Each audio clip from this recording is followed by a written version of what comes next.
Hello everyone, and welcome back to Crime Stories for Sleep. Before we begin, I want to let you know that during the first 15 minutes, there will only be a few ads, and after that, the listening will be completely uninterrupted. I chose to do this to give you a better experience. Even though it has greatly reduced the channel's earnings, I'd still like to ask for a little support. Subscribe, leave a like, and if you do, let me know in the comments where in the world you are listening from. These may seem like small gestures, but they are essential to help the channel grow and allow me to keep bringing you these stories every night. Now, lower the volume just a bit, get comfortable, turn off the lights, and let us dive together into tonight's first story.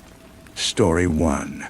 The memory surfaced like a drowned thing, bloated and unfamiliar. A piece of driftwood from a shipwreck she didn't remember surviving. It was the scent of wisteria, heavy and cloying, that brought it.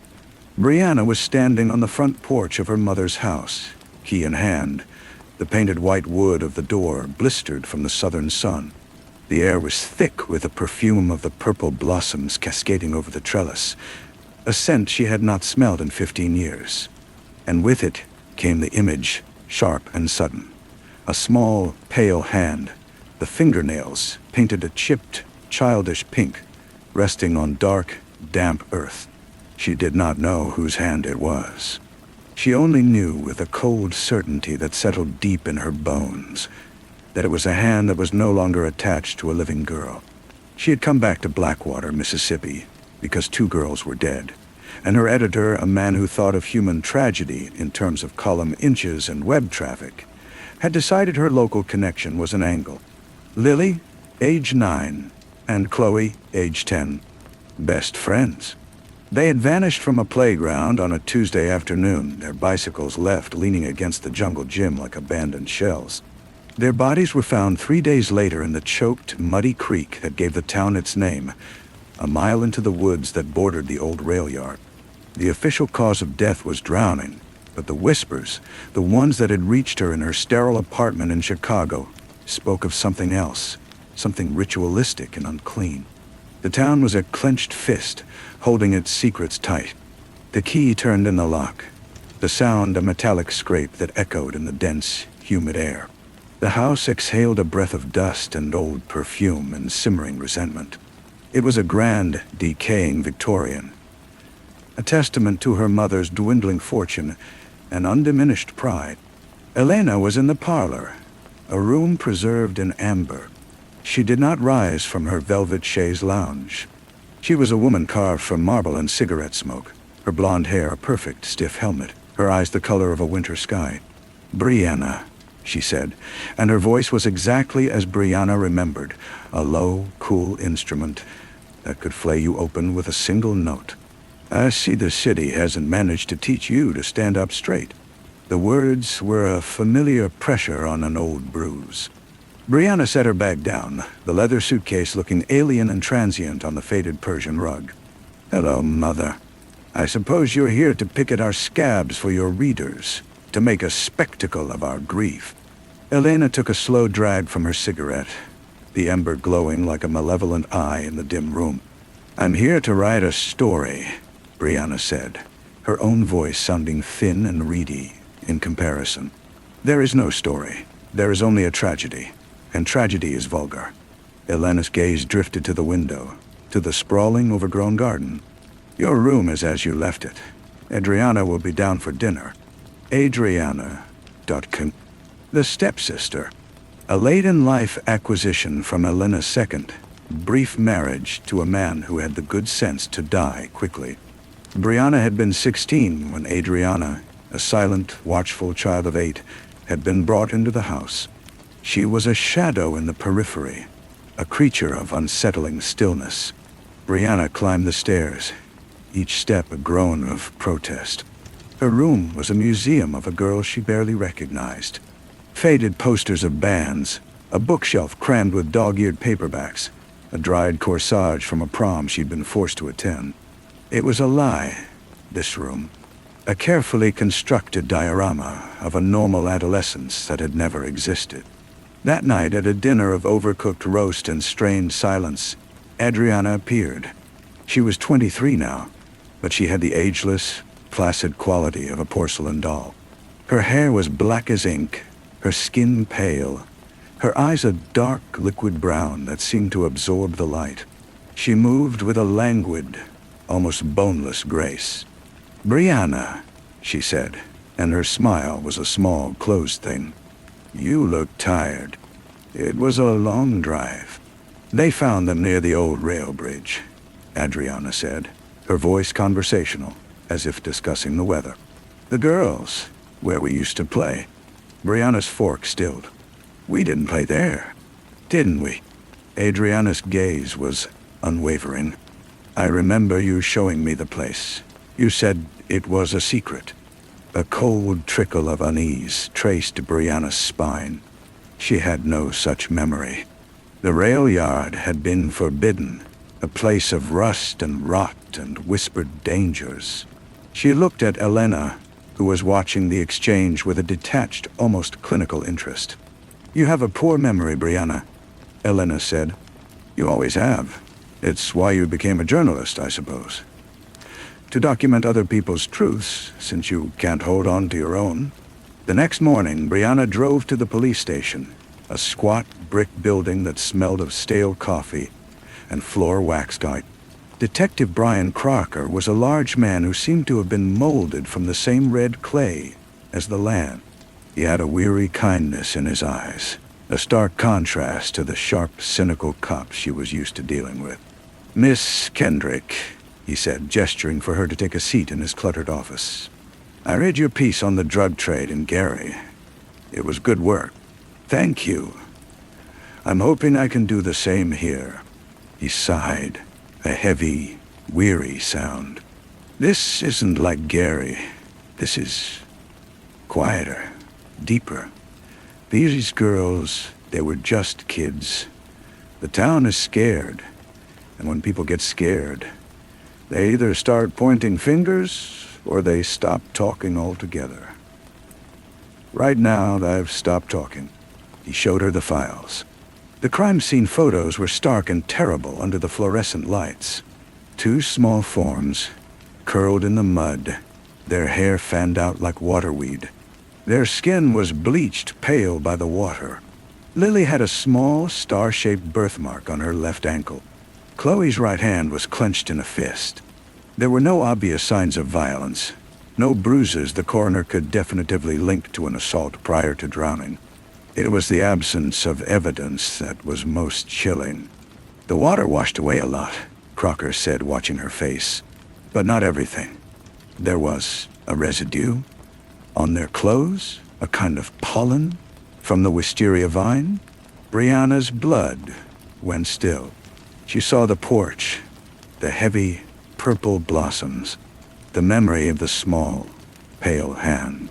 "It's a common plant," she managed to say. "It is," he agreed. "But it's not in bloom near the creek. Too shaded.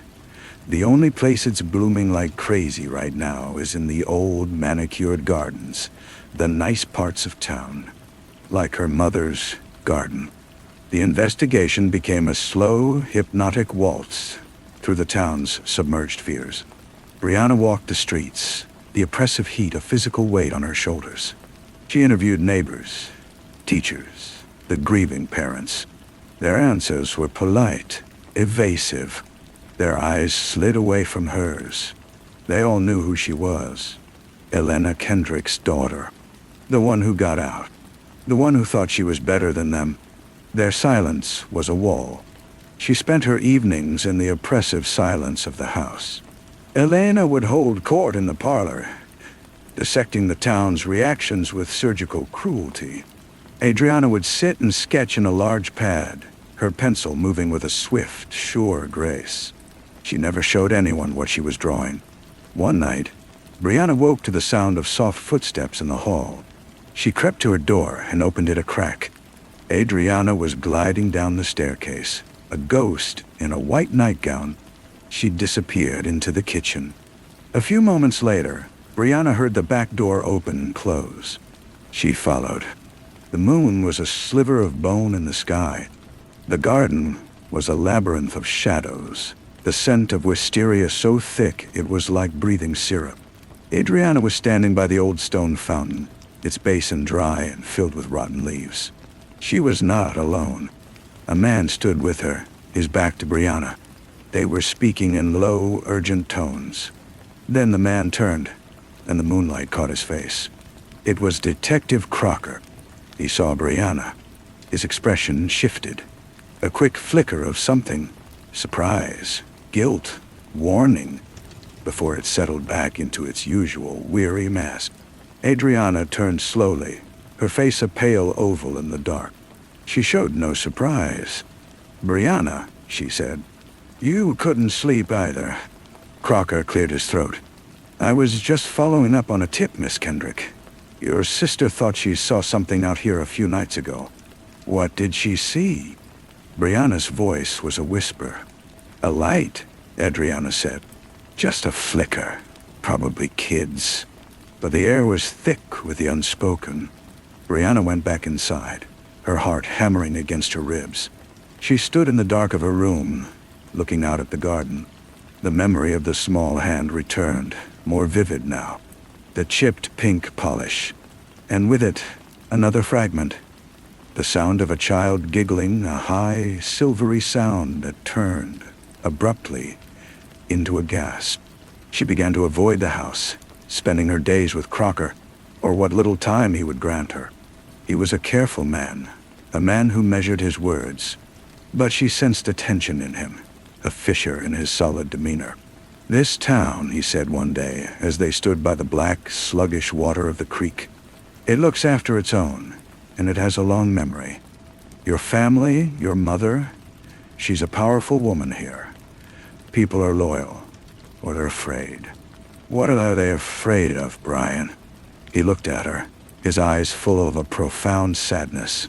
"Of the past repeating itself.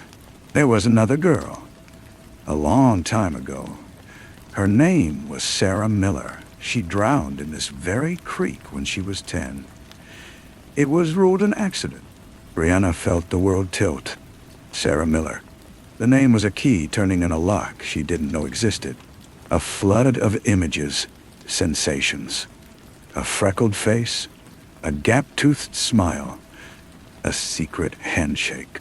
Sarah, her best friend, the one who had moved away. That's what she had been told. Sarah moved away. "When?" she asked, her mouth dry. 25 years ago. You would have been, what, 8? You probably don't remember. But she did. She remembered a funeral. A small white casket. Her mother's hand, vise-like on her shoulder, pulling her away. "Don't stare, Brianna. It's rude." She remembered the scent of wisteria from the wreaths. That night, she confronted Elena. She found her in her study, a glass of bourbon in her hand, staring at a wall of leather-bound books that no one ever read. "Sarah Miller," Brianna said. "She didn't move away. She drowned." Elena took a slow sip of her drink. Tragic accident. I didn't see the point in dwelling on it. You were a sensitive child. You lied to me." "I protected you," Elena corrected, her voice sharpening. "The world is full of ugly things. My job was to keep them from you, to give you a beautiful life." Her gaze swept the room, the house, all its beautiful, rotting splendor. "And you threw it all away to go and wallow in other people's ugliness? Why was wisteria found on the girl's mother, the current girl's?" Elena's eyes narrowed. "Is that an accusation, Brianna?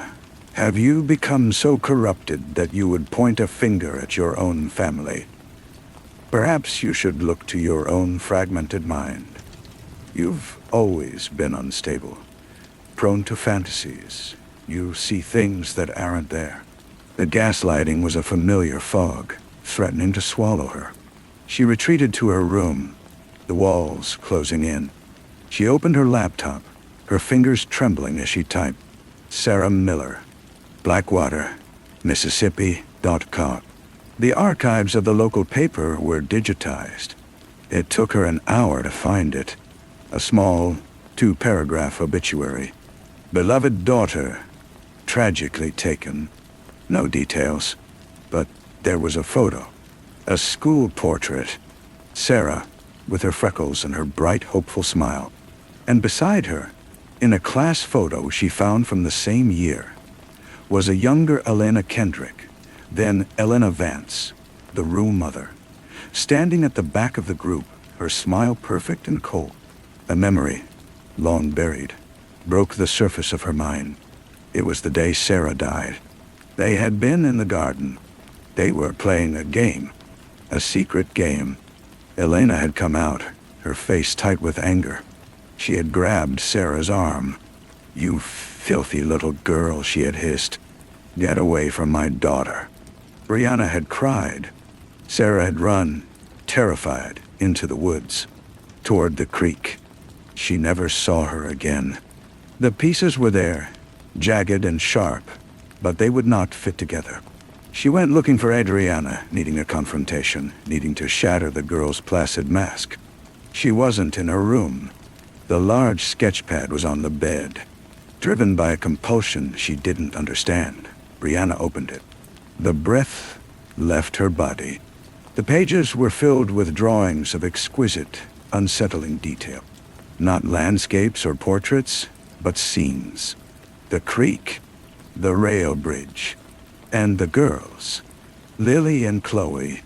They were rendered with a photographic realism, but they were not the girls from the crime scene photos. In these drawings, they were alive. They were playing. In one, they were skipping stones. In another, they were crouched, looking at something on the ground. And in the background of every single drawing, sometimes clear, sometimes just a suggestion in the shading of the trees, was the figure of a woman. A woman with Brianna's own face. Her heart was a wild, trapped bird in her chest. She heard a floorboard creak behind her. She turned. Adriana stood in the doorway, watching her. She didn't look surprised. She looked satisfied. "You," Brianna whispered, the word tearing from her throat. "You're framing me." Adriana stepped into the room, her movements fluid and silent. "Framing you? No, Brianna. I'm documenting you. You have such a poor memory. Someone has to keep the record." "Nay. What are you talking about?" "The day Sarah died," Adriana said, her voice a soft, hypnotic chant. "You came home, covered in mud. Your hands were scratched. You were crying. Mother cleaned you up. She put you to bed. She told you it was a bad dream. She told you Sarah moved away. And you let her. You buried it. You became the good, quiet daughter for a while." She picked up the sketchbook, tracing the lines of Brianna's drawn face. "But the urge never really left you, did it? That need for a perfect secret friend. A friend you could control. A friend who would never leave. You'd forget for years at a time. But then you'd see a girl. A lonely girl. And the shadow would stir." Brianna backed away, shaking her head. "No, that's not true. I wasn't even here when they were taken. I was in Chicago." "Where are you?" Adriana's smile was a thin, cruel curve. "Check your credit card statements, Brianna. The long, lonely drive you don't remember taking. The motel room off the interstate. You came back. The shadow came back. You took them. You brought them to the garden. You always liked the garden. And then you took them to the creek to be with Sarah. To be with Sarah." It was a nightmare, a terrible, suffocating fiction. But it felt true. The gaps in her memory, the pervasive sense of dislocation, the self-destructive binges in Chicago that would leave her with blank, lost days. The foreign memory of the small, pale hand. Her hand. Why? Brianna choked out. "Because mother couldn't have two broken daughters," Adriana said, her voice losing its softness, turning hard and bitter. "One was enough. One was a tragedy. Two would be carelessness. So she made me the keeper, the witness. She made me watch you. To clean up your messes. To plant the wisteria on their clothes after you were done. To call Detective Crocker, the one man in this town who is loyal to her above the law, because she owns the mortgage on his dead mother's house. To make sure the story was always about an outsider, a monster, and never about the sickness right here in this beautiful, beautiful house." Brianna stumbled out of the room, down the stairs, and into the parlor. Elena was still there, her bourbon glass full. "She's lying," Brianna gasped, pointing back toward the stairs. "Tell me she's lying." Elena looked at her, and for the first time, Brianna saw not cruelty, not anger, but a profound, terrifying exhaustion, a kind of resigned horror. "It doesn't matter what the truth is, Brianna," she said, her voice flat. "What matters is the story we tell. And the story is that you are a very sick woman who came home and became obsessed with a terrible crime. You've always been fragile. The stress of your job. It finally broke you. You've been having a psychotic episode. We've been so worried." The world was dissolving at the edges. The poetic language, the literary pretensions of her own life were collapsing into a brutal, minimalist horror. She did. Yes.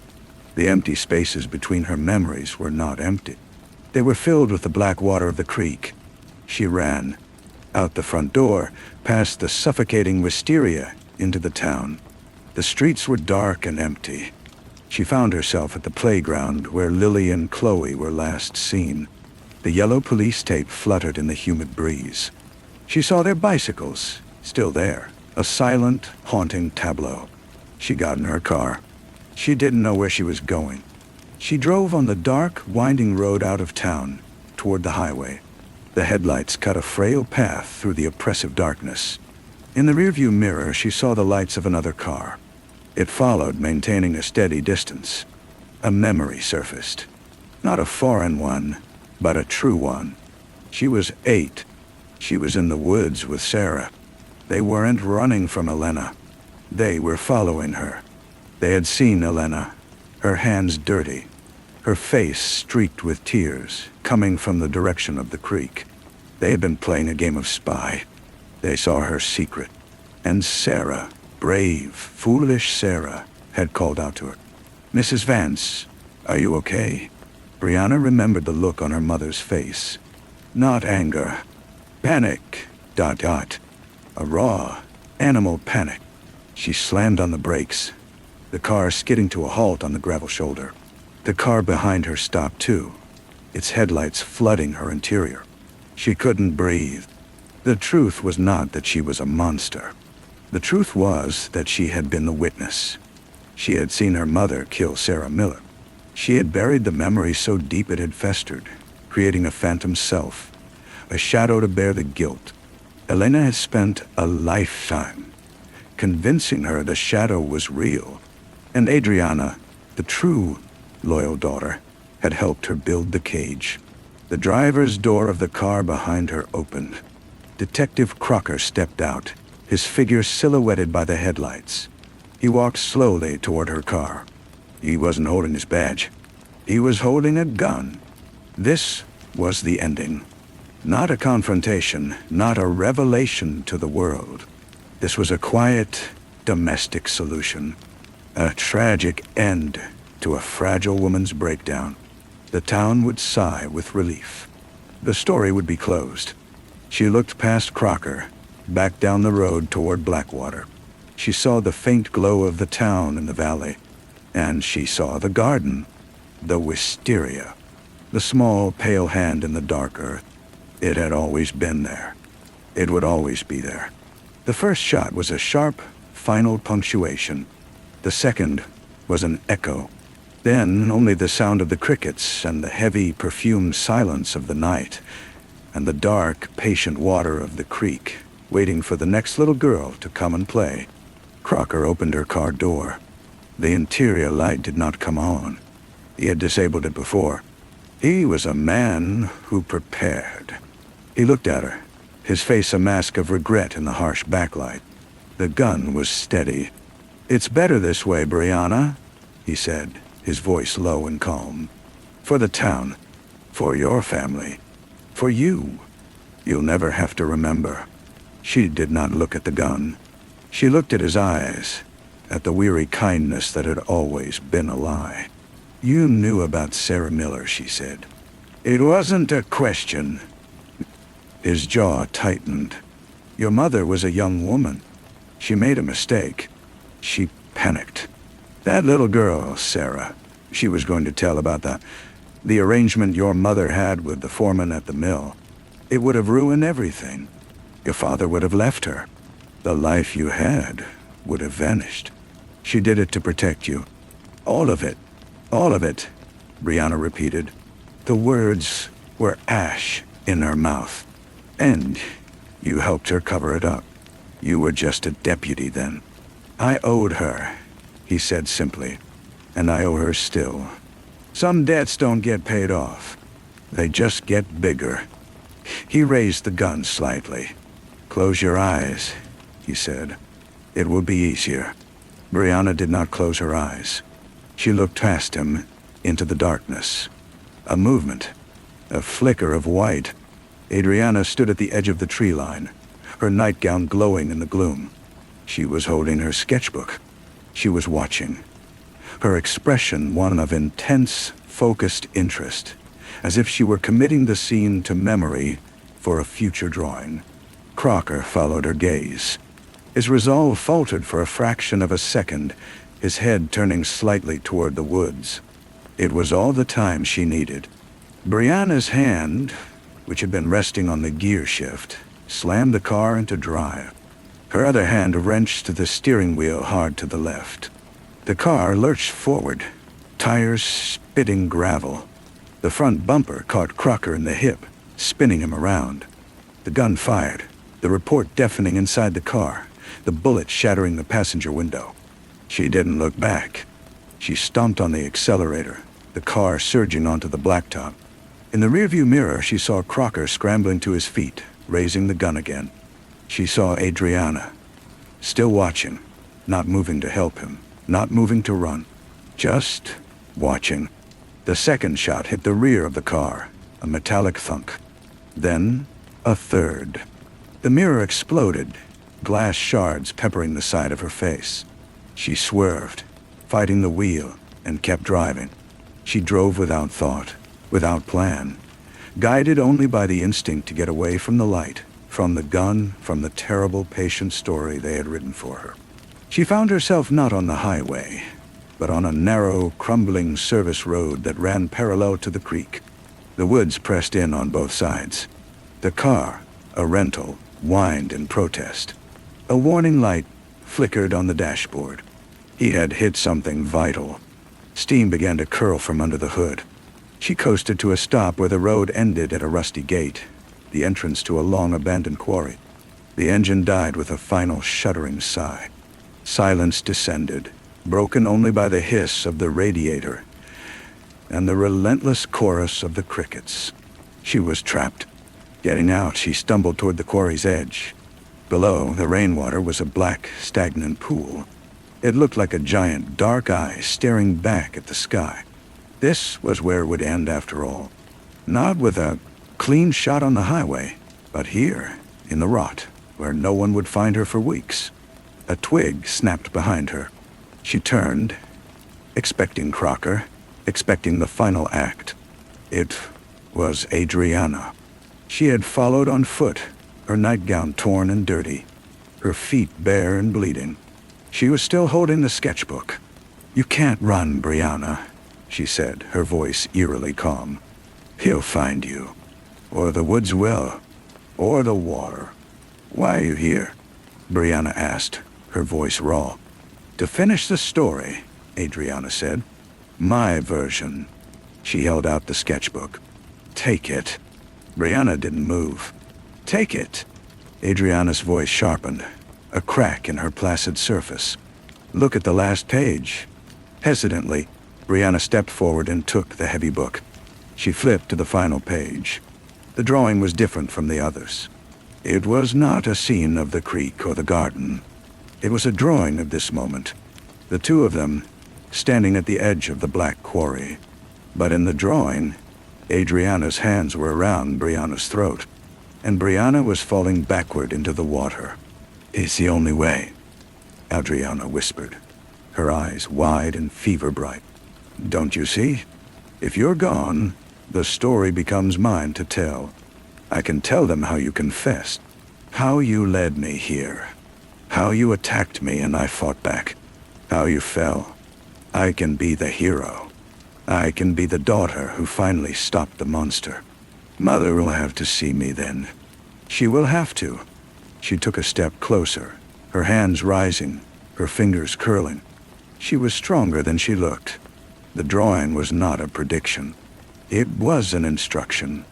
Brianna looked from her sister's desperate, determined face to the drawing, then down into the black water. The story was a trap, and every path led deeper into it. There was no way out that didn't end in the dark. The only choice left was the ending. Brianna dropped the sketchbook.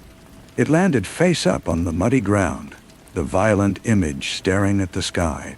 Adriana lunged, her fingers clawing for Brianna's neck. They were not the soft, artistic hands Brianna had imagined, but strong, wiry, fueled by a lifetime of resentment. Brianna sidestepped, the movement clumsy, her heels skidding on the loose gravel at the quarry's edge. Adriana stumbled past her, a white ghost in the darkness, and let out a frustrated cry. She turned, her face a mask of fury. You ruin everything, Adriana spat. You always have. Even when you weren't here, you were here. Your room, your memory, your tragedy. It was all anyone ever cared about. The broken one, the sensitive one. I never asked for that, Brianna said, backing away, her mind racing. She was cornered. The quarry was behind her, Adriana in front, and Crocker was surely coming. You didn't have to ask, Adriana shrieked. You just were. And I was the one who had to be perfect. The one who had to be strong. The one who had to clean up your messes. Do you know what that does to a person? In that moment, Brianna saw it clearly. The true monster wasn't the shadow self her mother had invented. It was the quiet, dutiful daughter, warped by a lifetime of servitude to a terrible secret. Adriana wasn't just the keeper. She was the warden, and she had come to love her prison. Adriana charged again. This time, Brianna didn't try to dodge. She met the charge, grabbing her sister by the shoulders, using Adriana's own momentum to spin them both. They grappled, a clumsy dance on the precipice. Brianna could feel the cold, damp air rising from the water below. She could smell the faint, cloying scent of wisteria that seemed to cling to Adriana's skin. You saw, didn't you? Brianna grunted, struggling to keep her balance. That day with Sarah, you were there too. Adriana's eyes widened, then narrowed.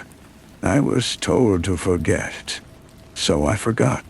I'm better at it than you. With a sudden, vicious strength, Adriana shoved her. Brianna's feet slipped out from under her.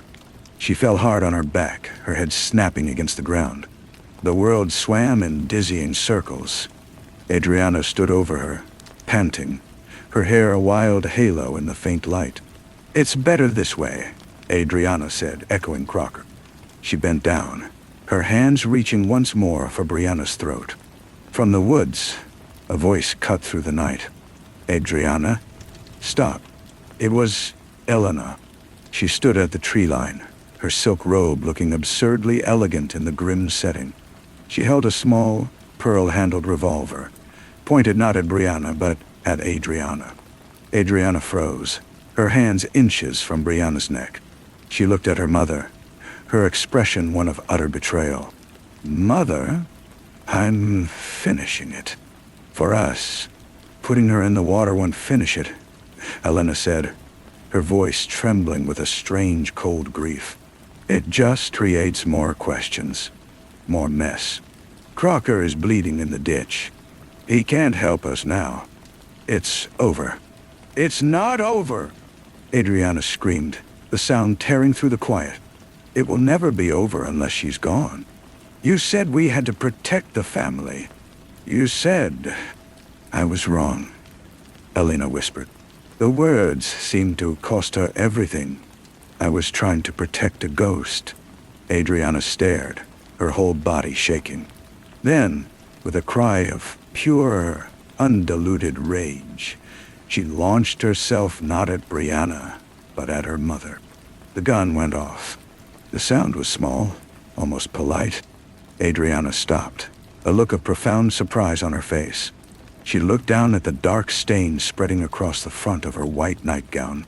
Then she looked back at Brianna, her eyes wide and confused, like a child who had been unfairly punished. She took one stumbling step and then collapsed onto the muddy ground. Elena dropped the gun as if it had burned her. She staggered forward and fell to her knees beside her daughter, her hands fluttering over the wound. Useless. Adriana, she murmured. My girl.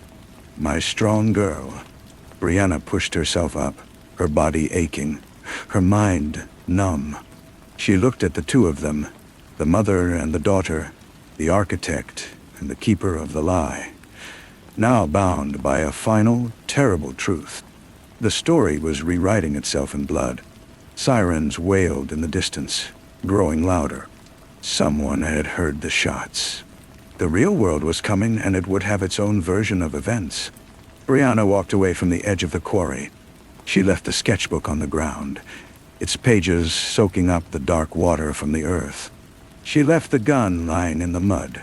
She walked past her ruined car and into the woods, not toward the road, but deeper, following the sound of the creek. She didn't know where she was going.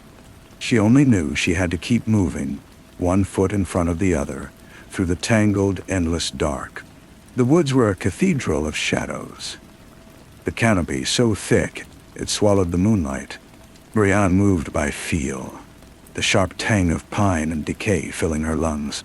The sirens faded behind her, replaced by the gurgle of the creek growing nearer. It was the sound that had underpinned her entire life, a lullaby and a dirge.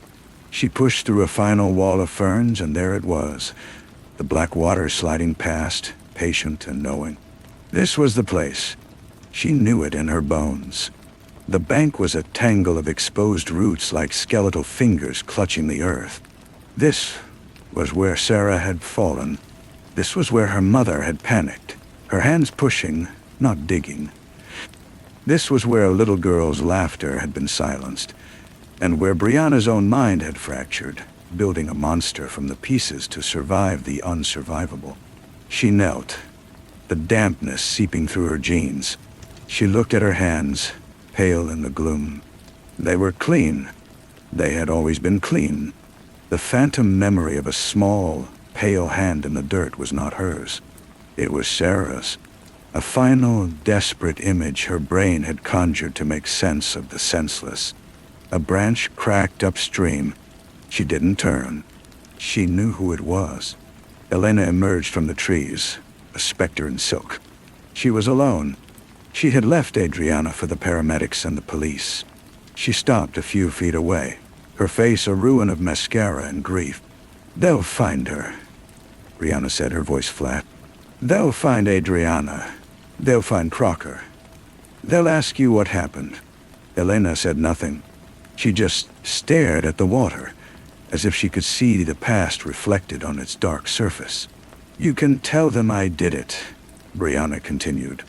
That I shot Adriana and fled. It's the story you wanted all along. The broken daughter finally snapping? They'll believe it. They've always believed. It doesn't matter what I tell them, Elena whispered. She's gone. My Adriana is gone. She was gone a long time ago, Brianna said. You made sure of that. Elena finally looked at her, her eyes hollow. "What do you want from me, Brianna?" "An apology." "You have it. I am sorry. I was weak. I was scared. I wanted to protect the life I had built. You didn't protect it," Brianna said, standing up. "You poisoned it. You poisoned Adriana. You poisoned me. You let an innocent man take the blame for Sarah. You let 2 more girls die to keep your secret. You built a garden on top of a graveyard and called it beautiful." The truth hung between them, stark and undeniable. There were no more lies left to tell. "So what will you do?" Elena asked, her voice frail. "Will you run? They will hunt you. You will be the monster forever." Brianna looked back toward the town, then down at the creek. She saw a flicker of movement in the water, a leaf caught in the current, spinning and then pulled under. She thought of running, of a life spent looking over her shoulder, a character in a story she never wanted to be in. "No," she said softly. "I'm done running." She turned and began to walk, not deeper into the woods, but back the way she had come, back toward the sirens, the lights, the ruins of her family, back toward the quarry where her sister lay bleeding and a detective was wounded in a ditch. She walked past her mother without another glance. Elena called out after her, a single broken word. "Brianna!" But Brianna didn't stop. She walked out of the trees and onto the service road. In the distance, she could see the flashing blue and red lights painting the night. She kept walking, her hands open and empty at her sides. She was not a monster. She was not a victim. She was a witness. And it was finally time to tell the story. The first officer saw her emerging from the tree line and shouted, his weapon drawn. Others turned, their flashlights blinding her. She kept her hands visible and continued her slow, deliberate walk toward them. She was a ghost walking into the light. It was not a surrender. It was an arrival. They rushed her, forced her to her knees, the gravel biting through the fabric of her pants. They cuffed her hands behind her back. The words were a jumble around her. Armed and dangerous, suspect in the shooting, they pulled her to her feet and began to lead her toward a waiting squad car. As they passed the ambulance, she saw Adriana on a gurney, an oxygen mask over her face, her eyes closed. The stain on her nightgown was a dark, ugly flower. Elena was there, clutching a paramedic's arm, her story already taking shape, her performance of maternal terror beginning. Their eyes met for a final time.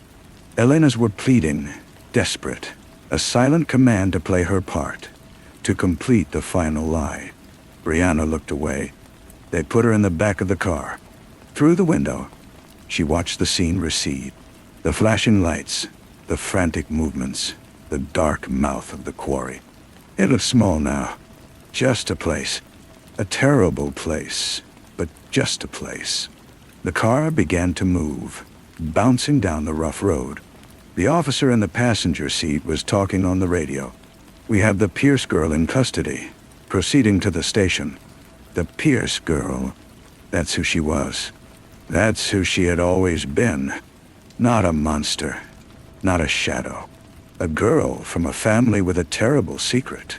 The car turned onto the main road, leaving the woods and the water behind. The town of Blackwater lay ahead, its lights glowing, its people sleeping, unaware that the story they thought they knew was about to be rewritten. Brianna leaned her head against the cool glass of the window. She was tired, so tired. But for the first time in 20 years, the silence in her head was her own. It was not empty. It was full of a single, simple truth. She remembered, and she was ready to speak. The station was a blur of fluorescent lights and grim faces. They processed her in a routine silence, taking her fingerprints, her photograph. The female officer who searched her was brisk, impersonal. They put her in an interrogation room, a small airless box with a table and 2 chairs. The cuffs were cold around her wrists, chaining her to a bolt on the table. She waited. She could hear the muffled sounds of the station beyond the door, phones ringing, voices talking in low, urgent tones. They were building their case. They were gathering the pieces of Crocker's story, of Elena's story, of the scene at the quarry. They thought they were assembling a puzzle, but they had the wrong picture on the box. The door opened and a man walked in. He was older, with a weary, intelligent face and a suit that looked like it had been slept in. He placed a file folder on the table and sat down opposite her. "I'm Detective Miller," he said. His voice was calm, devoid of the judgment she had expected. "You had a long night." Brianna said nothing. She just looked at him.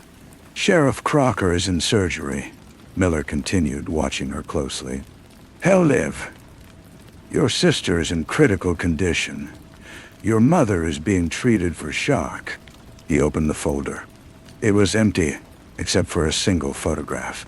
He slid it across the table. It was the drawing from Adriana's sketchbook, the one of the two of them at the quarry. Adriana's hands around her throat. Someone must have collected it as evidence. "Your mother says Adriana was trying to protect her, that you attacked them, that you've been unstable for years, that you finally snapped." Brianna looked at the drawing. The lines were sure, the shading expert. It was a confession, but not the one they thought it was. "She says you confessed to her, that you told her you were responsible for Sarah Ainsley's death all those years ago. And for the others." Brianna lifted her eyes from the paper and met the detective's gaze. The silence in the room stretched, tight as a wire. Miller leaned forward, his elbows on the table. "But that's not what happened, is it, Brianna? This was it. The moment. The story was a weight she had carried for so long, a stone in her pocket. She could let it pull her under, or she could finally set it down." She took a slow, deep breath, the air tasting of stale coffee and industrial cleaner. "No," she said, her voice quiet but clear in the small room. "That's not what happened at all." And she began to speak. She started not with that night, but with a sunny day 20 years ago. A little girl named Sarah, a creak, a push, a secret, a lie that grew and grew until it poisoned everything it touched. She told him about the monster her mother invented, the dutiful daughter who learned to love the cage, the loyal deputy bound by a debt that could never be repaid. She spoke until her throat was raw, laying out the whole, rotten tapestry of her family's life. Detective Miller listened. He didn't interrupt. He just took notes on a small pad, his expression unreadable. When she finally finished, the room was silent again, but it was a different kind of silence. It was the silence after a storm. He closed his notebook. "That's quite a story," he said. "It's the truth," Brianna replied. He looked at her for a long moment, then nodded, almost to himself. "I believe you." Those 3 words were a key, turning in a lock she didn't know she was trapped in. A shudder ran through her, a release of a tension so ancient she had forgotten it was there. She wasn't the Pierce girl anymore. She was just Brianna. And for the first time, that was enough. He stood up and left the room. The clock on the wall ticked off the minutes. An hour passed, maybe 2. Brianna sat in the hard chair waiting. The story was out now. It was no longer hers to control, and that was a relief. When the door opened again, it was not Miller. It was a uniformed officer who unlocked a cuff from the table. "You're being transferred," was all he said. He led her out of the interrogation room, but not back to the holding cells. Instead, they went to a different part of the station, to a small, clean office with a couch. Miller was there, holding a styrofoam cup of water. He handed it to her. "The district attorney is reviewing your statement," he said. "Your mother has been detained for further questioning." The story she was telling started to fall apart as soon as we pressed her on the details. Crocker, when he woke up, confirmed your account of his involvement in the cover-up of Sarah Ainsley's death. He's trying to deal, offering up your mother in exchange for a lesser charge. Brianna drank the water. It was cool and tasted pure. And Adriana. Miller's face was grim. She's stable. She's awake. She isn't talking to us. But she asked for a sketchbook. He let the implication hang in the air. Adriana was already rebuilding her reality, drawing new walls around herself. They're going to need you to go over everything again. Many times, Miller said. It will be long. It will be difficult. But you won't be going through it alone. He opened the office door. Standing in the hallway, her face pale and etched with a deep new worry, was Mrs. Ainsley, Sarah's mother. She looked at Brianna, and for a moment, there was no anger, no blame, just a profound, shared exhaustion. I heard, Mrs. Ainsley said softly. I heard what you said about my Sarah. Brianna could only nod, the weight of that day pressing down on her once more. Mrs. Ainsley took a tentative step forward. All these years, I thought it was him. I thought it was that man. But it was an accident. Her voice broke. It was a terrible, stupid accident. Tears welled in Brianna's eyes. I'm so sorry. I know, Mrs. Ainsley whispered. I know you are. It wasn't forgiveness. It was too soon for that. But it was an acknowledgement. A thread of connection to a world outside the Pierce family's twisted story. Detective Miller gestured for Brianna to follow him. Come on. Let's get you somewhere you can rest. He led her out a side door, away from the press and the chaos. The first light of dawn was breaking over the town of Blackwater, painting the sky in shades of pale rose and gold. The air was cool and clean. Brianna stood on the steps, breathing it in. She looked at the waking town, no longer a place of shadows and secrets, but just a place. A place where a long, dark night was finally ending. She had no home to go to, no family waiting for her. But she had the truth. And for now, that was a foundation. It was enough to stand on. She walked with the detective toward a waiting car, ready to face the day. The safe house was a small beige apartment on the other side of the county. It smelled of stale air and lemon-scented cleaner. For the first 2 days, Brianna did little but sleep. The deep, dreamless sleep of utter exhaustion. When she was awake, she sat by the window and watched the ordinary world go by. A mail carrier on his route. Children riding bicycles. It all seemed impossibly distant, like a play she was watching from the back row. On the third day, Detective Miller came to see her. He brought a bag of groceries and a folder. Your mother has been formally charged, he said, placing the milk and bread on the counter. Conspiracy, obstruction of justice, accessory after the fact for Sarah Ainsley. The list is long. Crocker is singing like a bird, trying to save his own skin. He's implicating her in everything.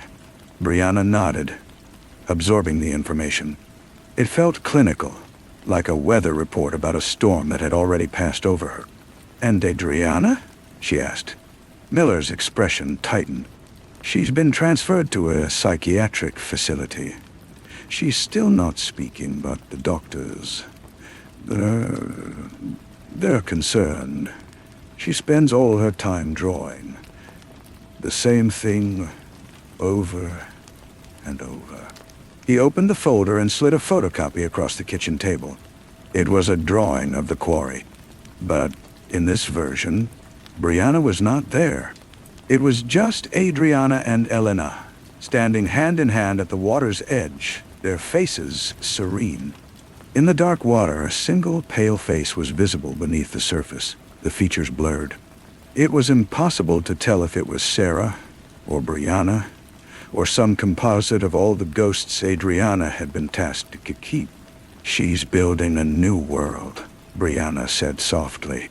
One where she and my mother are the heroes. She's building a defense, Miller corrected, but his tone was not unkind. A very elaborate one. He left soon after, telling her a victim's advocate would be by later. Brianna put the groceries away, her movements slow and deliberate. The silence in the apartment was her own. It was a heavy silence, but it was not accusing. That evening she turned on the small television. The news was all about the Blackwater case. There was footage of her mother being led into the courthouse, her head held high, a scarf draped elegantly over her shoulders. The reporter used words like matriarch and society wife and alleged conspiracy. They showed a grainy, years-old photo of Brianna, the one the press had always used, her eyes wide and haunted. They called her the key witness. She was not the monster. She was not the Pierce girl.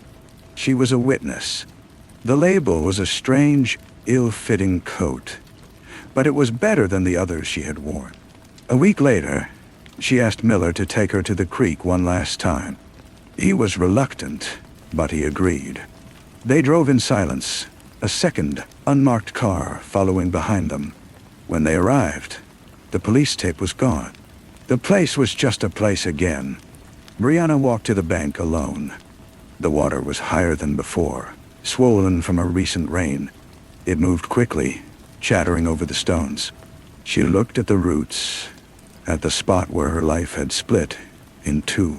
She had come here expecting a feeling of finality, a closing of a circle, but she felt nothing so dramatic. There was just the water, and the trees, and the quiet. She reached into her pocket and took out a small, smooth stone she had picked up from the driveway of the safe house. It was gray and ordinary. She held it in her palm for a moment, feeling its weight. Then she leaned back and threw it into the center of the creek. It landed with a soft plunk and vanished beneath the rushing water, leaving no trace. She turned and walked back to the car. Detective Miller held the door open for her. "Ready to go?" he asked. Brianna took one last look over her shoulder. The woods were just woods. The creek was just a creek.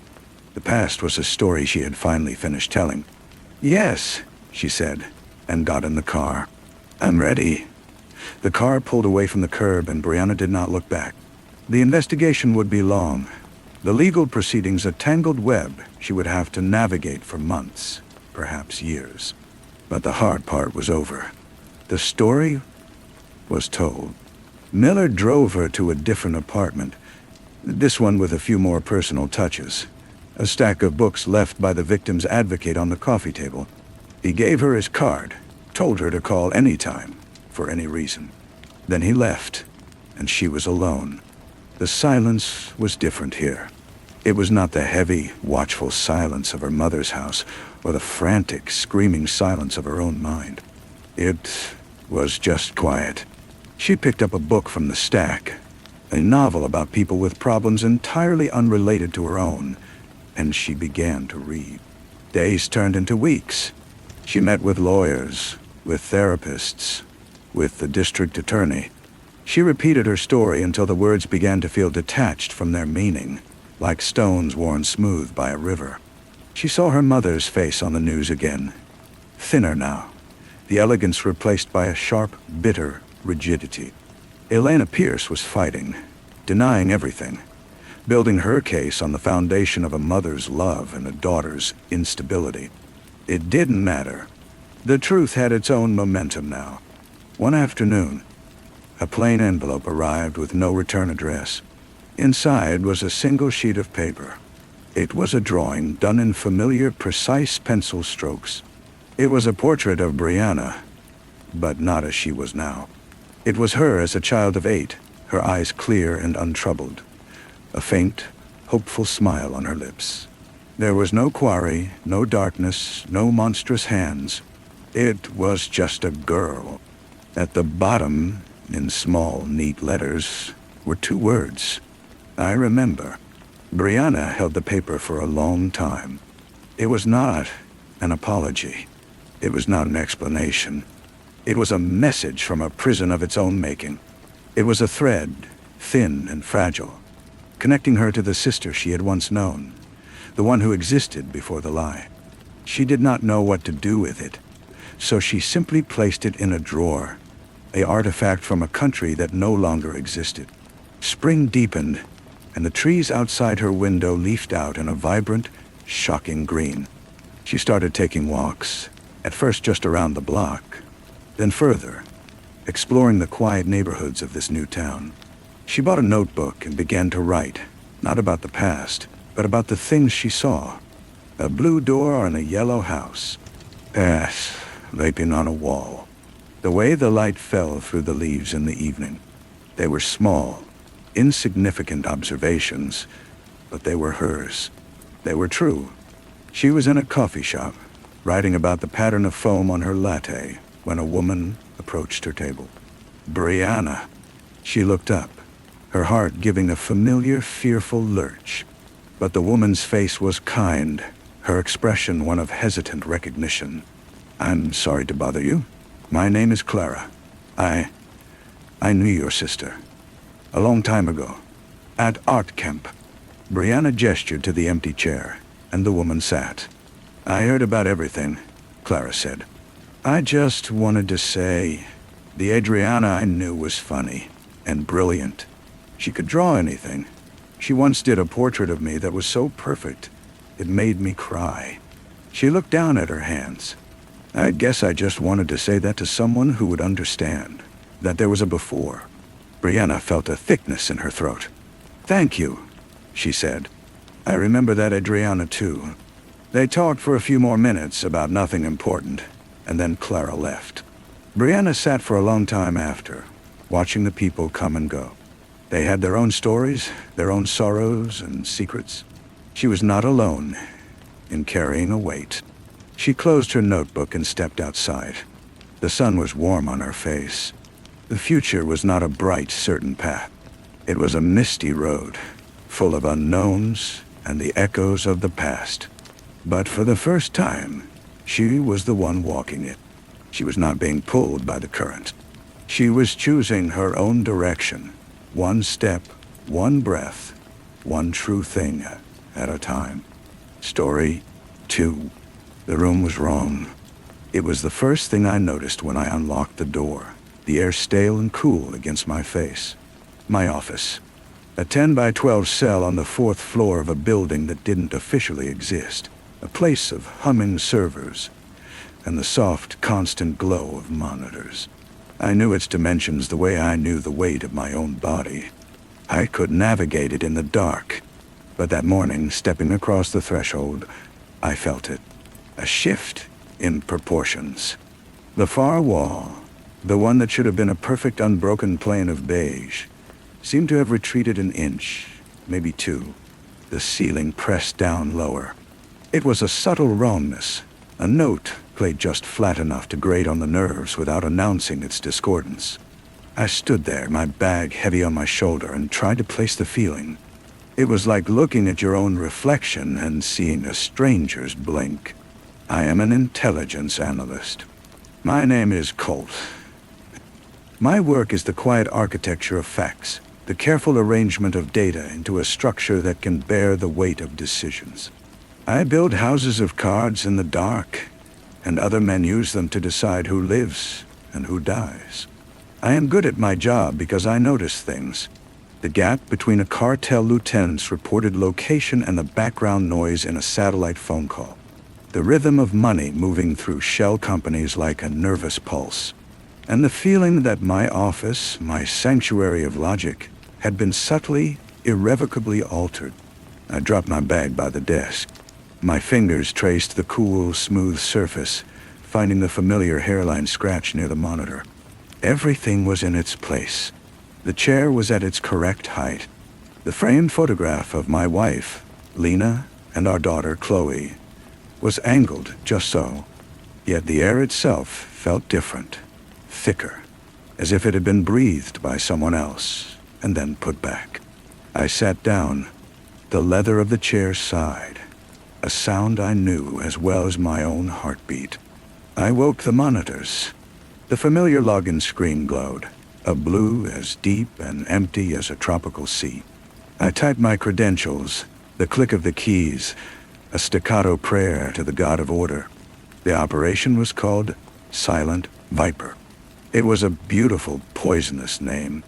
A covert action, deniable and precise, aimed at severing the head of the Valdez cartel, the most ruthless of the new generation syndicates in Colombia. They didn't just traffic cocaine anymore. They were a hybrid entity, part criminal enterprise, part insurgent force, with tentacles in mining, logging, and politics. The brief was simple. We had a team on the ground, 5 men, ghosts. Their beacon was a steady green pulse on my main screen. My job was to be their eyes in the sky, to cross-reference their real-time intel with every shred of data we had. Satellite imagery, signals intelligence, intercepted communications. I was the weaver at the loom, threading their fragile lives through the tapestry of information. The team was led by a man I knew only by his call sign, Hari. I had never seen his face, but I knew his voice. It was a low, calm baritone. The kind of voice that could talk you down from a ledge or order a kill with the same measured cadence. Over the weeks of preparation, I had built a profile of him in my mind. Pragmatic, fiercely protective of his men, possessed of a dry, dark humor that surfaced only in the quietest moments. He was the needle, and I was the hand guiding it through the fabric of the jungle. For the first 48 hours, the needle moved smoothly. The team inserted via a night drop into the dense emerald canopy of the Coca department. Their progress was a slow, deliberate stain spreading across my digital map. They confirmed the location of a primary processing lab. They identified key personnel. The beacon pulsed. Green. Green.u. It was on the 3rd morning that I felt the first true chill. It started not with a bang, but with a silence. A scheduled check-in from Ari was missed by 12 minutes. Then, a fragment of an intercepted cartel communication.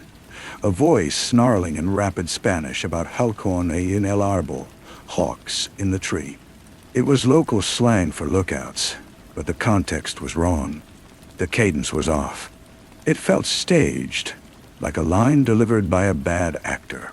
I leaned into the screen, the light painting my face in shifting hues of blue and green. I pulled up the satellite feed for their last known position. The jungle was a textured blanket of green, impossibly deep. I ran the algorithms, looking for heat signatures, for the metallic glint of equipment. Nothing. Just the vast, living, breathing indifference of the land. Then, the door to my office opened. Not a knock. An entrance. It was Mr. Sterling, one of the senior officials. He was a man carved from polished oak and expensive wool. His face a mask of benign authority. He smelled of mint and faint, aristocratic sweat. "Colt, how are we progressing?" he asked, his voice a smooth, low purr. "The team missed a check-in," I said, my eyes not leaving the screen. "These things happen. Communications in that terrain are a nightmare. You know that." He came to stand behind me, a large, warm presence. I could feel his breath on the top of my head. The political landscape is delicate. Our friends in the Colombian government are getting skittish. We need a win, Colt. A clean, surgical win. The president is watching this one personally. Nadia. Carlos, the president. A man who had campaigned on transparency and a new way of doing things.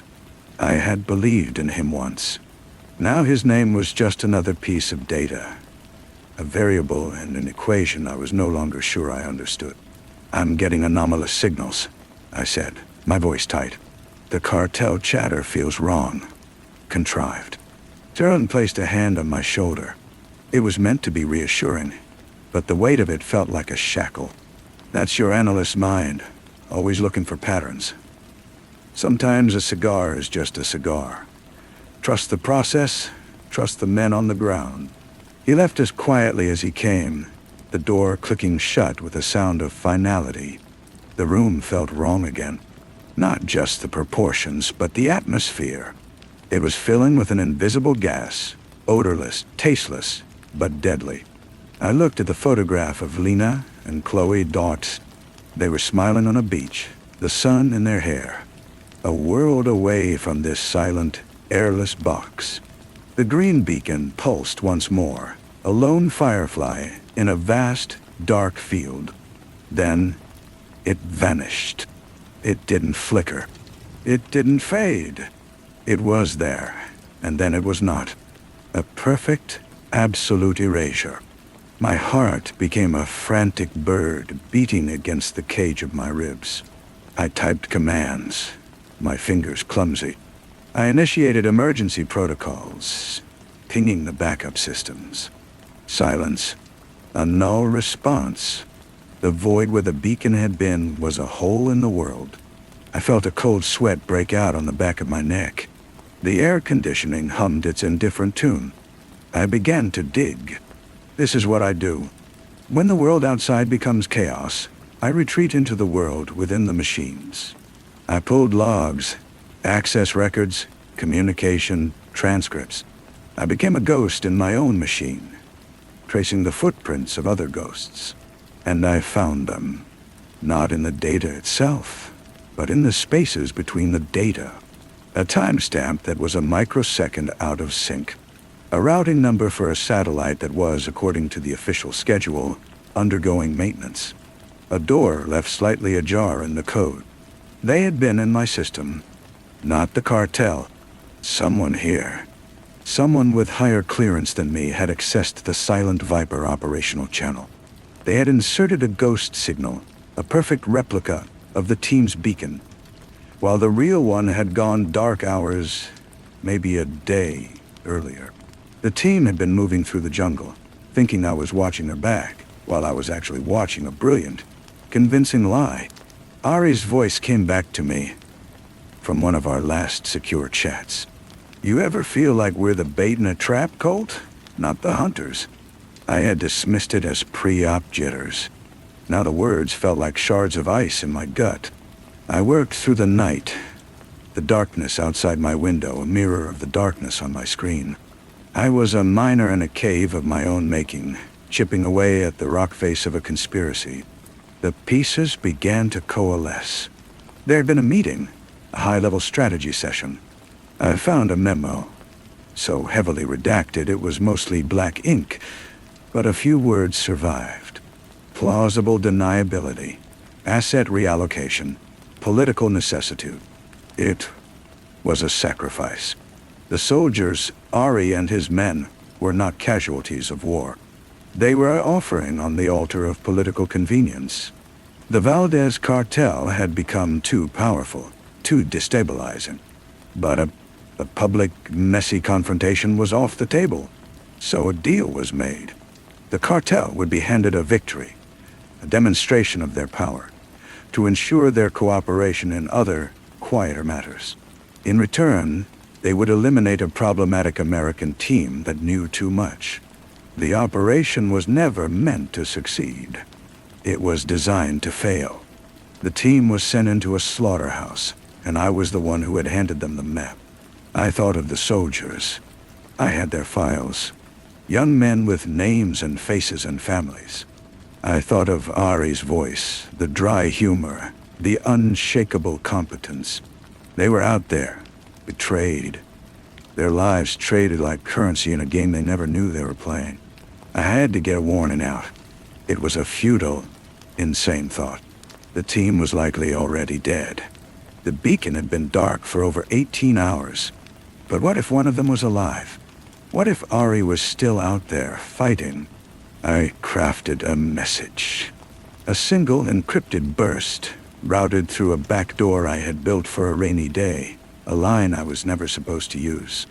It was a Hail Mary, a message in a bottle thrown into a hurricane. I typed the coordinates of their last true position, the one before the ghost signal took over. I typed one word, betrayed. My finger hovered over the enter key. It was a point of no return.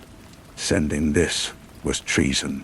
It was the end of my career, my freedom, My life with Lena and Chloe. I looked at their photograph. Chloe's smile was a perfect, innocent arc.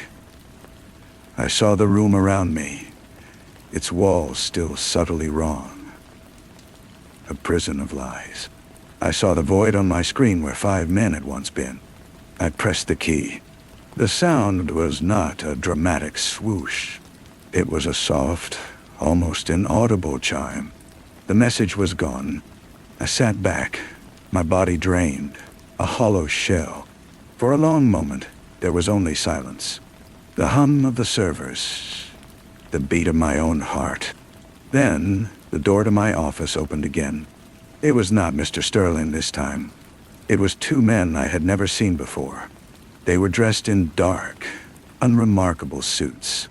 They did not smell of mint or wool. They smelled of nothing at all. Their faces were blank slates. They moved into the room with a fluid, economical grace that was more terrifying than any show of force. One of them stood by the door, his hands clasped in front of him. The other walked to my desk. He did not look at me. He looked at my monitors. He reached down and pressed the power button on the main console. The screen went black, the deep blue sea extinguished in an instant. He then picked up the photograph of my family. He held it in his hands, tilting it slightly, studying it. He did not speak. He did not look at me. The only sound was the faint rustle of his jacket as he moved. He placed the photograph back on the desk, aligning it perfectly with the edge. Then, finally, he turned his head. His eyes were the color of a winter sky, empty and cold. He looked at me, and in that look, I saw the end of everything. I saw the locked door, the erased footprint, the reflection that was no longer my own. He did not say a word. He did not need to. The man by the door moved forward, and I knew with a chilling certainty that this was not an arrest. This was a retrieval, a deletion.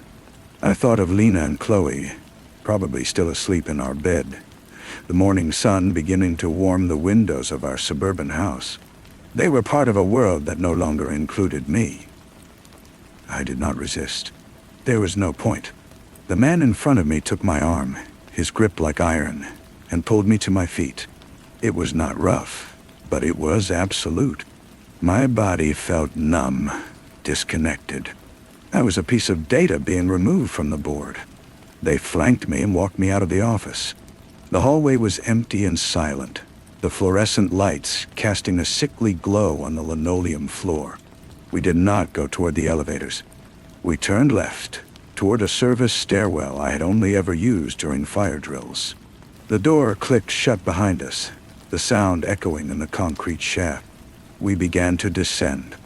Not to the lobby. We went down, past the basement levels marked for maintenance, to a sublevel that wasn't on any official schematic. The air grew colder, smelling of damp concrete and ozone. A single, unmarked metal door stood at the end of a short corridor. One of the men produced a key card and swiped it. A green light blinked, and the door unlocked with a heavy thunk. The room beyond was small and windowless, containing only a single metal chair and a table with a plain black folder on. They guided me to the chair, and I sat. The 2 men took up positions by the door, their silence more oppressive than any threat. The man with the winter eyes opened the folder. Inside was a single sheet of paper. He slid it across the table toward me. It was a confidentiality agreement, but it was unlike any I had ever seen. It was a confession.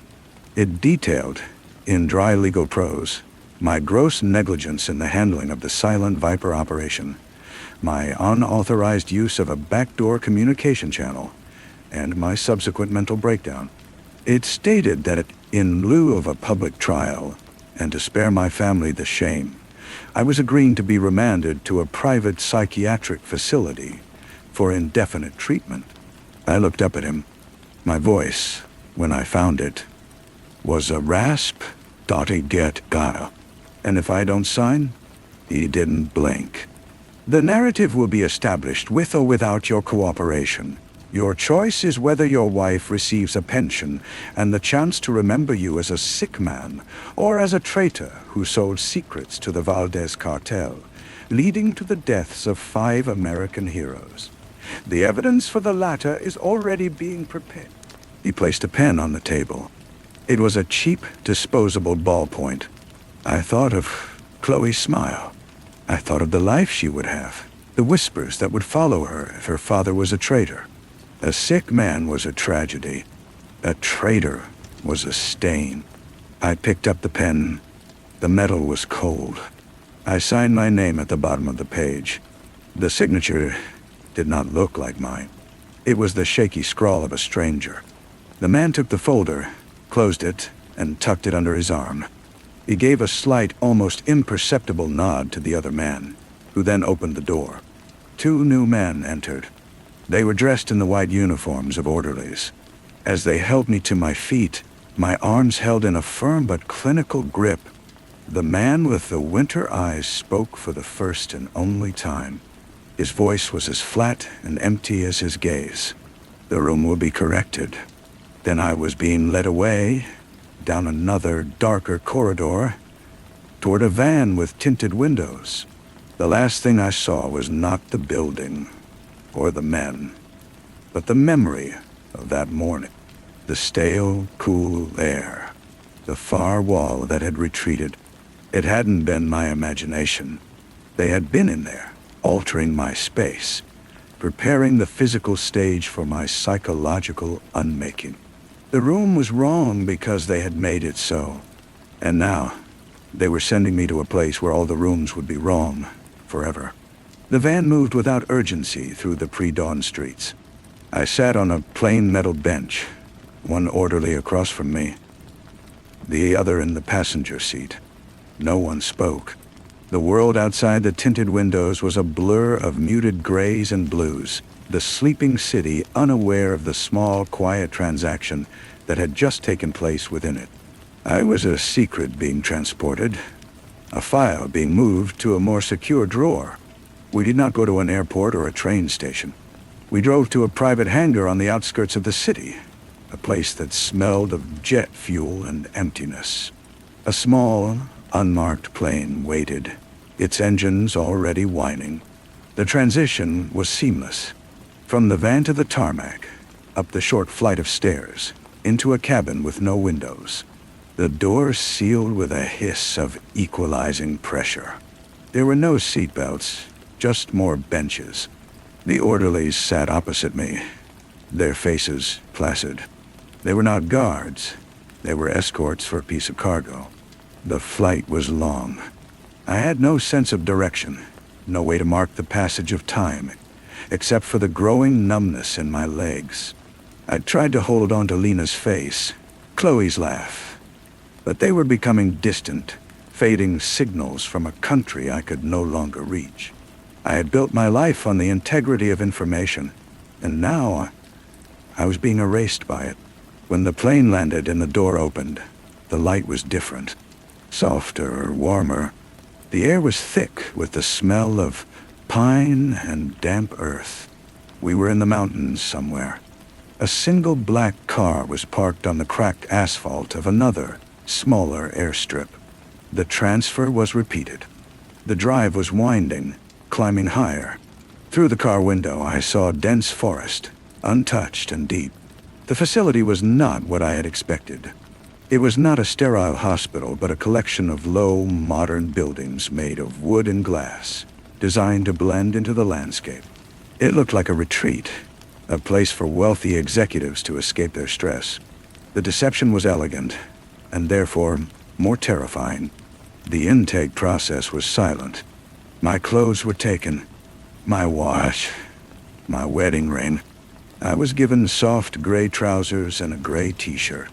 No laces, no belt. A man who called himself Dr. Evans greeted me. He had a kind face and gentle hands. "We're here to help you, Colt," he said, his voice a soothing murmur. "You've been under an immense strain. Your perception has become compromised." My room was spacious and clean, with a large window that looked out onto a stunning vista of mountains and trees. The view was a beautiful, brutal joke.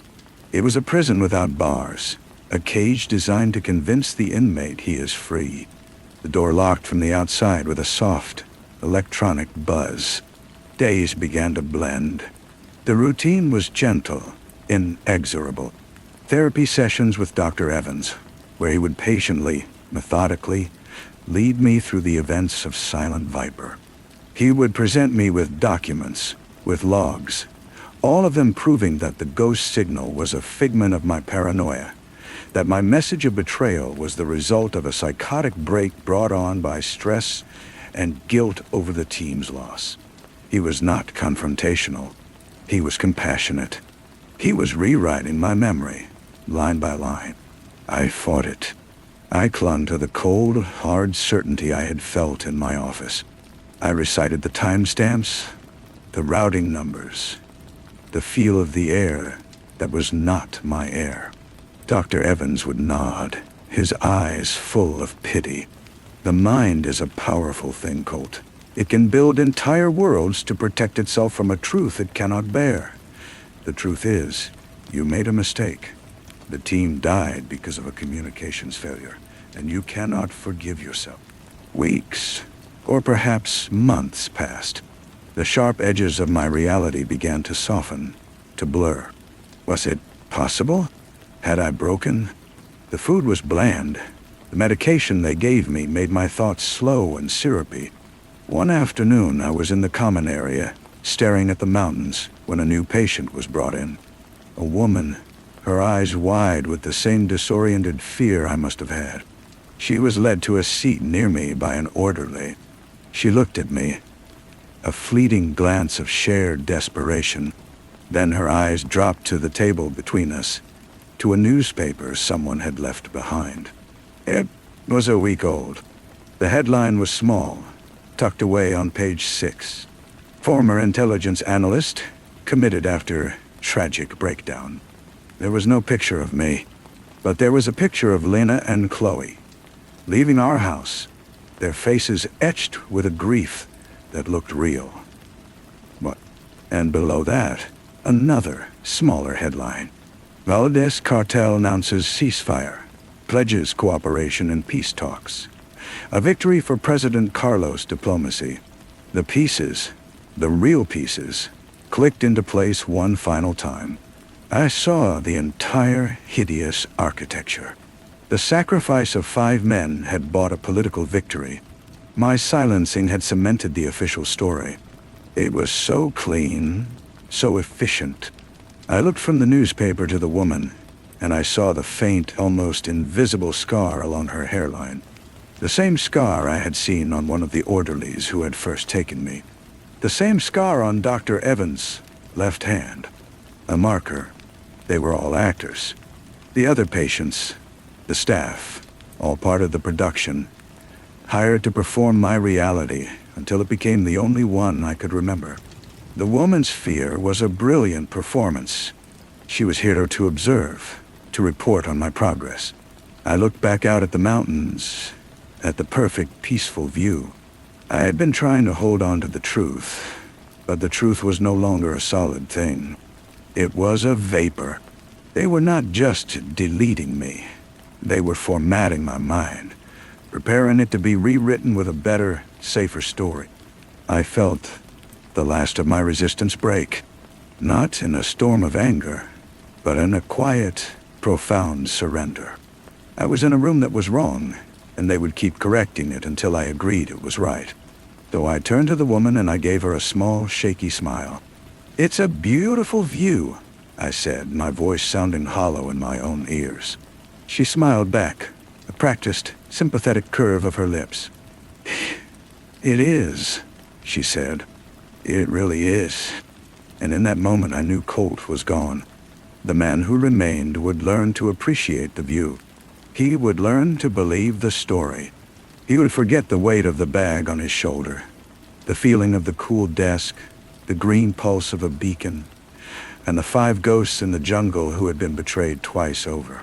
The days after that became smoother.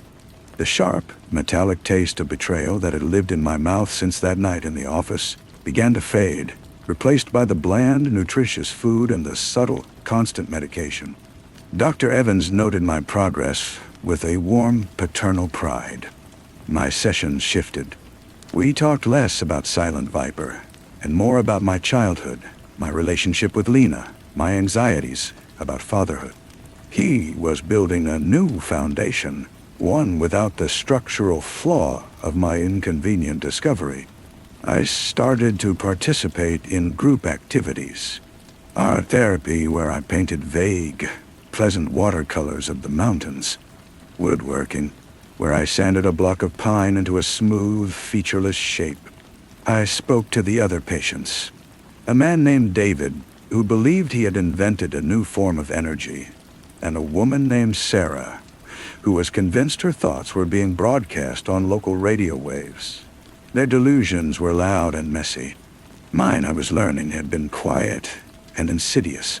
I was the sane one among them, which was the surest sign of my own illness.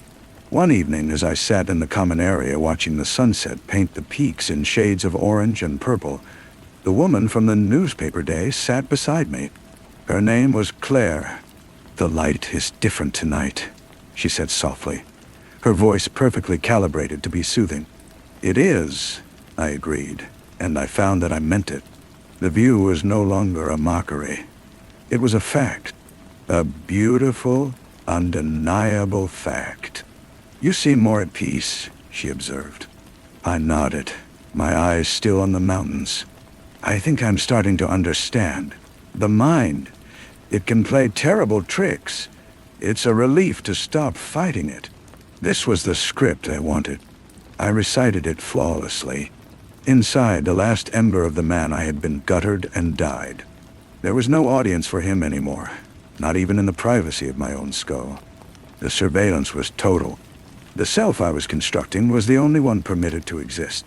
Weeks bled into a season. Then, one day, Dr. Evans did not bring me to his office. Instead, we walked together along a gravel path that wound through the pine trees behind the main building. The air was crisp. "Your recovery has been remarkable, Colt," he said. "You've done the hard work. You've accepted the reality of your situation." "It was a sickness," I said, the words coming easily now. "The guilt. It created a narrative where I was a hero, not a failure. It's easier to believe you're the victim of a conspiracy than to accept your own fallibility." Dr. Evans stopped walking and turned to me, his kind eyes earnest. "That is a profound and healthy insight. It's the cornerstone of your new life." He gestured ahead. The path ended at a small gate, beyond which was a different parking area.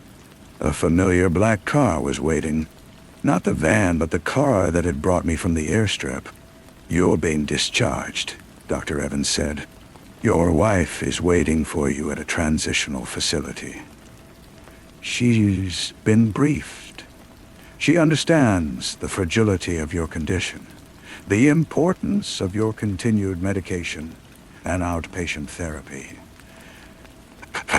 Lena died. The name was a ghost, a character from a book I had read long ago. I felt nothing. "That's good," I said. An orderly approached and handed me a small bag. Inside were the clothes I had been wearing when I arrived. I changed in a small outbuilding, the fabric feeling strange and coarse against my sanitized skin. My wallet was there, but my phone was gone. My wedding ring was absent. I didn't ask about it. I got into the back of the car. Dr. Evans waved from the gate, a benevolent figure receding into the landscape of my cure. The car pulled away, and we began the winding descent down the mountain. I did not look back. The transitional facility was another quiet, unmarked building in a quiet, unmarked suburb. The room they led me to was simple, with a bed, a chair, and a window looking out onto a small, manicured lawn. It was a perfect replica of a normal room. It was correct. The door opened, and Lena walked in. She was thinner. Her face was pale, and there were new lines around her eyes. She looked at me, and her expression was a complex map of caution, pity, and a weary residual love. "Colt," she said, her voice trembling slightly. "Lena," I replied. I offered a small, careful smile, the kind I had practiced in the mirror at the facility. She crossed the room and embraced me. Her hug was stiff, as if she were handling a fragile, reassembled artifact. I held her, my arms moving with a practiced gentleness. "They told me everything," she whispered into my shoulder. "About the breakdown. The things you believed." "I know," I said, my voice a calm, even stream. "It must have been terrible for you, and for Chloe. She's with my mother. She asks about you." "Well, I'll have to explain it to her gently," I said, repeating a phrase Dr. Evans and I had rehearsed. "Daddy was very sick, but he's getting better." Lena pulled back, searching my face. I kept my expression placid, open, and slightly sad. The perfect picture of a convalescent. I could see the moment she decided to believe it. The relief in her eyes was overwhelming. It was easier for her, too, to have a sick husband than a traitor or a truth-teller. "I'm just glad you're back," she said, and this time her embrace was warmer. Over her shoulder, I looked out the window. A man in a landscaper's uniform was trimming the hedges. He wasn't wearing a hat, and the sun glinted off a faint, pale line on his temple. A scar. I held my wife tighter. I was home. I was safe. I was sane. The man who had sent that message was a ghost, a symptom. The world was exactly as it was presented to be. The view from this window was just a view. The mountains were just mountains.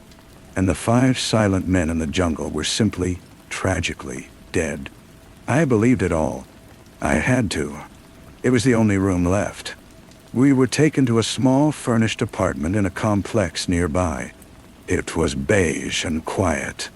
The sounds of life from other units were muffled, distant. Lena moved through the rooms, unpacking the few bags that had been brought for her. She was trying to create a home, but the air was thick with unspoken rules. We were still inside the machine, just a different, more comfortable chamber. My outpatient therapist, a woman named Dr. Shaw, visited 3 times a week. Our sessions were held in the living room. She was younger than Evans, with a sharper gaze disguised by a soft voice. She would ask about my dreams, my anxiety levels, my interactions with Lena. She was testing the integrity of my new self. I gave her the correct answers. I spoke of my gratitude for the treatment, my lingering shame over my delusions, my hope for a quiet future. I was a model patient. Lena and I learned a new way to be together. Our conversations were careful, avoiding certain topics like one avoids loose floorboards. We talked about Chloe, about mundane news, about what to make for dinner. The love was still there, but it was a guarded, wounded thing. Sometimes I would catch her looking at me when she thought I wasn't paying attention. Her eyes filled with a heartbreaking mixture of hope and fear. She was waiting for a sign in the man she married, or worse, a sign of the broken man she had been told about. One afternoon, we went for a walk. It was a sanctioned activity along a pre-approved route. The sun was warm. For a moment, the simple act of feeling it on my skin felt almost real. We passed a newsstand. The headlines were about infrastructure and sports. The world had moved on. The Valdez cartel was now a partner in regional stability. The president's approval ratings were at an all-time high. Lena squeezed my hand. "It's a nice day," she said. "It is," I agreed. We walked in silence for a block. Then, she said, very quietly, "The mail came today. There was a letter for you, from the department." I felt a cold trickle in my veins, a ghost of a feeling from a dead man. "Oh, it's your official discharge papers, and your pension forms." She couldn't keep a slight tremor from her voice. The pension was the final piece of the bargain. the hush money that validated the lie. "That's good," I said, my voice perfectly even. "We should fill them out tonight." That evening I sat at the small desk in our temporary apartment. The form was straightforward. Name, rank, serial number, reason for discharge, medical disability. I filled in the blanks with my neat, unhurried script. I was signing another confession, but this one felt like an administrative task. It was just paperwork. I reached the final box. Signature of applicant data. I picked up the pen. It was not a cheap ballpoint. It was a nice rollerball Lena had bought me. I looked at the line. I thought of nothing. Not the jungle, not the ghost signal, not the 5 faces I had condemned to oblivion twice over. Those thoughts were no longer mine to think. They belonged to a sick man. I signed. Colt.Guy. The name flowed smoothly, consistently. It was my signature again. It was the signature of the man I was now. I handed the form to Lena.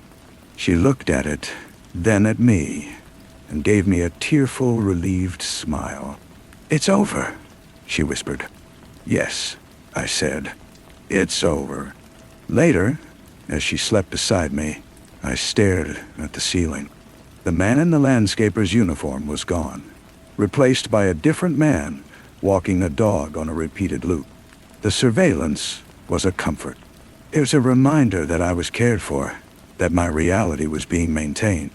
I closed my eyes and pictured the mountains from the facility, their serene, unchanging peaks.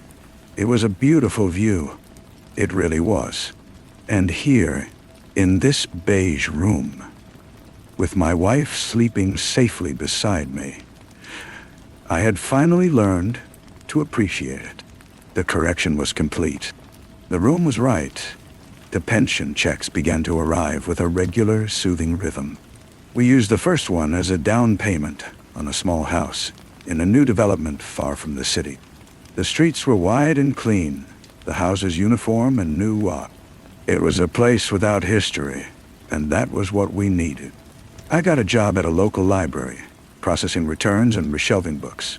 The work was quiet, methodical, and required no thought. I liked the order of it, the way every book had a designated place. Chloe came to live with us. She was shy around me at first, a little wary of this quiet, placid man who had replaced her father. I didn't try to force it. I followed the script Dr. Shaw had provided, speaking in soft tones, engaging in simple, structured activities. We colored. We did puzzles. Slowly, she began to relax. One evening, she climbed onto my lap while I was reading a newspaper and fell asleep. Lena took a picture, her eyes shining. It was a milestone. Years passed in a soft blur. I took my medication every morning without fail. I attended a monthly support group for stress-related disorders, where men and women I never saw outside that room talked about their own fabricated realities. We were a fellowship of the corrected. I was a respected member, often cited as an example of successful reintegration. I never thought about Silent Viper. The words themselves had been scrubbed from my mind, leaving only a smooth, blank space. If a news report mentioned the Valdez cartel, now a legitimate agricultural conglomerate, I felt nothing.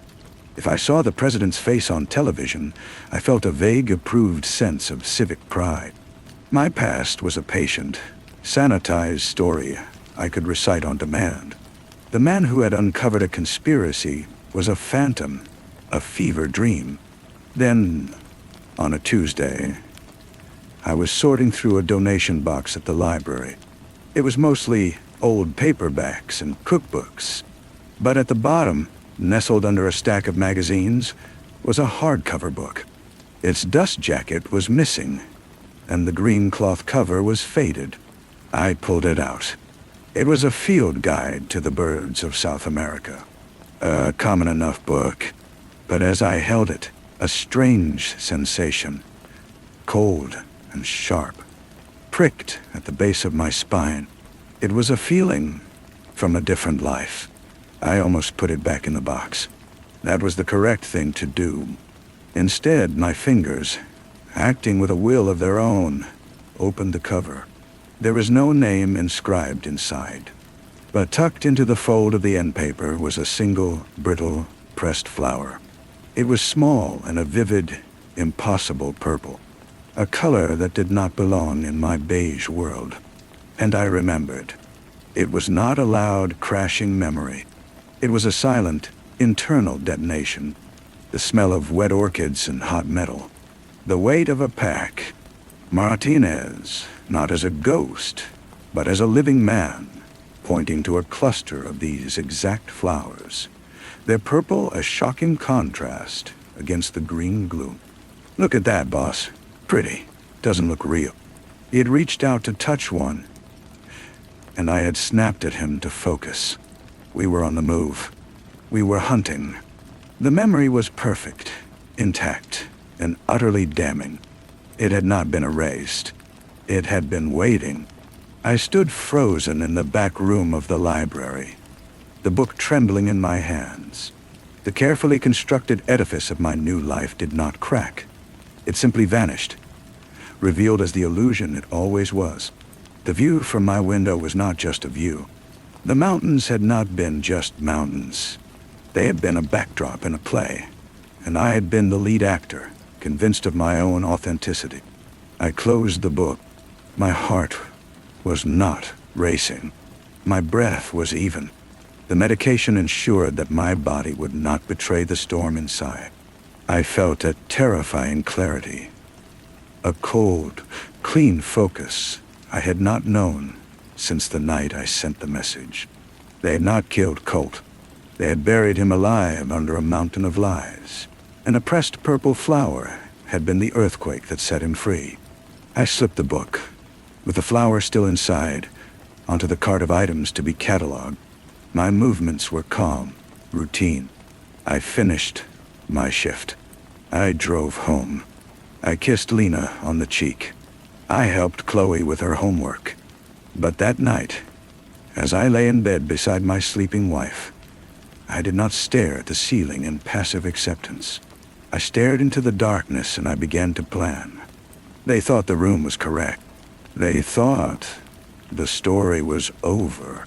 But they had made one final, catastrophic mistake. They had left a reader in a library, and I had just found the key. The plan was not for revenge. That was a hot, messy emotion, and I was a creature of cold patience now. The plan was for verification.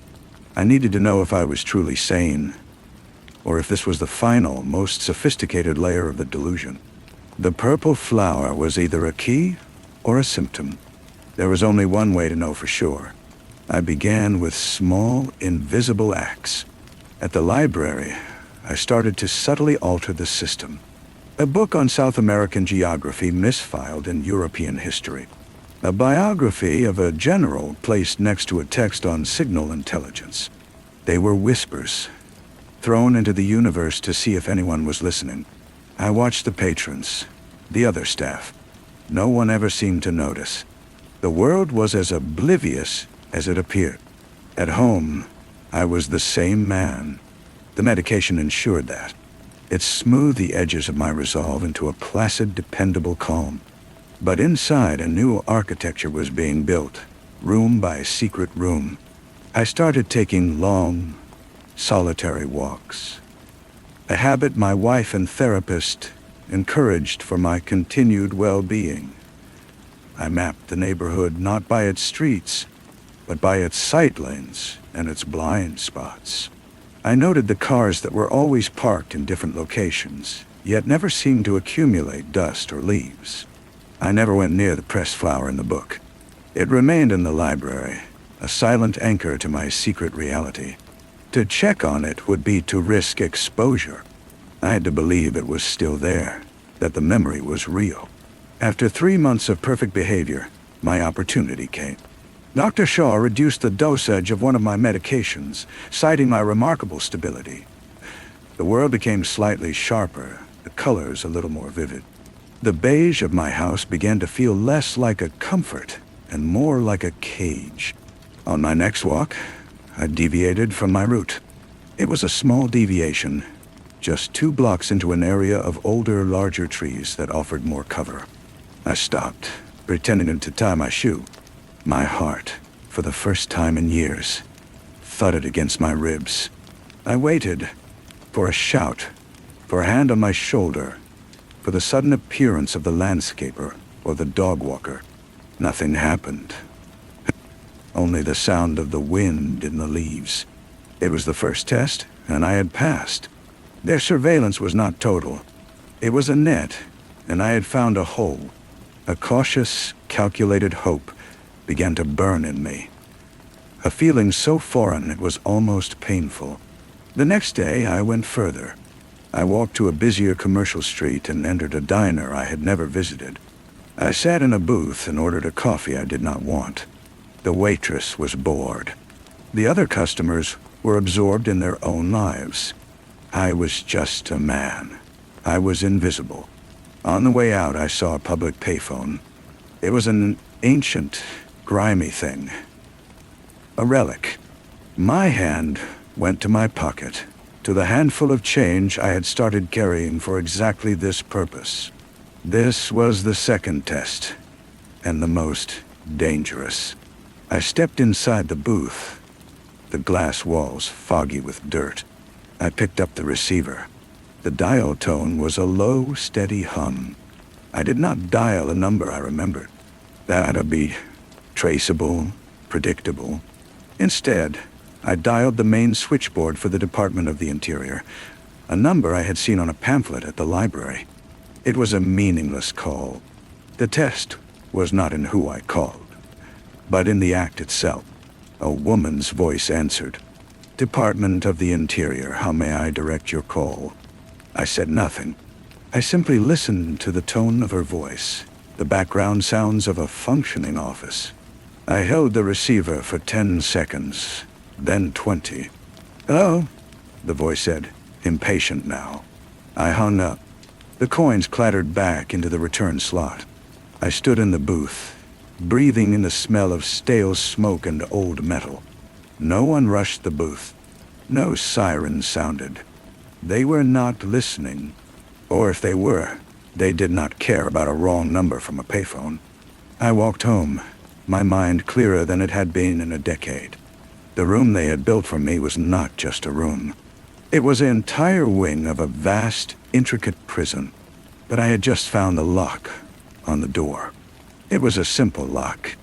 It was built on the assumption that the prisoner had forgotten he was a prisoner. I had remembered. And a prisoner who knows he is in a prison is already halfway to freedom. The view was still beautiful, but now I saw it for what it was. A picture on a wall, and I was starting to see the cracks in the plaster behind it. The cracks began to multiply. It was like developing a new sense, an extra layer of vision that allowed me to see the scaffolding holding up my world. The mailman's consistent cheerfulness, the way my neighbor washed his car every Saturday at exactly 10 a.m., the lack of any real crime in our perfect neighborhood. It all felt less like peace and more like a performance. I was an actor on a stage, and the audience was hidden in the dark, watching to see if I would stay in character. I began a new project in the library's basement, organizing a collection of old local newspapers that were slated for digitalization. It was tedious work, which meant I was always left alone. The brittle pages were a history of a town that had never known crisis. Garden club awards, high school sports victories, town council meetings about zoning. But buried in the mundane, I started to find anomalies. A brief article, 3 years old, about a man named Arthur Flynn, a retired postal worker who had disappeared on a fishing trip. He was listed as having no family. The article was 2 paragraphs long, and there was no follow-up. I found another, 5 years back. A woman, a school teacher, vanished while hiking. No suspects, no leads. Both disappearances were reported with a bland, procedural tone, then forgotten. They were holes in the narrative, small and quickly stitched over. I didn't cut the articles out. I committed them to memory, the way I had once memorized radio frequencies and extraction points. Arthur Flynn, Margaret Soames. They were just names, but they felt heavier than anything else in my life. They were real. One evening, Lena was looking through a photo album, a relic from our old life. She was smiling, lost in the memories. "Look at this," she said, pointing to a picture of us at a beach. "You were so tan." I looked. The man in the photo had a light in his eyes, a relaxed set to his shoulders that I could no longer emulate. He was a stranger. "We should go back there someday," I said, the script coming easily. "Maybe we will," she said, closing the album. "Dr. Shaw says you're making wonderful progress. She thinks we could take a trip soon. A short one, of course." Of course. A sanctioned trip. A pre-approved destination. The walls of the room were not just physical. They were temporal and geographical. Later that night, after Lena was asleep, I went to the kitchen for a glass of water. The house was silent.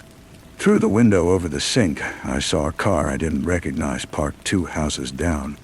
It was dark, and the engine was off. I stood there, watching. After 10 minutes, the interior light flicked on for a second as the driver checked his watch. It was the man who had been walking the dog. He was alone. He wasn't walking a dog anymore. He was just watching. A cold certainty settled over me. They knew, or they suspected. My small rebellions had not gone unnoticed. The phone call, the altered walks, they had triggered a subtle shift in the surveillance. They were tightening the net, just a little. The performance was not over. The audience was just moving closer to the stage. I finished my water and went back to bed. I lay down beside my wife, feeling the warmth of her body.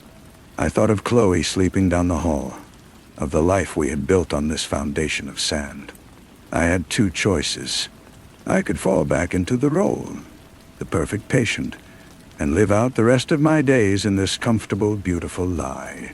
Or I could keep digging and risk burying all of us in the collapse. I looked at Lena's peaceful face in the dim light. I had dragged her into this once. I had promised her it was over. But it wasn't. It had only been paused. The man in the car outside was a message. He was a reminder that the room was still there, that the door was still locked. But he was also a confirmation. They wouldn't be watching so closely if there was nothing to find. Arthur Flynn and Margaret Soames were not phantoms. The purple flower was real. The silence was not peace. It was the quiet hum of the machine, and I was finally learning how to listen for its flaws. The next move was mine, and it would have to be perfect. It would have to be the last move I ever made. The perfect move presented itself not with a bang, but with a whisper. It was a Thursday. The library was hosting a local author event, a woman who had written a children's book about a lost kitten. The small event room was crowded with parents and fidgeting children. The noise and chaos were a shield. I was tasked with managing the overflow, directing people to extra chairs. In the commotion, no one noticed me slip into the staff break room. The break room had a phone, a landline for staff use. It was likely monitored, but everything was monitored. The risk was the point. I dialed the number for the library's main desk, a number I knew would be busy for the next hour. As it rang, I used my other hand to press the hook switch down and then release it, creating a click. I did it again, a third time. It was an old signal, one that hadn't been used in years, a code for a compromised line. It was a shot in the dark, a message in a bottle thrown into an ocean I wasn't even sure existed. I hung up. My hands were steady. I returned to the event, smiling blandly as I handed a crayon to a little girl. The rest of the day passed with a glacial slowness. Nothing happened. No one looked at me twice. I had expected that. Hope was a dangerous thing. I kept mine locked in a deep freeze. 2 days later, I was reshelving books in the history section. A man approached me. He was elderly, dressed in a worn tweed jacket, and he moved with a scholar's stoop. He was irregular, a man who came in every few weeks to research local genealogy. He was part of the furniture. "Excuse me," he said, his voice a dry rustle. "I'm looking for a book on the Whiskey Rebellion. I believe it should be here." He pointed a gnarled finger at an empty space on the shelf.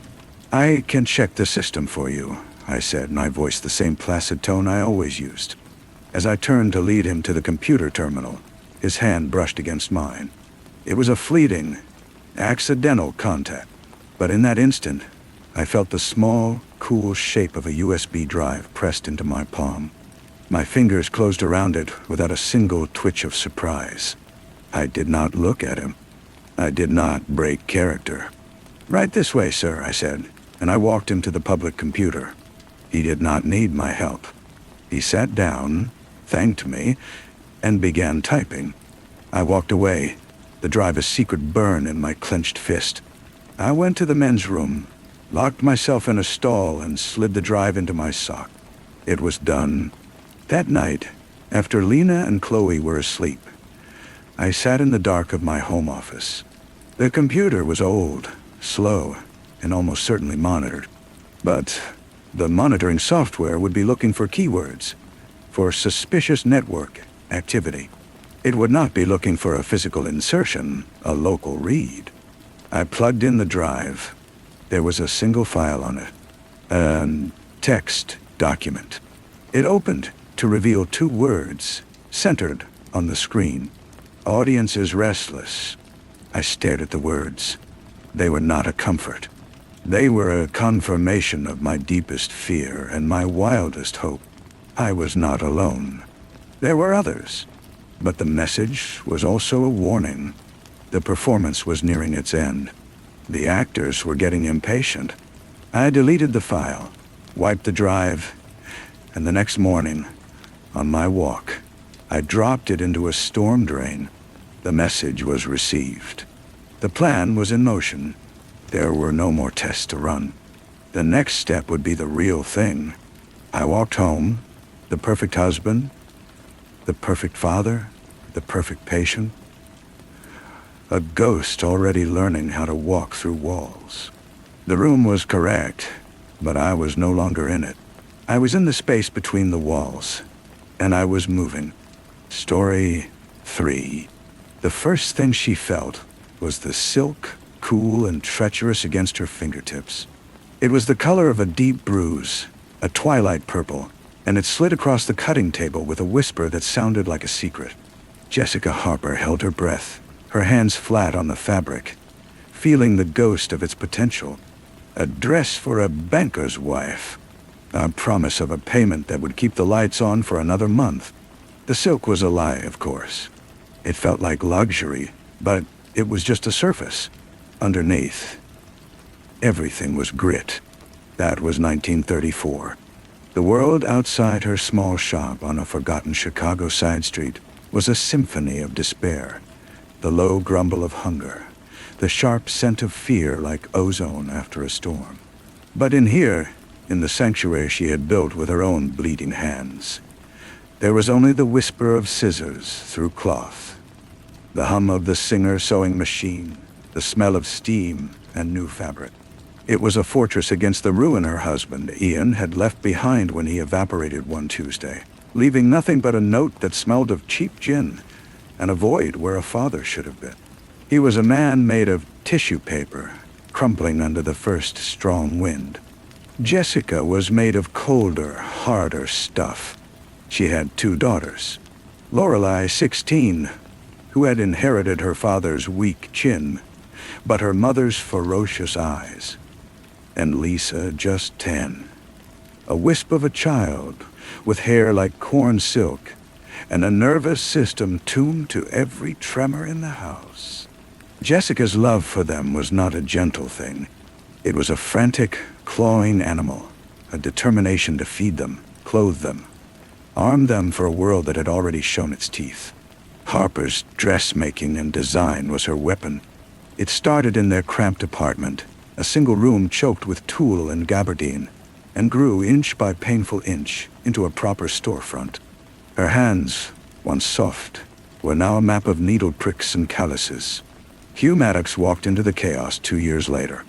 He was a man who carried the scent of cigars and good wool, a fabric salesman with a tired smile and eyes that missed nothing. He saw not just a struggling seamstress, but a general.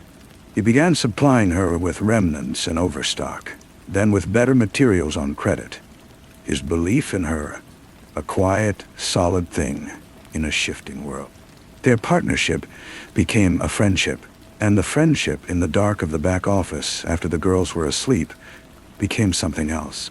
A desperate, hungry passion that was less about love and more about the affirmation that they were still alive, still capable of creating something other than survival.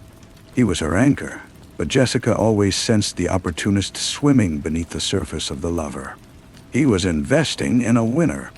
By 1938, Harper's was a name whispered in the right parlors. Jessica had a staff of 6 girls, their machines chattering like cheerful insects. They had moved to a better neighborhood, a small house with a real garden where Lisa could sit and read. But the war had already begun. It was a silent, cold war waged across the dinner table, fought with glances and sighs. Lorelei, now 20, was a beauty of a particularly dangerous kind. She had the sharp, polished glamour of a newsreel starlet, all crimson lips and scornful eyes. She saw her mother's work not as a sacrifice, but as an embarrassment. The smell of the shop on her mother's clothes, the constant talk of patterns and pleats, it was all so common. Lorelei dreamed of penthouses and champagne, of men who wore rings on their pinkies and never spoke of the Depression.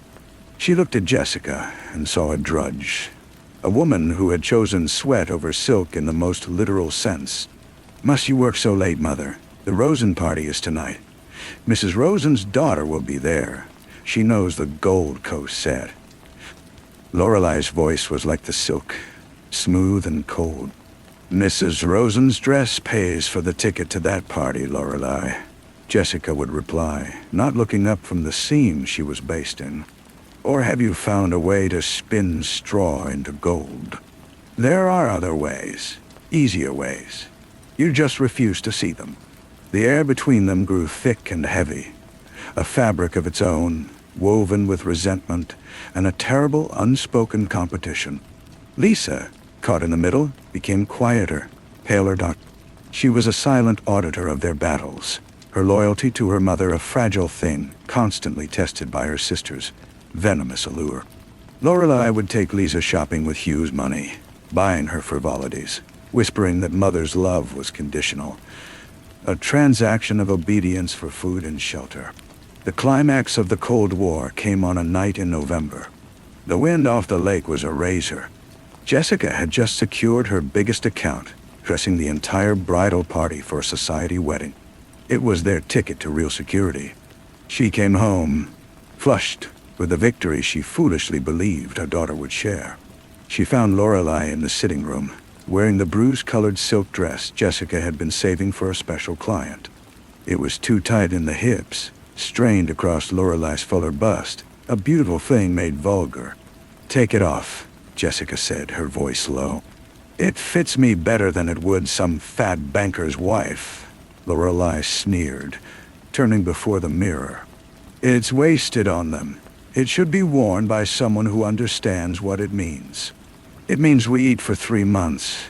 It means Lisa can see a doctor for that cough. Take it off. Or what? You'll throw me out. Go on. I've met someone. His family owns half the stockyards.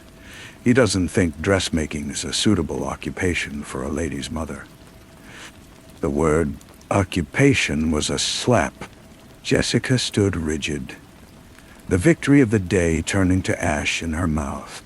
She saw not her daughter, but Ian. The same weakness, the same entitlement, the same brutal disregard for the scaffolding that held their lives up. She took a step forward, Lorelei, mistaking the terrible stillness in her mother's eyes for surrender, smiled a slow, cruel smile. That was when Lisa, trying to slip unseen up the stairs to her room, tripped on the hem of her own cheap store-bought dress and tumbled down the last few steps. The sound was a small, brittle crash. Jessica rushed to her, the fight with Lorelei forgotten. Lisa was sobbing, more from shock than pain, a thin line of blood trickling from her nose.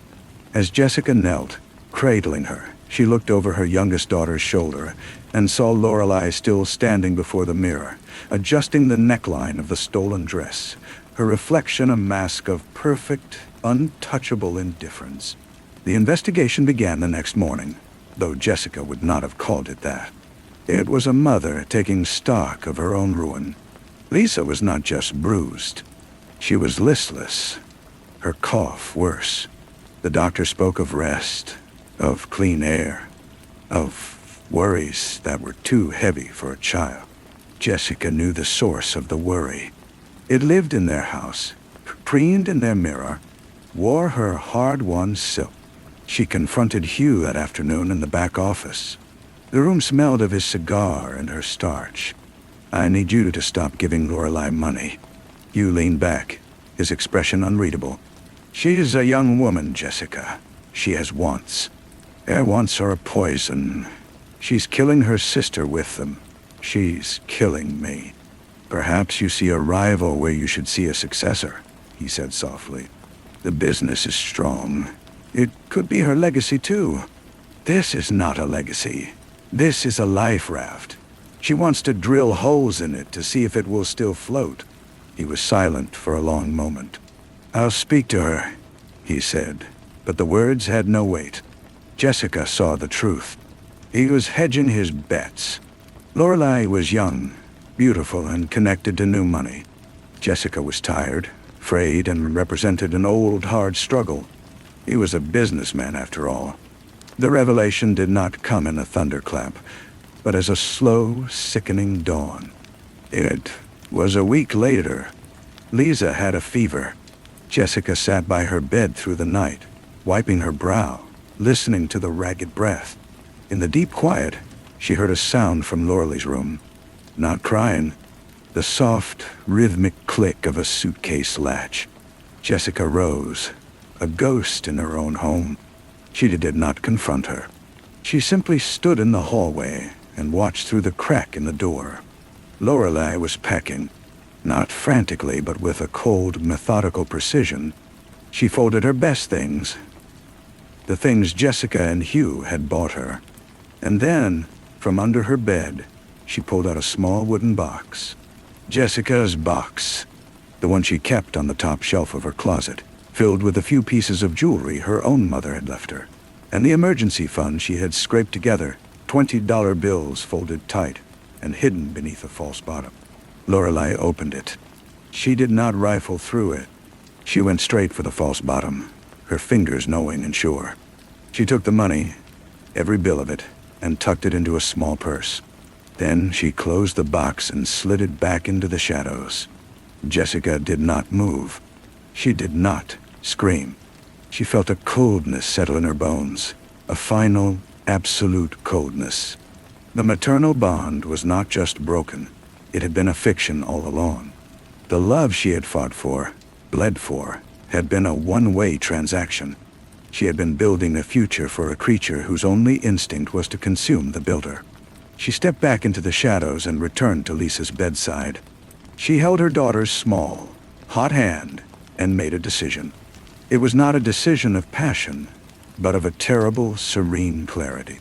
The climax was silent. The next morning, Lorelei was gone. A note on the kitchen table, brief and elegant as a poisoned dart. "Gone to start my life. Do not try to find me." Hugh was distraught, then angry. He wanted to go after her, to bring her back.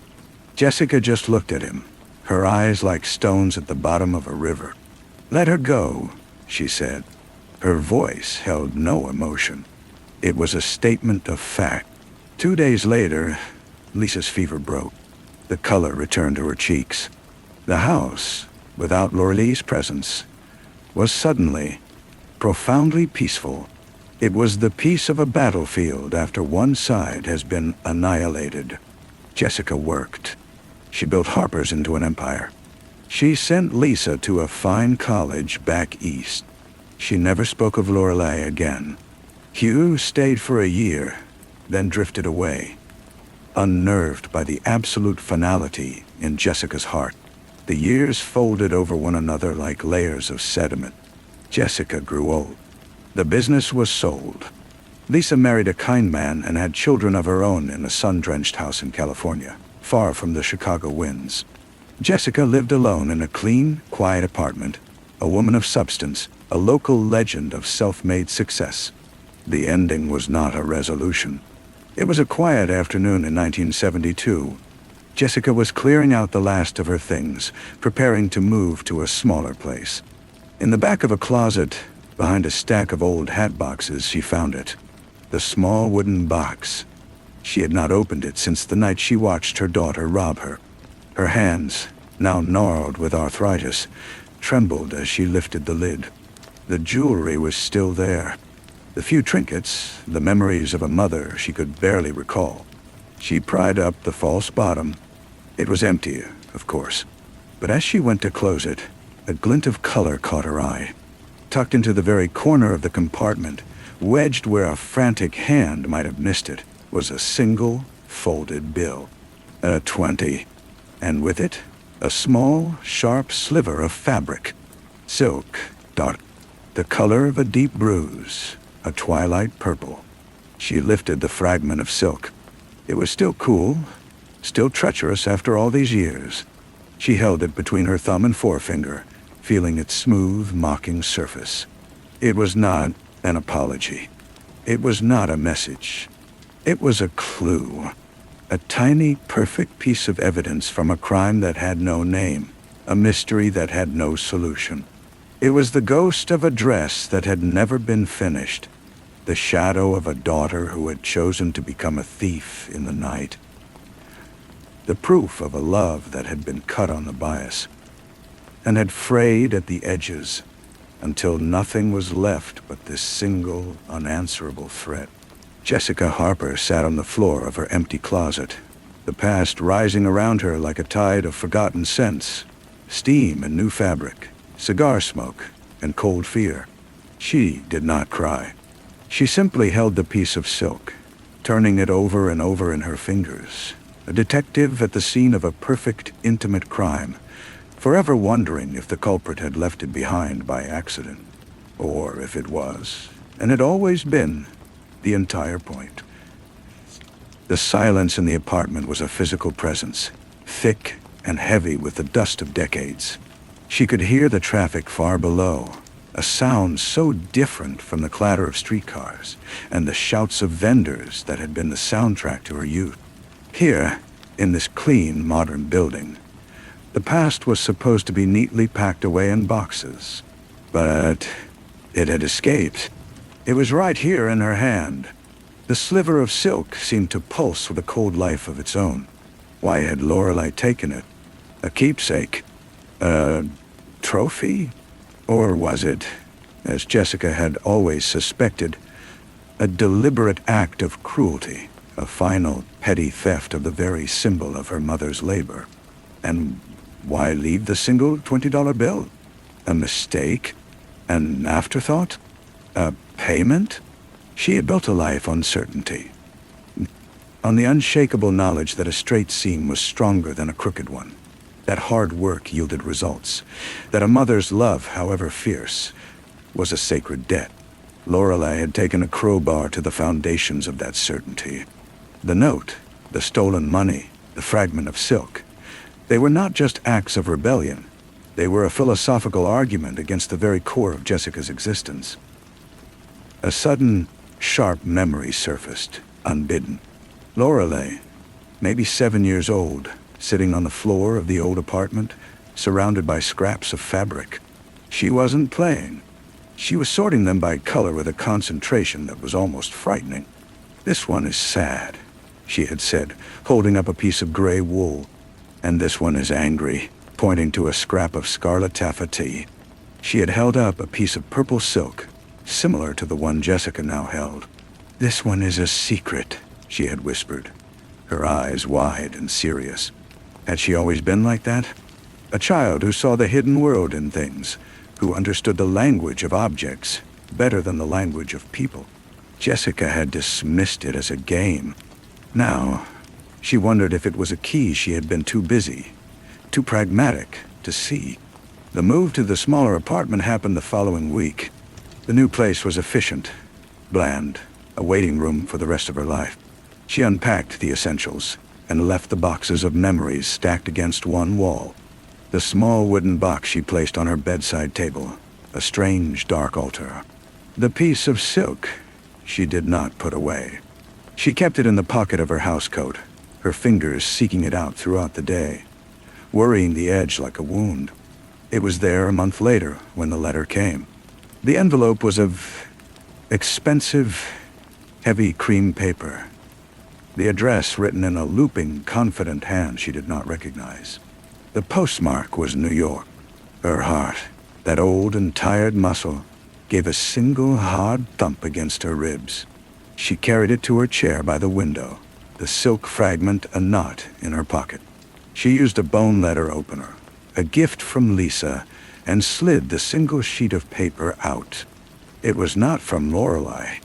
"Dear Mrs. Harper," it began. "You do not know me. My name is Arthur Pembroke, and I had the great, if complicated, fortune of being married to your daughter Lorelei for 15 years. Jessica's breath caught. She had to read the sentence twice. Had been. The past tense was a chasm. Lorelei passed away 6 weeks ago, the letter continued, its elegant script belying the brutal news it carried. Cancer dos. It was swift, in the end. She asked that I write to you upon her passing, though she gave me no message to relay. She simply insisted that you be informed. The words blurred. Lorelei was gone. The finality of it was absolute. The hope, buried so deep she never acknowledged it, that there would one day be a reckoning, a conversation, an answer evaporated. There was only silence now, a permanent silence. "I am enclosing something she specifically asked be returned to you," Arthur Pembroke wrote. She kept it with her always, in a small locket.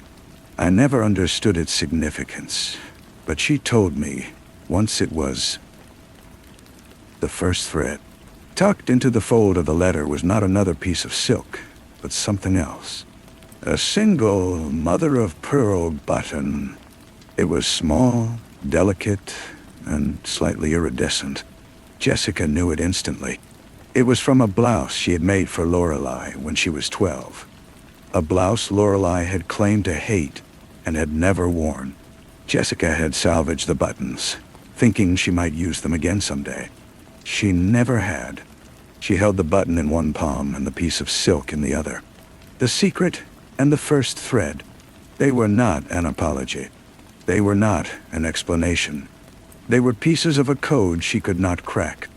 A narrative her daughter had written for herself. A story in which Jessica was a character. A symbol. Perhaps a villain. But never just her mother.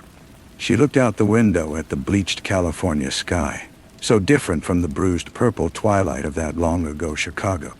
Lorelei had built a life, a marriage, a whole world away from her. She had taken the stolen money and the secret silk and the first thread and had woven them into existence. Jessica would never know. The crime was not the theft. The crime was the withholding. The crime was the private story. Jessica Harper, aged and alone, closed her hand around the button and the silk. The mystery had not been solved by the letter. It had been deepened, made eternal. She would die without knowing her own daughter. And she understood, with a clarity that was both terrible and peaceful, that this was the story Lorelei had intended to tell all along. It was not a story of reconciliation. It was a story of a beautiful, unbreakable silence. The button was cool and smooth, the silk a whisper against her skin. She sat there as the afternoon light faded, the two objects in her hand feeling less like clues and more like the final weighted pieces of a scale. On one side, a lifetime of work and worry and love offered. On the other, a button, a scrap of fabric, and a silence that had now stretched beyond the grave. Arthur Pembroke's letter lay on the table, a formal masculine script that offered facts but no solace. He had been married to her daughter. He had watched her die. He had known a version of Lorelei Jessica never would. A woman who kept a mother-of-pearl button in a locket and called it the first thread. What story had she told him? What lies had she woven to explain the absence of a family, the contempt for a mother who worked with her hands? Jessica realized she was angry. It was a clean, sharp anger she had not allowed herself to feel in decades. It was not anger at the stolen money, or the cruel words, or even the indifference to Lisa's suffering. It was anger at this final, elegant act of narrative theft.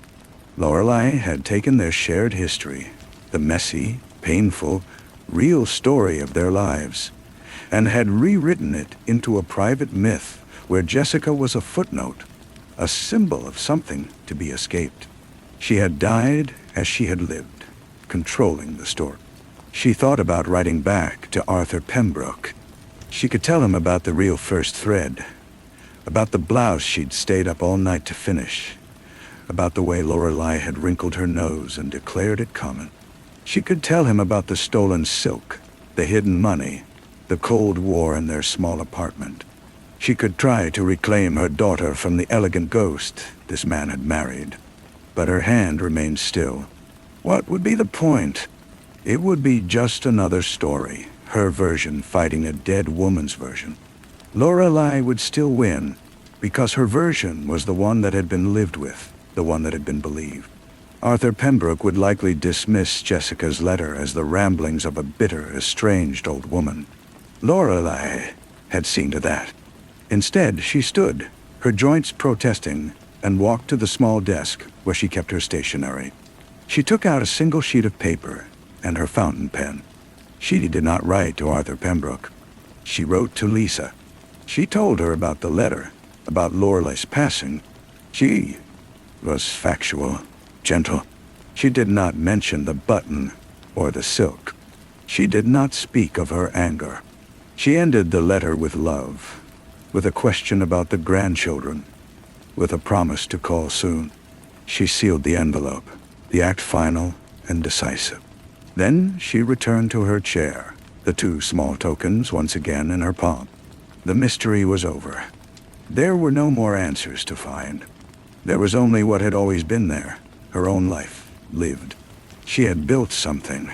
She had loved one daughter well, and she had lost the other to a phantom life of silk and secrets. That was the story. It was not a satisfying story. It was not neat, but it was true. She opened her hand and looked at the button and the scrap of silk one last time. Then she leaned forward and placed them both in the ashtray on the table beside her. She did not light a match. She simply left them there, two small, meaningless objects on a bed of cold glass. They were just things, after all. They had no power she did not give them. The afternoon faded into evening, and Jessica Harper sat in the growing dark, finally, and utterly free of her daughter. The freedom was a vast and empty country. For days, Jessica moved through her small, orderly apartment, the absence of the old weight feeling less like relief and more like a new kind of burden. She had spent so long defined by that loss, by the thorny problem of Lorelei, that its resolution left her untethered. The anger had burned off, leaving a fine, cold ash of something that was neither sadness nor acceptance, but a simple, exhausted acknowledgement. A week after the letter, she found herself standing in front of the full-length mirror in her bedroom. She looked at her reflection, the white hair carefully styled, the tailored dress, the posture that still spoke of a woman who commanded a workroom. This was the woman she had built from the ground up. This was the victory. But victories, she was learning, were for the living to remember. And she was the last one left who remembered the true cost of this one. She thought of Arthur Pembroke, a man living in a New York apartment, surrounded by the artifacts of a life he thought he understood.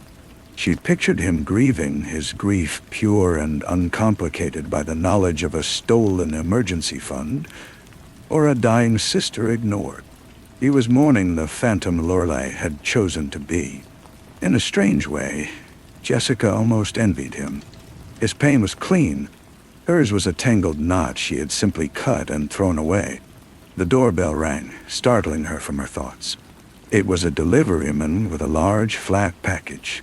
She signed for it, her name a familiar, practiced scrawl. Inside, leaning against her sofa, was the package. It was from Lisa. A note was taped to the front. "Mom, I was cleaning out the garage and found this. I thought you should have it. All my love, Lisa." With stiff fingers, Jessica tore away the brown paper.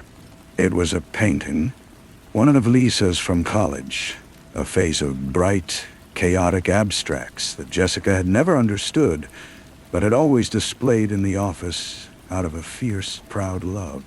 This one was different. It was a landscape, muted and soft, all grays and blues and a single stark line of black that might have been a tree or a telephone pole.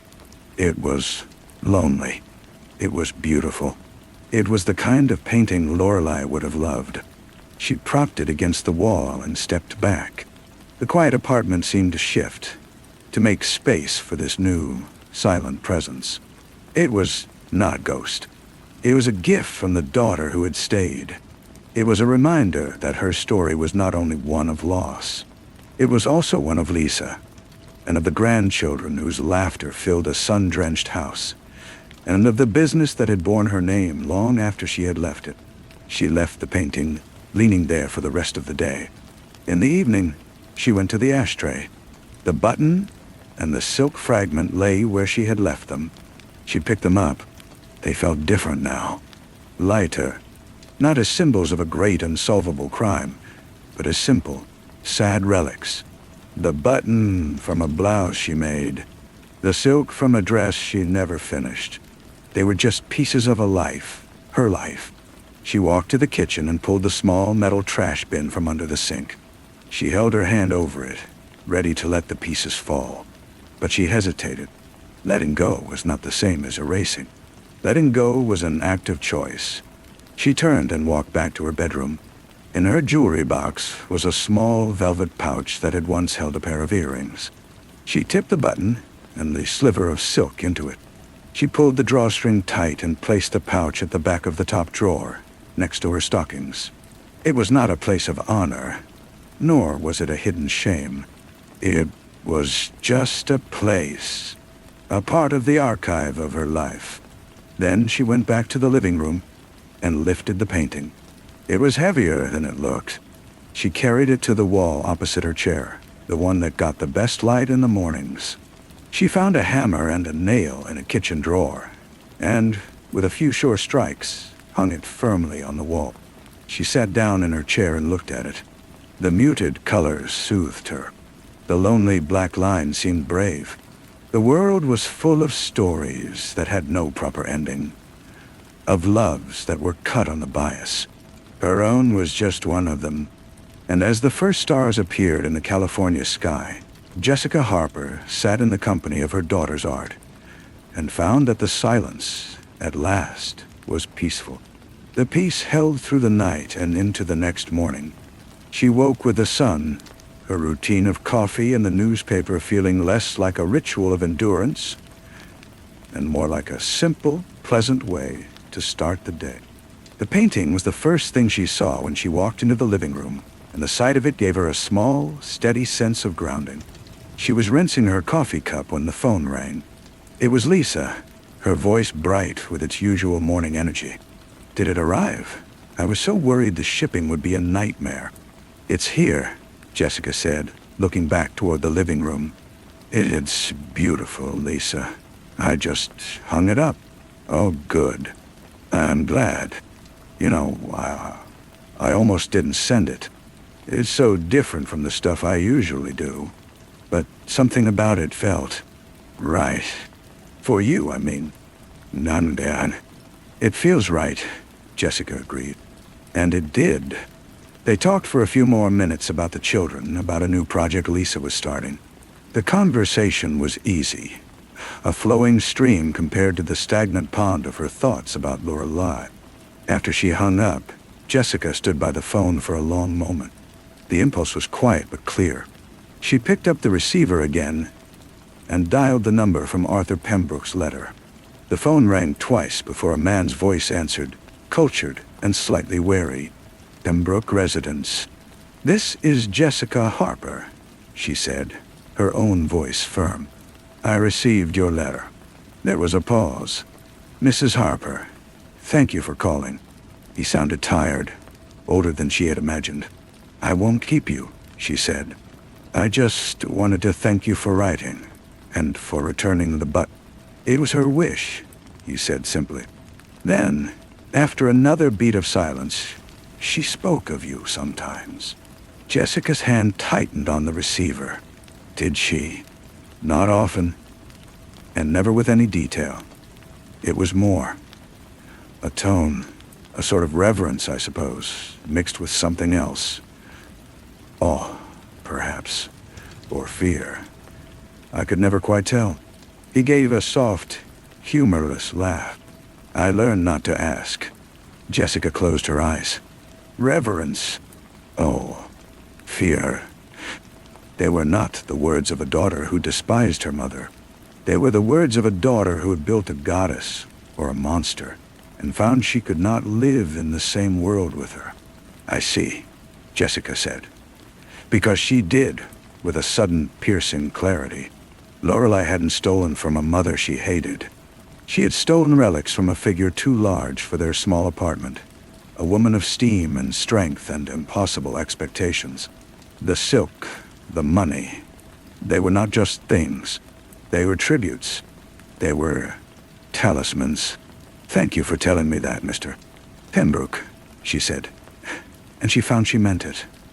"Is there anything else?" he asked, his voice softening almost imperceptibly. "No," Jessica said. "No, I think that's all." "And her own review." She placed the receiver back in its cradle. The apartment was quiet again, but the quality of the silence had changed once more. It was not the silence of a mystery solved, nor the silence of a battle concluded. It was the silence of a story understood. Her daughter had not been a thief of things, but a thief of meaning. She had taken the raw materials of their life and had constructed a legend to live by. A legend in which Jessica was a distant, powerful queen, and Lorelei was the court exile, surviving on stolen fragments of the royal cloth. She walked to the bedroom and opened the top drawer. She took out the velvet pouch, feeling the small, hard shape of the button and the soft whisper of the silk inside. She did not open it. She carried it to the living room and sat in her chair, the pouch resting in her lap as she looked at Lisa's painting.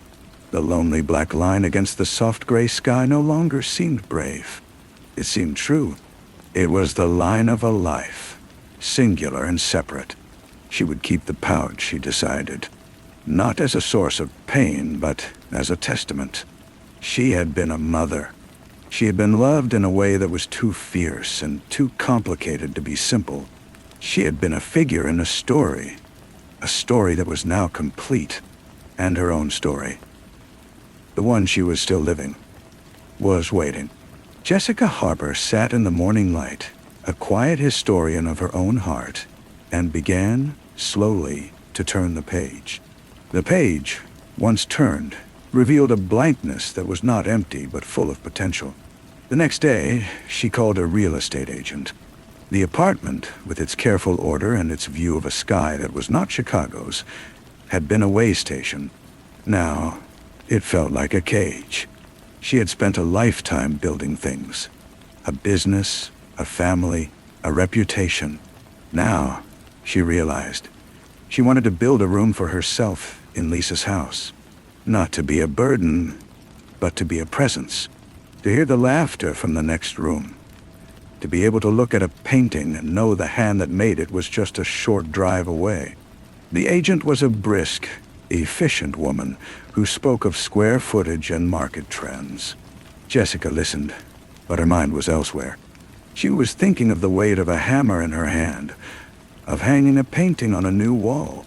She was thinking of the sound of her grandchildren's voices in the morning. The process of selling was a welcome distraction, a practical problem with practical solutions. She sorted through a lifetime of possessions with a new, unclouded eye. She kept only what brought her peace, or held a necessary memory. The rest she gave away or discarded without ceremony. It was a shedding of skins, each one lighter than the last. One afternoon, she packed a single suitcase and a box containing the painting, the velvet pouch, and a few photographs. She locked the apartment door for the last time and took a taxi to the airport. The flight was smooth, the landscape below shifting from the dry brown of California to the lush green of the Pacific Northwest. Lisa was waiting at the arrivals gate, her face a beacon of uncomplicated love. They hugged, a long, tight embrace that said everything that needed to be said. The room Lisa had prepared for her was at the back of the house, looking out onto a garden. The light was different here, softer, filtered through rain-washed air. The first thing Jessica did was hang the painting on the wall opposite the window. The muted blues and grays looked at home here. The single black line seemed less lonely now, more like a mark of definition against the gentle world. Weeks turned into months. She fell into the rhythm of the house. She read stories to her grandchildren, her voice steady and sure. She helped with homework, her patience a deep, untapped well. She and Lisa would drink tea in the evenings, talking of small things, their conversation a quiet, meandering stream. One rainy afternoon, while the children were napping, Jessica went to her room. She took the velvet pouch from her drawer. She loosened the drawstring and tipped the contents onto her palm. The mother-of-pearl button glowed in the gray light. The scrap of silk was a dark slash. She no longer felt the urge to decode them. They were what they were. A button from a blouse, a piece of a dress. They were artifacts of a love that had been as real as it was flawed. She walked to the window and looked out at the garden, at the rain dripping from the leaves of the rhododendron. Then she closed her hand around the two objects, feeling their familiar shapes one last time. She opened her hand and let them rest on the windowsill. They were just part of the room now, two small items sitting beside a potted plant. They held no more power than a pebble or a leaf. They were simply there. She turned away from the window and picked up a book. Down the hall, she could hear the soft sounds of her granddaughter stirring from her nap. Soon the little girl would pad into the room, her face still soft with sleep, and climb into Jessica's lap. And Jessica would hold her, this new, unburdened life, and read to her about adventures in faraway lands, her voice a steady anchor in the quiet, rainy afternoon. The story the book told was of a brave mouse in a waistcoat, but the child in her lap was already crafting her own narrative, her small finger tracing the pattern on Jessica's sleeve. "Grandma," she murmured, her voice thick with sleep, "this looks like a little river." Jessica looked down. It was merely the weave of the fabric, a random arrangement of threads. But in her granddaughter's eyes, it was a map, a story waiting to be discovered. She felt a smile, genuine and unforced, touch her lips. This was the real magic, she thought. Not the controlling of a story, but the sharing of it, the allowing of it to be reinterpreted, reinvented by each new pair of eyes. Later, after the children were in bed, Lisa found her in the kitchen, wiping down the counters. "You seem different, Mom," Lisa said, leaning against the doorframe. "Lighter, Dort." "I feel different," Jessica replied. And it was the truth. The past was not gone, but it had been integrated, like a difficult chapter in a long book. It no longer dictated the story. It simply informed the character. She finished in the kitchen and walked back to her room. The rain had stopped, and a sliver of moon was visible through the clearing clouds. Her gaze fell upon the windowsill. The button and the silk were still there, but they were no longer separate from their surroundings. The mother of pearl had a cool, lunar glow, and the silk was just a dark shape in the dimness. They were not a shrine or a secret. They were part of the landscape of her life now, as neutral and as accepted as the view of the garden. She got into bed, the sheets cool against her skin. As she drifted toward sleep, her mind did not turn to Lorelei or to Arthur Pembroke or to a dusty Chicago workroom. Instead, she thought of the river on her sleeve, the one her granddaughter had seen. It was a small, silly thing, but it felt important. It meant the story was still being written, not in ink or in memory, but in the quiet, ongoing moments of a life being lived. And for the first time in a very long time, Jessica Harper was content to be simply a character in it, moving forward without looking back into the next unknown and welcome page.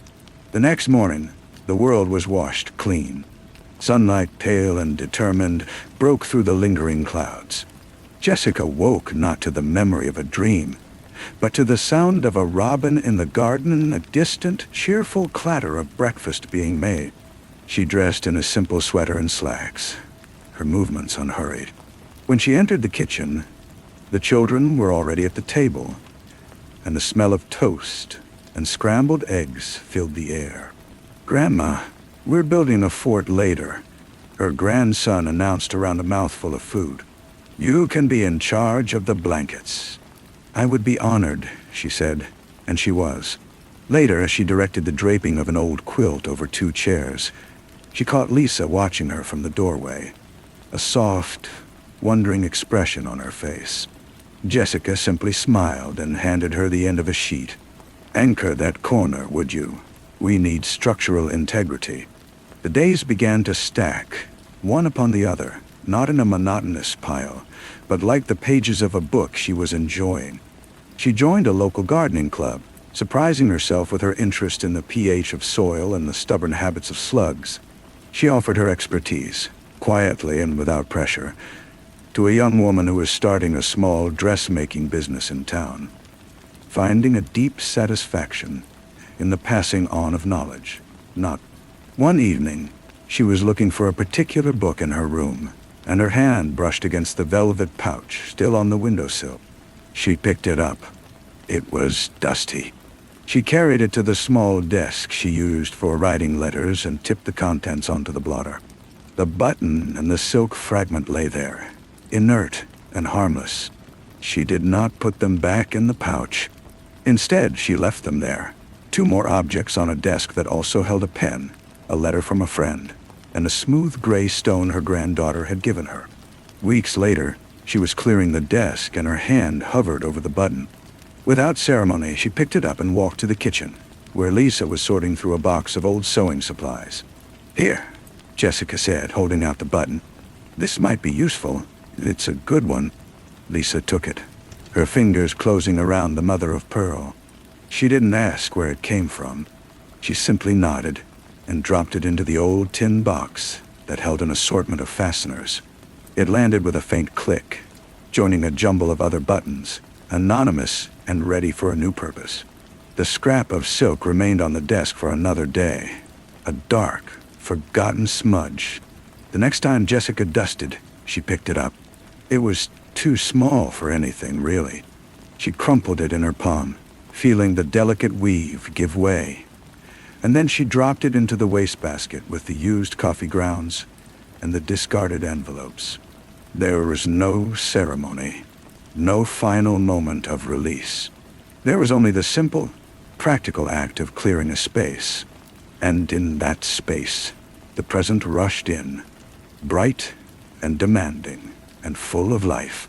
Jessica turned from the wastebasket, her eyes already seeking the next thing, the next small task, the next moment of a story that was, at last, entirely her own. The finality of it was not in the disposal, but in the lack of fanfare. The act was so ordinary, so seamlessly woven into the fabric of the day, that it felt less like an ending and more like a quiet correction. The story of the button and the silk was no longer a story she was telling herself. It was a sentence that had been read, its meaning absorbed, and its book closed and returned to the shelf. Life in Lisa's house was a symphony of small, present demands.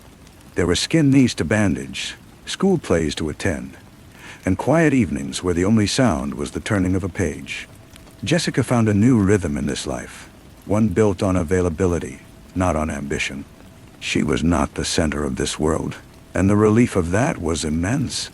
She was a supporting character, and she played the part with a grace she had never known she possessed. One Saturday, she was in the garden, helping her granddaughter plant sunflower seeds in a small, muddy patch. The child's hands were caked in dark soil, her face a picture of fierce concentration. "Like this, Grandma?" she asked, pressing a seed into the earth. "Just like that," Jessica said. "Now we cover it up and let the sun and the rain do their work." She sat back on her heels, the cool earth seeping through the knees of her trousers. She looked at her hands, the veins more prominent now, the skin thinner. They were the same hands that had once guided silk through a roaring machine, that had clutched a velvet pouch as if it were a holy relic. Now they were covered in garden soil, and they were planting something new. The simplicity of it was a kind of benediction.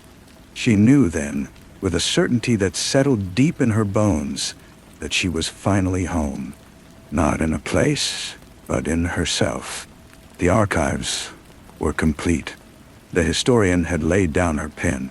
There was only the sun on her back, the child at her side, and the quiet, patient hope of something about to grow. The sunflowers broke through the soil a week later, a row of bright green promises. Jessica checked them every morning, a small ritual that felt both new and ancient. Her granddaughter would run out to inspect their progress, her excitement a mirror of Jessica's own quiet satisfaction. It was a different kind of creation, this nurturing of life from seed, slower and far less predictable than dressmaking, but no less meaningful. The tin of buttons in the sewing room became a source of fascination for the children. On a rainy afternoon, Jessica found them at the kitchen table, the contents of the tin spilled across the wooden surface. They were sorting them by color and size, inventing elaborate stories for each one. The mother-of-pearl button was there, mixed in with the plain white and the practical brown. Her grandson held it up to the light. "This one's like a moon," he declared, before dropping it back into the chaos. It was just a button again. It was everything it needed to be. That evening, Lisa came into Jessica's room. She had a small, wrapped package in her hands. "I saw this today and thought of you," she said. Her expression a little shy. Jessica unwrapped it. It was a blank book, its cover a soft gray felt, its pages empty. "For your stories," Lisa said softly. Jessica ran her hand over the cover. It was not a demand, not a suggestion that she record the past. It was an invitation for whatever came next. She felt the truth of it settle within her. She had spent so long being a keeper of records, a curator of a finished life. Now she could be an author. She placed the book on her desk next to the gray stone. She did not open it that night, or the next. There was no rush. The first entry would come when it was ready. A small observation, perhaps, or a line of a poem she liked. Or maybe it would remain empty, a testament to a life that was finally being lived, not recorded. For now, the story was in the sunflowers stretching toward the sky, in the sound of her daughter's laughter from the next room, in the quiet, steady beat of her own heart, no longer haunted, simply here. The summer deepened and the sunflowers grew taller than the children, their heavy heads turning to follow the sun. Jessica found herself standing beside them in the early mornings, a cup of tea warming her hands, simply watching the light change. The blank book remained on her desk, a patient presence. She had not written in it, but she had placed a single pressed petal from the first bloom between its pages, a marker for a moment that needed no words. One afternoon, her granddaughter brought her a drawing. It was a family portrait, with stick figure representations of everyone, including the dog.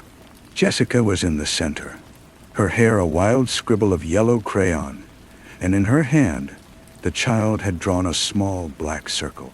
"That's your special button," she explained, though the button had long since been lost in the tin. The story had been rewritten, the artifact transformed into a symbol of Jessica's place in this new world. She did not correct her. She taped the drawing to the wall beside Lisa's painting, where the brave black line now kept company with a sun and a smiling dog. The past, when it visited now, did so as a gentle ghost, not a tormentor. She would smell a certain type of dust and remember the Chicago workroom, but the memory was flat, a photograph in an album, devoid of its old emotional weight. She had thought understanding would be the goal, but she now saw that peace was something else entirely. It was not a destination one reached, but a climate one learned to live in. The story was not over. It was being told in a new voice, with a different rhythm. It was in the weight of a sleeping child in her arms, in the shared silence with her daughter as they watched the stars emerge one by one, in the simple, profound act of breathing in and breathing out. Day after quiet day, in a world that was finally, blessedly, enough. The first sentence she wrote in the book was not about herself. It was about the way the light fell through the maple tree in the garden at 3 in the afternoon, casting a lacework of shadows on the grass. It was an observation, pure and simple, unburdened by metaphor or memory. The pen felt light in her hand, the ink flowing smoothly onto the pristine page. She did not write a second sentence that day. One was enough. Autumn arrived, painting the leaves in fiery hues. Jessica took walks through the neighborhood, her steps brisk and sure. She noticed things she had been too preoccupied to see before. The particular blue of a front door, the way a certain house always smelled of baking bread, the friendly nod of a neighbor walking his dog. She was no longer a visitor. She was part of the landscape. One chilly evening, she was looking for a sweater and opened a trunk where Lisa stored out-of-season clothes. Tucked beneath a stack of woolens was a small, familiar shape, her old velvet pouch. She picked it up. It was empty, of course. She held it for a moment, feeling the soft nap under her fingers. Then, without a second thought, she carried it downstairs and handed it to her granddaughter, who was arranging her doll's tea set. "Here," Jessica said. "This might be nice for your dolls. A little bag for their treasures." The child's eyes lit up. "Oh, thank you, Grandma." She immediately began to put tiny porcelain cups inside it. Jessica watched her for a moment, then turned and walked to the window. The garden was mostly bare now, the sunflowers brown and bowed, but she knew the seeds were there, waiting in the dark, cold earth. She placed her palm against the cool glass. There was no tremor in her hand, no tightness in her chest. There was only the quiet certainty of the turning year, and the profound, ordinary peace of a life, once fractured, now whole. The dolls' tea party continued, a quiet, chattering affair on the living room rug. Jessica left them to it, moving to the kitchen to start dinner. As she chopped vegetables, the steady rhythm of the knife was a meditation. She heard her granddaughter's voice from the other room, narrating the adventures of a doll who carried a velvet pouch. The story was already changing, the pouch no longer a vessel for grief, but for imagination. It was the way of things, she thought. Objects, like stories, belonged to the people who held them. That night, after the house was quiet, she sat at her desk. The gray book was open. She read her one sentence about the light, and then below it, she wrote another. It was not about the past, nor was it a plan for the future. It was a simple line about the sound of the wind in the eaves, a lonely but comforting sound. She closed the book, the soft cover yielding under her fingers. The act felt complete. There was no need for more. In bed, she listened to that same wind. It whistled softly, a familiar tune she couldn't quite name. She thought of the seeds in the garden, dormant and full of potential, and of the empty pouch now filled with a child's make-believe. Her own life felt like that now, not empty, but cleared, ready for whatever might come to fill it. She closed her eyes, and sleep took her easily, pulling her under its gentle, dark wing without a single backward glance. Story 4. The silence in the apartment was a physical presence, a thick, velvety weight that pressed against my eardrums until they ached. It was not an empty silence, but a distorted one. A held breath, the kind that follows a gunshot or a final gasped word. I stood in the center of the vast living room, the white carpet a pristine sea around my worn leather shoes, and I listened to the absence of sound. It was in this silence that I first understood how a life could be built, layer by meticulous layer, on a foundation of beautiful lies, and how that same silence could, in an instant, become the echo chamber for its collapse. My name is Gideon. It wasn't always, but it is now. It's the name I chose, a name that sounded solid, biblical, a name that belonged in rooms like this one, with floor-to-ceiling windows framing a bleeding sunset over Lake Michigan. I grew up with the sound of freight trains and the smell of damp concrete, a world of chipped linoleum and perpetual want. My father's hands were permanently stained with grease, and his ambitions stretched no further than the next paycheck. I hated that life with a quiet, burning passion that became the engine of my every waking moment. I studied not to learn, but to learn how to escape. I watched people, the way they moved, the words they used, the casual, unthinking assurance with which they occupied space. I learned to mimic it, to wear their manners like a borrowed coat. It was this talent that brought me to the attention of Galileo, a man whose wealth was so vast and ancient it seemed to generate its own gravity.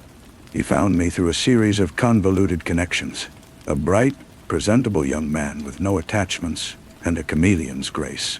His son, Dave, was in Europe, a perpetual grand tour that had stretched from a post-college lark into a years-long exile of parties and poorly considered investments. Dave was the heir, the sun around which the family fortune orbited, but he was a reluctant son, one that preferred to hide behind the clouds of the French Riviera and the Swiss Alps. My task was simple, Galileo explained in his office. A room so quiet I could hear the rustle of his custom-tailored shirt as he moved. Go to Nice, find Dave, and bring him home. The world Dave inhabited was one I had only ever seen in the flickering light of a movie screen. It was a world of blinding white villas clinging to cliffsides, of yacht decks slick with salt spray, of champagne flutes catching the Mediterranean sun. He was exactly as I had imagined him, golden-haired, effortlessly charming, with a laugh that was both infectious and entirely empty. He welcomed me not as an emissary from his father, but as a new diversion. I was the American, an oddity. He called me his keeper, a joke that held a shard of truth. I played my part perfectly, the earnest, slightly awestruck assistant, there to gently guide him back to his responsibilities. But with every day I spent in that gilded cage, the plan began to curdle and transform. Why should I be the one to coax him back to a throne he so clearly despised? Why should I return to my gray world of struggle when I had already proven I could walk so easily in his? The obsession began as a whisper, a faint, traitorous thought in the deep of night. It grew in the quiet moments, watching Dave sign a tab with a flourish, or hearing him casually dismiss a lost €1,000 at a casino as the cost of a good story. I didn't just want his money. I wanted his ease, his unshakable belief that the world was his to enjoy. I wanted to step into his skin and feel what it was like to be so loved by fate. The deception started small. I began to mirror his mannerisms, the way he held his fork, the particular lilt he gave to certain words. I studied the photographs in his villa, learned the names of his friends, the contours of his history. I was an archaeologist of a life, carefully brushing away the dust to uncover the blueprint of a person. The pivotal moment came in a small, smoky jazz club in Monaco. Dave was deep in his cups, maudlin and confessional. He spoke of a girl, Annabelle, back in Chicago, the one his father approved of, the one he was supposed to marry. He showed me a picture on his phone. She had dark, intelligent eyes, and a smile that didn't quite reach them. "She sees right through me, Gideon," he slurred, his head lolling on his shoulders. "Always has." He passed out soon after, leaving me with his phone, his wallet, his entire identity lying vulnerable on the sticky table. The idea, now fully formed, was no longer a whisper, but a command. It was so simple, so terrifyingly elegant. He didn't want this life. I did. Who would be hurt, really? The accident was not an accident. It was on a hiking path along the Cap Ferrat, the rocks still wet from a morning rain. It was a treacherous path. Everyone said so. A slip, a fall, a cry swallowed by the roar of the sea below. I was a witness, the sole, grieving friend. I played the part with an Academy Award-winning grief, my face a mask of shock and loss for the authorities, for the couple's friends who flew in, for Galileo on a crackling transatlantic line. The body, they said, was likely lost to the currents. There was no funeral, just a memorial service at the villa. I stood at the edge of the crowd, the humble, loyal friend who had tried and failed to save the golden heir. I was a ghost at my own feast. When I returned to Chicago, I was no longer the hired help. I was the survivor, the one who had shared Dave's final days. Galileo, in his grief, saw a reflection of his son in me.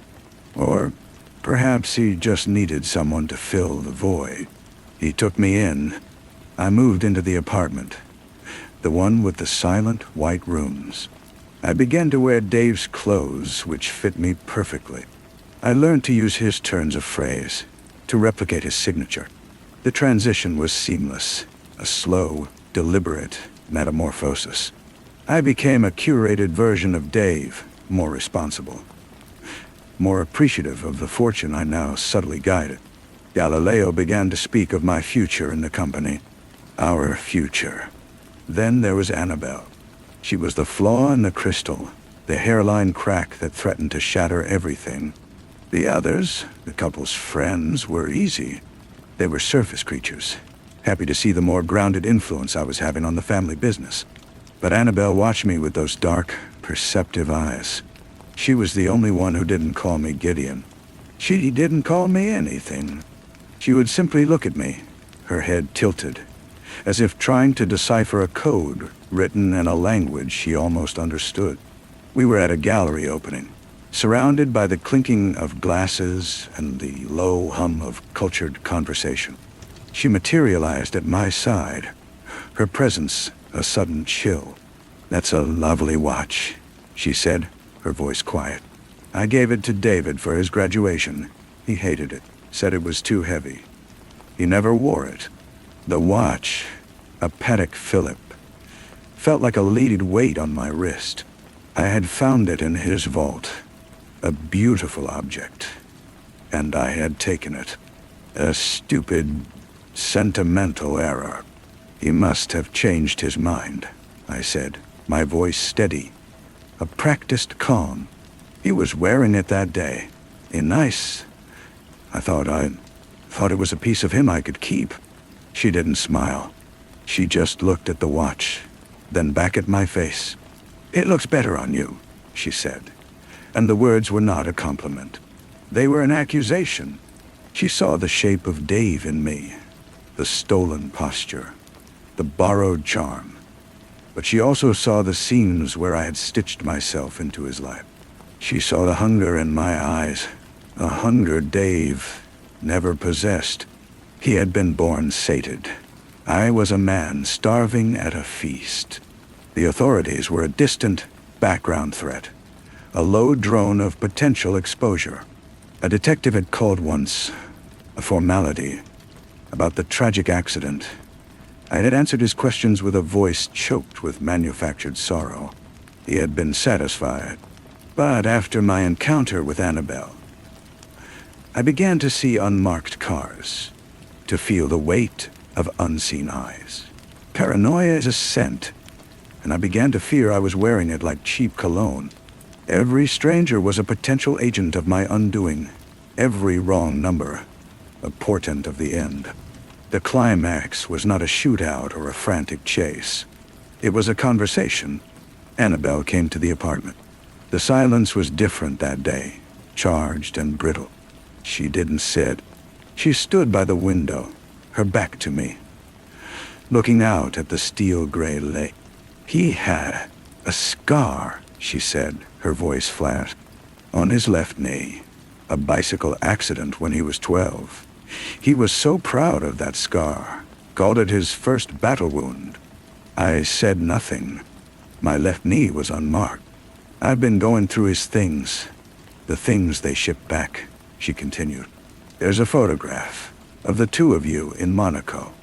You're both laughing, but you're not looking at the camera. You're looking at him, and your hand is on his arm. It doesn't look like the hand of a friend. It looks like the hand of a man holding on to something he's about to steal. There I left the room. The carefully constructed persona I had built, the lie I had lived and breathed for a year, began to crumble around me. There was no denying it. She knew. She saw the reflection in the glass, my reflection, and I knew she saw not Gideon, and not Dave, but the monstrous thing in between. I didn't confess. I didn't break down. I just stood there, in the center of that silent white room, and met her gaze in the window. It was a standoff. She had no proof, only the unshakable certainty of a woman who had loved a man and now saw a ghost wearing his clothes. She left, without another word. The door clicked shut, a sound as final as a judge's gavel. The authorities never came. Galileo, lost in his grief and his business, noticed nothing. The couple's friends drifted away. I am still here, in this apartment of distorted silence, the heir to a fortune that was never meant for me. But the victory is ashes in my mouth. Annabelle's knowledge is a locked door in the house of my life, and behind it, I can sometimes hear the sound of the sea, roaring, always roaring. Tonight, I pour a glass of Dave's favorite scotch, the peat smoke a ghost on my tongue. I walk to the grand piano he never learned to play. I run a finger across the dusty lid. And there, stark against the black lacquer, I see it. A single, perfect fingerprint. It is not mine. The whorls and ridges are unfamiliar.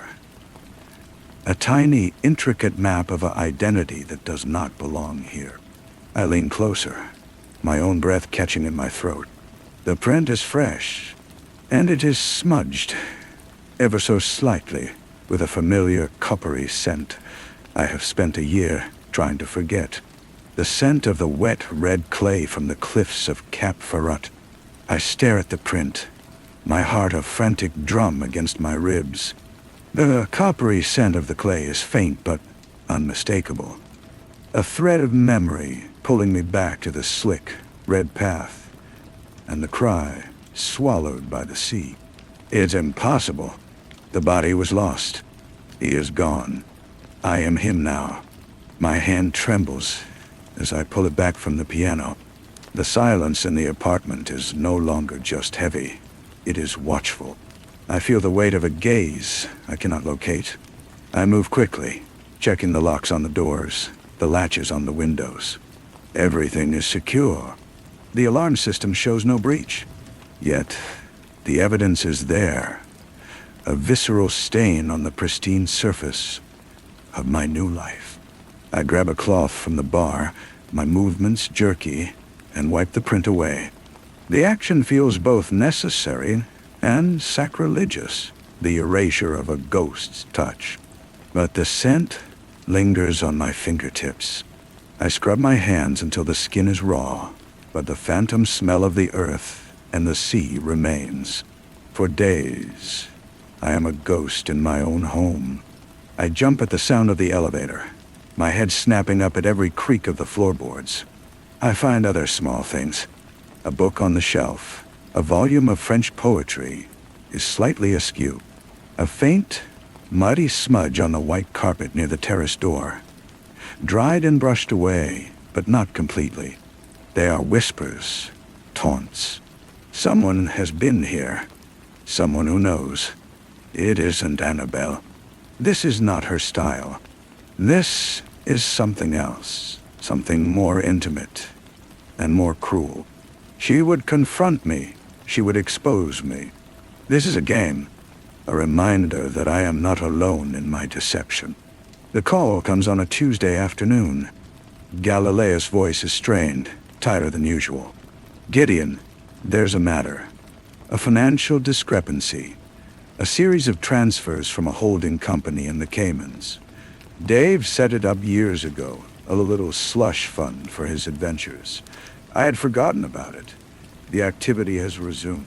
Ice water fills my veins. Resumed? Small withdrawals. Nothing catastrophic. But the signatures, they're perfect. Better than the ones on file with the bank. It's as if he practiced. He pauses, and the silence on the line is a canyon. You were with him at the end. Did he ever mention this account? Did he give anyone access? My mouth is dry. No, never. It's the truth. I had found the account myself months ago. A hidden trove I had been slowly, carefully siphoning into my own new, anonymous identities. I am the one who has been making the withdrawals. My signatures are perfect because I have spent a year making them so. But I haven't made a withdrawal in over a month. Not since the watch. Not since Annabelle. Someone else is using the account. Someone is mirroring me, just as I mirrored Dave. They are using my own theft to frame me, or to draw me out. They are playing my game, and they are playing it better. I give Galileo assurances I do not feel, promises to look into it. When I hang up, the apartment seems to shrink around me. The floor-to-ceiling windows no longer show a cityscape of opportunity, but a grid of 1,000 watching eyes. The silence is no longer an echo of my victory, but the quiet before a storm I can no longer control. I walk back to the piano. The lid is clean, the print is gone, but the message is received. I am not the only predator in this jungle of money and lies. I built my life on a beautiful lie, and now another has come, drawn by the scent of it. They are not here to expose me. They are here to take it from me. The game is not over. It has simply entered a new, more dangerous phase. And for the first time, I understand that the fall from the cliff is not always a one-time event. Sometimes you keep falling long after you have already hit the ground. The scotch turned to acid in my stomach. I stood paralyzed, caught between the sterile perfection of the apartment and the churning chaos the fingerprint had unleashed. Every instinct screamed at me to run, to grab the emergency bag of cash and passports I kept in the vault, and simply vanish. But that was the old Gideon, the one from the world of damp concrete. The new Gideon, the one who lived here, could not run. This was my world now, and I would not be driven from it. I had to know. I had to know who was in my house, moving my things, touching my life with hands stained with the dirt of my crime. I went to the building's security office, my face a mask of concerned authority. I told the head of security, a man named Evans, that I believed someone had attempted to access my apartment. I mentioned misplaced items, a general feeling of violation. I requested to see the access logs and the footage from the hallway cameras for the past week. Evans, earnest and efficient, brought them up on his bank of monitors. We scanned the time-stamped videos. There I was, coming and going. The cleaning service, on their scheduled day. A delivery man with a package. Nothing out of the ordinary. No forced entry, no mysterious figures lurking at the door. Perhaps it was the cleaning crew, Mr. Vance, Evans suggested. They might have moved something while dusting. I nodded, feigning relief. Yes, you're probably right. I'm just a bit on edge lately. Thank you, Evans. But as I turned to leave, my eye caught a flicker on a different monitor, one showing the service entrance in the basement. The timestamp was from 2 nights ago, at 3:17 a.m. A figure, hooded and of an indeterminate build, moved with a swift, fluid grace past the camera. They didn't break stride, didn't look up. They simply slipped through the door held open by a shadowy accomplice just out of frame. The whole thing took less than 2 seconds. It was the kind of thing you would miss if you weren't looking for it. The kind of thing that looked like a glitch in the tape. I said nothing. I thanked Evans again and walked out, my blood cold. They weren't just taunting me. They were showing me how easy it was for them to get in. They were demonstrating that my fortress was a paper castle to them. That night, I didn't sleep. I sat in the dark living room, Dave's scotch in my hand, and I waited. The city lights glittered. Indifferent. I thought about the account in the Caymans. I had been so careful, layering the digital trail through a dozen shell corporations. Only someone with immense resources, or someone with intimate knowledge of Dave's life, could have found it. Galileo had the resources, but not the subtlety for this kind of psychological warfare. Annabelle had the knowledge, but not the means. This felt like both. A new, terrifying thought began to form. What if the fall wasn't fatal? What if the currents had been kind? What if the body was not lost, but had been found, and had been healing, and had been planning? The coppery clay was not just a reminder of the place. It was a calling card from the past I had tried to kill. The phone on the table beside me vibrated, a soft, insistent purr. It was my private line, the number known only to a handful of people. The screen glowed with a single, anonymous word. Borrowed time. I stared at the message until the screen went black. They weren't just in my apartment. They were in my phone, my accounts, my head. The silence was no longer a presence. It was a conversation, and I was finally beginning to understand the language. The game had changed. It was no longer about preserving a lie. It was about survival. And the first rule of survival is to know your enemy. I had to stop reacting and start hunting.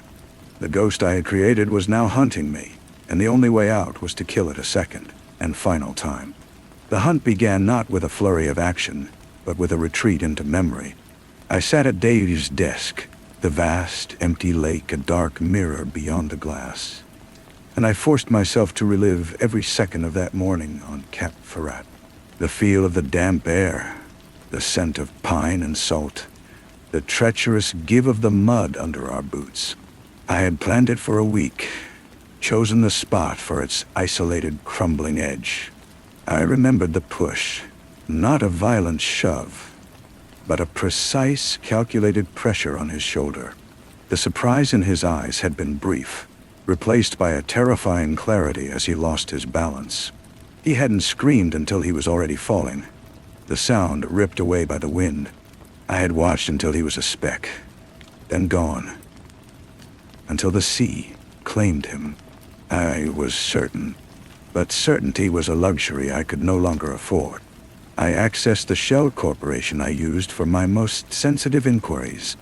I hired a man, a ghost in the digital world who asked no questions. I gave him a single name and the date of the accident. Annabelle. I needed to know everything. Her finances, her travel, her communications. If she was the architect of this torment, there would be a trail. While I waited, I went to the vault. I opened the safe within the safe, the one that held the physical artifacts of my crime. Dave's real passport, which I had taken from his villa before playing the grieving friend. The clothes he wore that day, sealed in a vacuum bag, the faint coppery stain of the clay, still visible on the knee of his trousers. And his phone. I had kept it all a morbid trophy case, a reminder of the life I had taken and the one I had seized. The phone was dead, of course. I found a charger and plugged it in. It was a long shot, a desperate gamble. If he had survived, if he had somehow crawled out of the sea, he would have tried to use this phone. He would have called for help. The screen glowed to life. It asked for passcode. I had watched him enter it a dozen times. 10:02, Annabelle's birthday date. The home screen appeared, a photograph of the two of them, smiling in a way I now knew was strained. My heart hammered against my ribs as I navigated to the call log. The last outgoing call was to me, from the morning of the hike. Nothing after. I checked the messages, the emails. All activity ceased that day. But then I saw it. In the photo gallery, buried in a hidden folder I had missed before, protected by a second layer of security I had had to brute force my way into. A video. The timestamp was from the night before he died, in the jazz club. The frame was shaky, the audio muffled by the music. It was a selfie video. Dave's face, drunk and somber, filled the screen. He was talking to me. And sometimes I think you're the only one who gets it, Gideon. The only one who sees the cage this all is. He panned the camera, briefly capturing my face. I saw myself watching him. My expression not one of friendship, but of intense clinical study. The look of a geologist examining a rare and valuable stone. Then the camera swung back to him. You know, if I ever disappeared, I think you'd be the only one who could actually pull it off. You could be me. You've studied hard enough. He laughed. A bitter, hollow sound. Then the video ended. He knew. Or at least, he suspected. He had seen the hunger in me even then, and he had spoken his own doom into existence. The video was a joke to him, a drunken lament. To me, it was a weapon. If this video existed, were there others? Had he sent it to someone? The answer came from the ghost I had hired. His report on Annabelle was concise. She was clean. Her life was a closed loop of work and grief. No unusual transactions, no secret travels, no communications with private investigators. She was a dead end. The realization was a cold, slow drip of dread. It wasn't Annabelle. And if it wasn't her, and if the video was just a tragic coincidence, then the only other possibility was the one my mind had been screaming all along. Dave was alive. The phone in my hand, his phone, buzzed. A new message had appeared on the screen, from a number that was a string of zeros. "The cage is mine," it read, "but you can keep the key. For now." I threw the phone across the room. It shattered against the white wall, a spiderweb of cracks obscuring Dave's and Annabelle's smiling faces. I was not hunting a ghost. I was being toyed with by a man I had murdered. The foundation of my new life wasn't just cracked. It was built on a tomb that was no longer occupied. And the occupant was coming home. The silence after the phone shattered was absolute. Pieces of plastic and glass lay scattered like fallen stars on the white floor. The smiling faces in the photograph were now a fractured mosaic. I had destroyed the last physical piece of him, but it changed nothing. He was out there, and he was not just alive. He was thriving, orchestrating this from the shadows with a patience I had to admire, even as it filled me with a cold, liquid fear. I spent the next hour on my knees, meticulously gathering every shard. I could not leave a trace of this panic for the cleaning crew. As I worked, my mind, sharpened by adrenaline, began to dissect a new reality. Dave was not just a victim seeking revenge. He was a competitor. He saw my theft of his life not as a crime, but as a hostile takeover. And he was executing a leveraged buyback. The Cayman account was the key. It was my operation, my secret. He had found it, and he was using it not to expose me, but to communicate. He was showing me he understood my methods, that he could operate on my level. The small withdrawals were a message. I am here, in your systems, in your head. The cage is mine. I had to respond. I could not hide, and I could not run. I had to meet him on this new battlefield. I logged into the Cayman account from a secure, anonymous terminal. I created a new encrypted file and left a single line of text within the transaction memo field, a field only the person mirroring my withdrawals would see. The key is rusted in the lock. It was a line from a poem we had argued about once, a dense piece of French verse he loved, and I found pretentious. He would know it was me. He would know I was acknowledging him. I was telling him I was trapped, but also that I would not make it easy for him. Days bled into a week. The tension was a constant hum in my bones, a low-grade fever of anticipation. I stopped looking for physical signs of intrusion. The game had moved beyond dusty fingerprints. It was now a duel of digital wills, a battle for the soul of a fortune. The response came not through the account, but through Galileo. He called, his voice uncharacteristically hesitant. Gideon Dot, I need you to come to the office. There's been a development, a rather peculiar one. Yes. When I arrived, he was standing by his desk, holding a single sheet of paper. He didn't speak, just handed it to me. It was a formal, notarized document, a deed of gift. It transferred ownership of the Monaco Villa, Dave's favorite property, the site of the photograph Annabelle had described, to a charitable trust for the preservation of maritime history. The signature at the bottom was Dave's. It was flawless, a perfect replica of the one I had practiced for a year. But it was dated yesterday. This can't be real, I said, my voice tight. The notary is legitimate. The trust is legitimate. The signature matches our files perfectly. Galileo ran a hand over his face. His assets are frozen, Gideon. This is impossible. Unless... He didn't finish the sentence. The unspoken word hung in the air between us. Unless he is alive. This was his next move. He wasn't just talking to me anymore. He was acting in the real world, using the very identity I had stolen to start dismantling his own empire. He was proving that his claim to his own life was stronger than mine. He was burning his own ships to show me he could, to show me that everything I had taken was his to destroy. I looked at Galileo, at the genuine confusion and dawning fear in his eyes. He was a practical man. Faced with a ghost who could sign legal documents, his grief would quickly turn to suspicion, then to action. My time was running out faster than I had thought.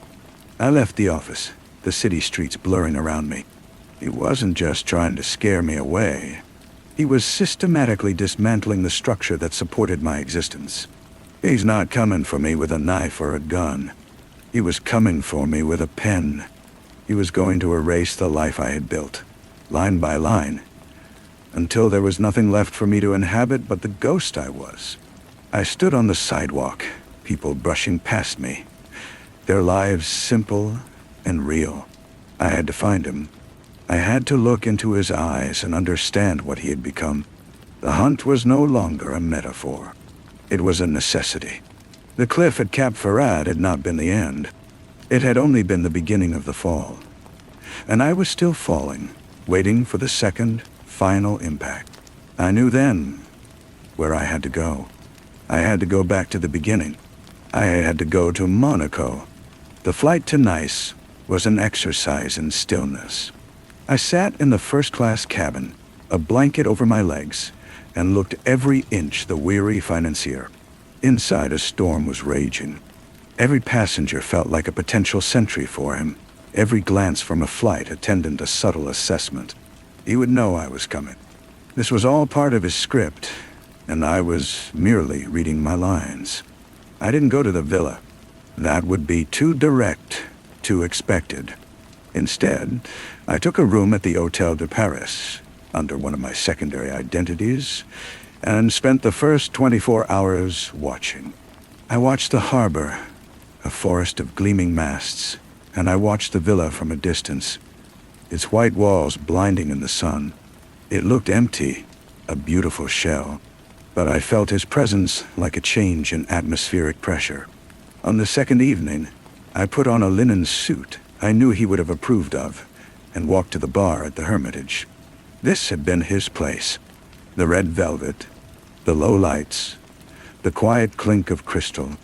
I took his usual corner table, the one that offered a view of the entire room and the entrance. I ordered his drink, a Macallan 25, neat. I was not hiding anymore. I was presenting myself as his equal, a challenger taking his seat. I didn't have to wait long. A man approached. He wasn't Dave. He was younger, sharper, with the calm, efficient eyes of a personal security detail. He didn't speak, simply placed a small, sealed envelope on the table next to my glass and retreated. My hands were steady as I picked it up. The paper was thick, expensive. Inside was a single key and a slip of paper with an address. It was not the villa. It was a boat slip in the port, number 34. The walk to the marina was the longest of my life. The Mediterranean night was warm, the air smelling of salt and expensive perfume. The yachts were monstrous, beautiful things, their decks silent and dark. Slip 34 held a sleek, 60-foot sailing yacht, its lines timeless and elegant. The name on the hull was written in a simple, classic script, The Second Chance. The key fit the gate. I stepped onto the teak deck. The boat was dark, but I could hear the gentle slap of water against the hull, and the faint sound of music coming from the cabin below. A piano piece, Debussy Dart, Clair de Lune. It had been Annabelle's favorite. I descended the few steps into the salon. The room was lit by a single lamp, its glow falling on a man sitting in a leather armchair, his back to me.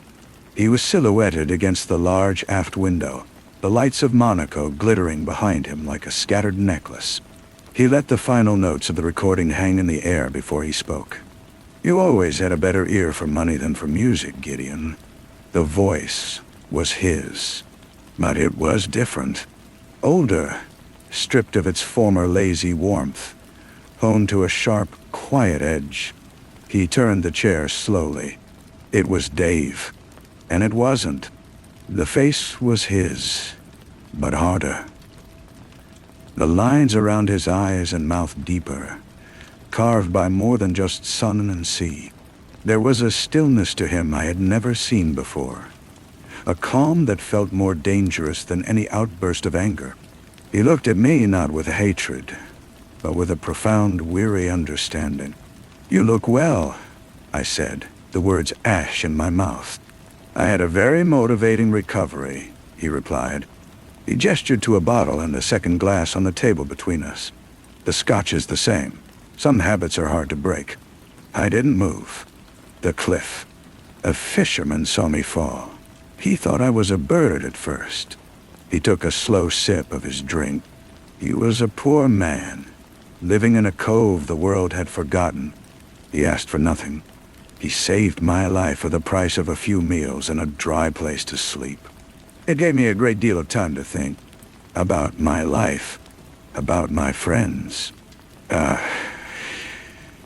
No. The word hung between us, heavy with irony. "I thought you were dead," I said. A feeble defense. "No, Gideon, you thought you had killed me. There is a difference." He set his glass down. "At first I thought I would just come back, expose you. But then I started to watch. I saw you become me. You were better at it than I ever was. More disciplined, more ruthless. You didn't just steal my money. You perfected my life. I found it fascinating. So this is a lesson? A punishment?" "It's a negotiation," he said, his voice flat. "You took my life. I am taking it back, piece by piece. The villa was the first. The rest will follow. The companies, the accounts, the identity. I will systematically reclaim it all, and you will stand by and watch. Because if you try to stop me, I will show the world the video. My heart stalled. What do you want from me? I want you to feel it, he said, leaning forward slightly, the lamplight finally catching his eyes. They were utterly cold. I want you to feel the ground turning to mud beneath your feet. I want you to feel the long, slow fall. And when you have nothing left, when you are the ghost, then we will be even. He stood up, and I saw the faint limp, a permanent souvenir from the rocks. He walked to the companionway, indicating the audience was over. The game isn't over, Gideon. It's just that the roles have been reversed. You are now the ghost of Gideon Vance, and I am the real David Kepler. I suggest you get used to the feeling. I climbed back onto the deck, the night air feeling thin and insufficient. I stepped onto the dock and heard the gentle hum of the yacht's electronics coming to life behind me. He was leaving. He had said what he came to say. I stood there long after the second chance had motored out of the slip and disappeared into the dark, open water. He wasn't going to kill me. He was going to bury me alive in the life I had stolen, letting the weight of it slowly crush me. The fall had not ended. It had simply caught me, only to drop me again from a much greater height. I walked back to the hotel through streets that felt like a film set, a beautiful hollow replica of a world I was no longer part of. The air in my room was stale and silent. I stood on the balcony, looking out at the sea, the same sea that had failed to keep him. He was out there now, on that dark water, and he held all the cards. The video, the legal precedent, the moral high ground. I had nothing but the hollowed-out shell of a life that was never mine. Surrender was not an option. It was not in my nature. If he wanted a war of attrition, I would give him one. But I could not fight David Kepler. I had to fight the idea of him. I had to prove that my version was stronger, more real than his. I flew back to Zurich the next morning. I walked into the office and immediately called a meeting with Galileo and the entire senior board. I saw the uncertainty in their eyes, the whispers the Monaco deed had started. I did not try to reassure them. I did the opposite. I am aware of the peculiar documents surfacing, I began, my voice calm, projecting a weary authority. It seems that in the emotional turmoil following David's tragic death, certain vulnerabilities in our legal architecture were exploited. There are parties, perhaps former associates with a grudge, who are attempting to manipulate his legacy, to tarnish it. I let the implication hang in the air. I was the protector of his legacy. The other was a vandal. I would be instituting a full forensic audit of all holdings, I announced. A scorched earth policy on any irregularity. We will root out this infection no matter the cost.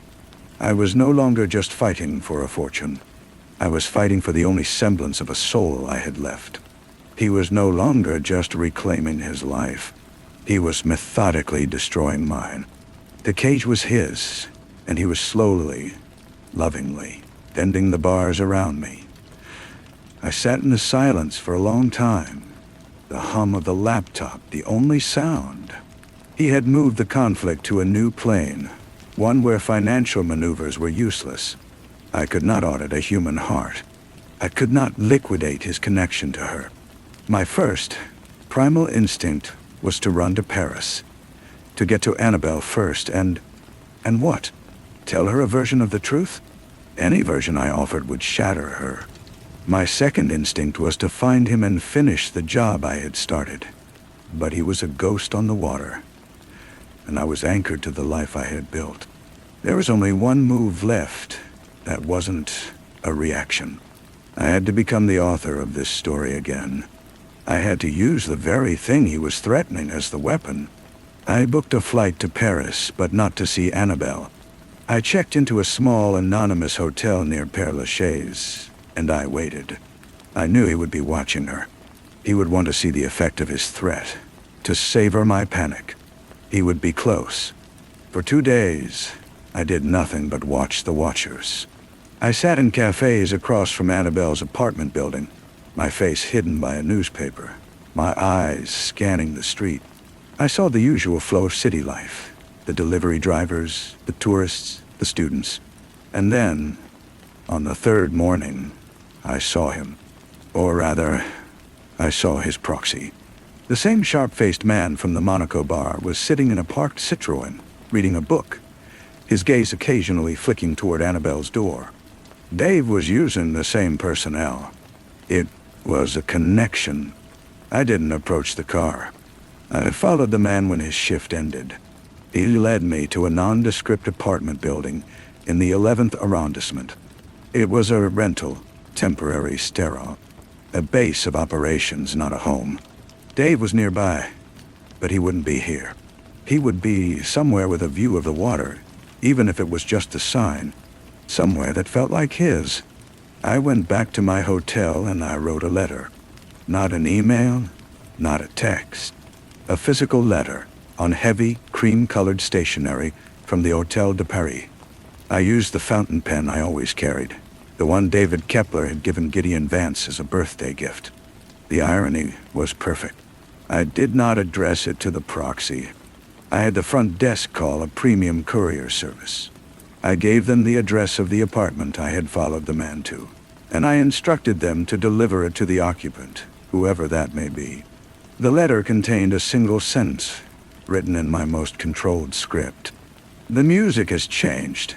Meet me at the Source, the jazz club, tomorrow night, 10 p.m.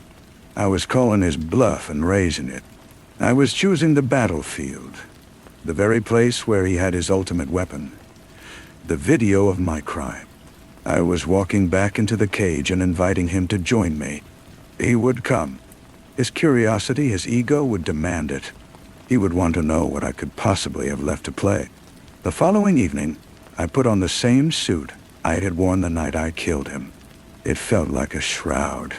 The club was in a basement, down a flight of worn stone steps. It was exactly as I remembered it.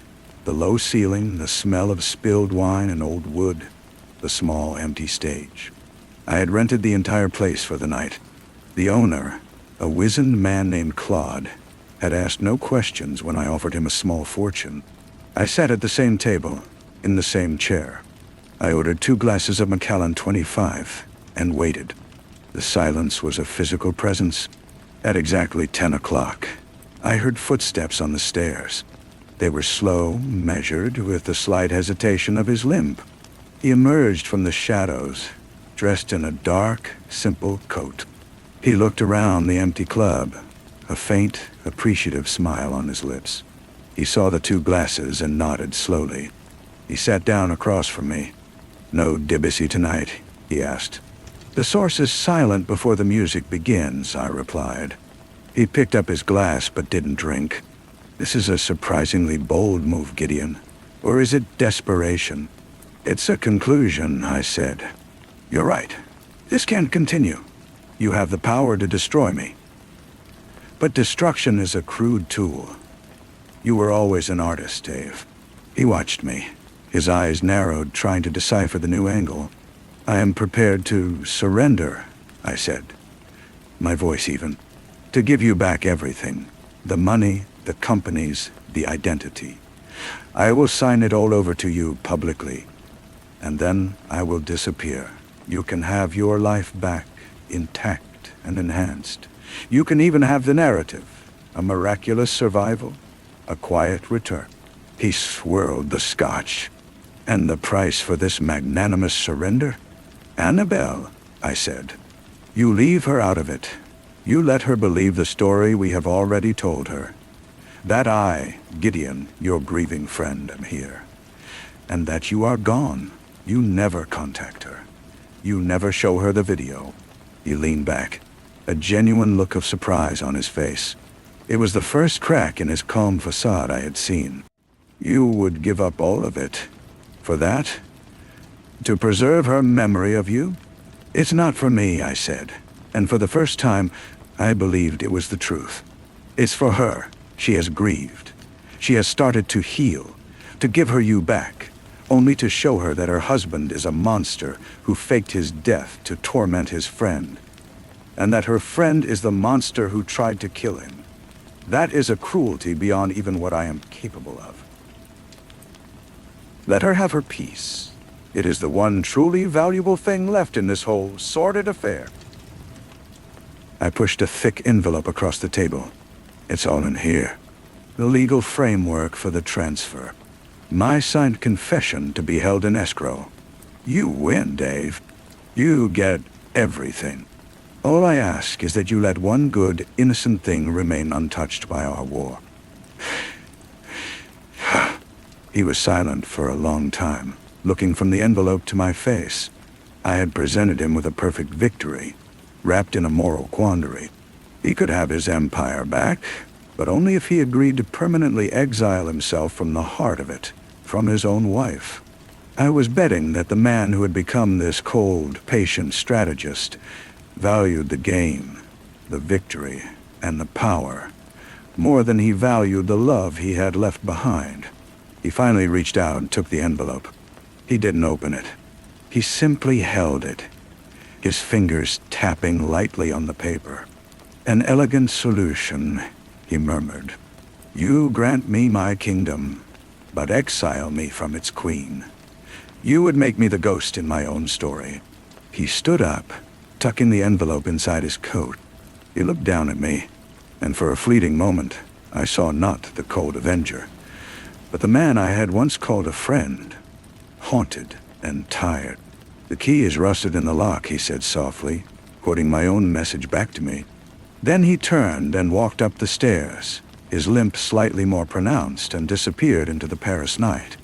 I sat there, alone in the silence of the club. I had no idea if he would honor the agreement. I had appealed to the last shred of his former self, the part that might still care for Annabelle.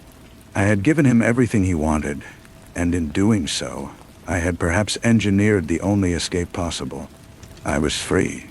Free of the money, the identity, the lie. I was just a man in a basement, with nothing, which was somehow more than I had possessed in years. The fall was over. I had finally, somehow, landed. I finished the scotch, the taste now just smoke and memory. Claude appeared from the shadows, his expression unreadable. He began wiping down the bar, a silent signal that it was time to leave. I placed a stack of cash on the table, far more than the rent and the drinks were worth, and walked up the stairs into the cool Parisian air. The city felt different. The weight was gone. The constant calculation, the performance, the fear of a footstep behind me. It had all evaporated. I was a blank page. I walked for hours with no destination, just feeling the pavement beneath my shoes. A real man in a real city. By the time the sun began to rise, painting the gray rooftops in shades of rose and gold, I had made a decision. I would not run. I would not hide. I would wait. I had to know if my gamble had worked. I returned to my anonymous hotel and slept a deep, dreamless sleep for the first time in a decade. The days that followed were a study in silence. I bought a cheap mobile phone and waited for a call from my lawyers, for the news to break, for the world to learn that David Kepler was alive and Gideon Vance was a fraud. But nothing happened. The silence was profound. It was the most expensive thing I had ever purchased. A week later, a different envelope arrived. This one was at my Zurich office, forwarded from a law firm in the Cayman Islands. Inside was a single key and a slip of paper with GPS coordinates. No note, no signature. I knew what it was. I flew to Mallorca and hired a boat. The coordinates led to a secluded cove, inaccessible by land. There, anchored in the turquoise water, was a small, beautiful sailing yacht. It was not the Second Chance. It was older, simpler, its wood weathered by sun and salt. It was named Wanderer. I used the key to unlock the hatch. The interior was Spartan but comfortable. There were books on the shelves, non-fiction, history, philosophy. There were clothes in the lockers that fit me. In the small galley, I found a sealed note tucked under a tin of coffee. The handwriting was his. The account is in your name. Enough to live on. Truly live. Do not make me regret this, Gideon. Or should I say, whoever you decide to become. He had not just accepted my surrender. He had granted me a form of parole. He had given me a different cage, one with the door left open. He was the warden of my freedom, and he would always be watching. But it was freedom nonetheless. I spent that first night on the boat, rocked by the gentle Mediterranean swell. I thought of Annabelle in Paris, living her life in peace, believing in a story that was kinder than the truth. I thought of Dave, somewhere out there, steering a much larger ship, his victory complete yet hollow. And I thought of myself, no longer Gideon, not yet anyone, a man between lives. I raised the sails at dawn. The wind caught the canvas with a confident snap. I pointed the bow west, toward the open sea. There were no more keys to fit, no more gates to unlock. There was only the horizon, and the long, uncharted water ahead. Story 5. The line between the lamplight and the shadow of my own arm was the first thing I saw, a sharp demarcation on the desk's polished wood. Then the door opened, and the line blurred. It was a subtle thing. The weight of the light from the hall bled into the room, softening the edge of the darkness, making what was solid and certain a moment before feel porous and uncertain. That is how it began. Not with a bang, but with a blur. A softening of the boundary between our quiet, ordered world and the chaos that was about to step through it. Her name was Amanda Vane, and she was a creature of rain and pale silk, standing in the doorway of our Baker Street rooms, as if she had been blown there by a storm she alone could feel. She brought the scent of damp wool and a faint, expensive perfume, the kind that speaks of hothouse flowers and old money. Her eyes, a washed-out blue, held a desperation so profound it seemed to swallow the light. Hugh did not rise from his chair by the fire. He merely steepled his long, pale fingers and observed her over the tops of them, his gaze as cool and assessing as a pathologist's. "My father is gone," she said, and her voice was a whisper. A thread of sound threatened to snap. "Captain Camden Vane. He left for his club 5 nights ago and did not return. The police believe he has simply absconded. Debts or a woman. They will not listen." Hugh remained silent for a full minute, the only sound the soft hiss of the gaslight and the distant, mournful cry of a barge on the Thames. I watched him, as I always do, my friend and my subject, the most brilliant and unaccountable mind I have ever known. He was a man devoted to the pure calculus of fact, yet he understood the dark, illogical algebra of the human heart better than any poet. "They are wrong," he said finally, his voice low and precise. "Tell me why they are wrong." And so she did. She spoke of a man of rigid habit, a retired military man whose life was a monument to order. She spoke of his recent agitation, his long nights spent in his study with a small lacquered box he would not let her see. She spoke of a name he had muttered in his sleep. Ainor. Not the diamond, she insisted, but something else. A secret, a ghost. That was the first thread. Hugh took it, his long fingers plucking it from the air of our comfortable room. He asked about her father's associates.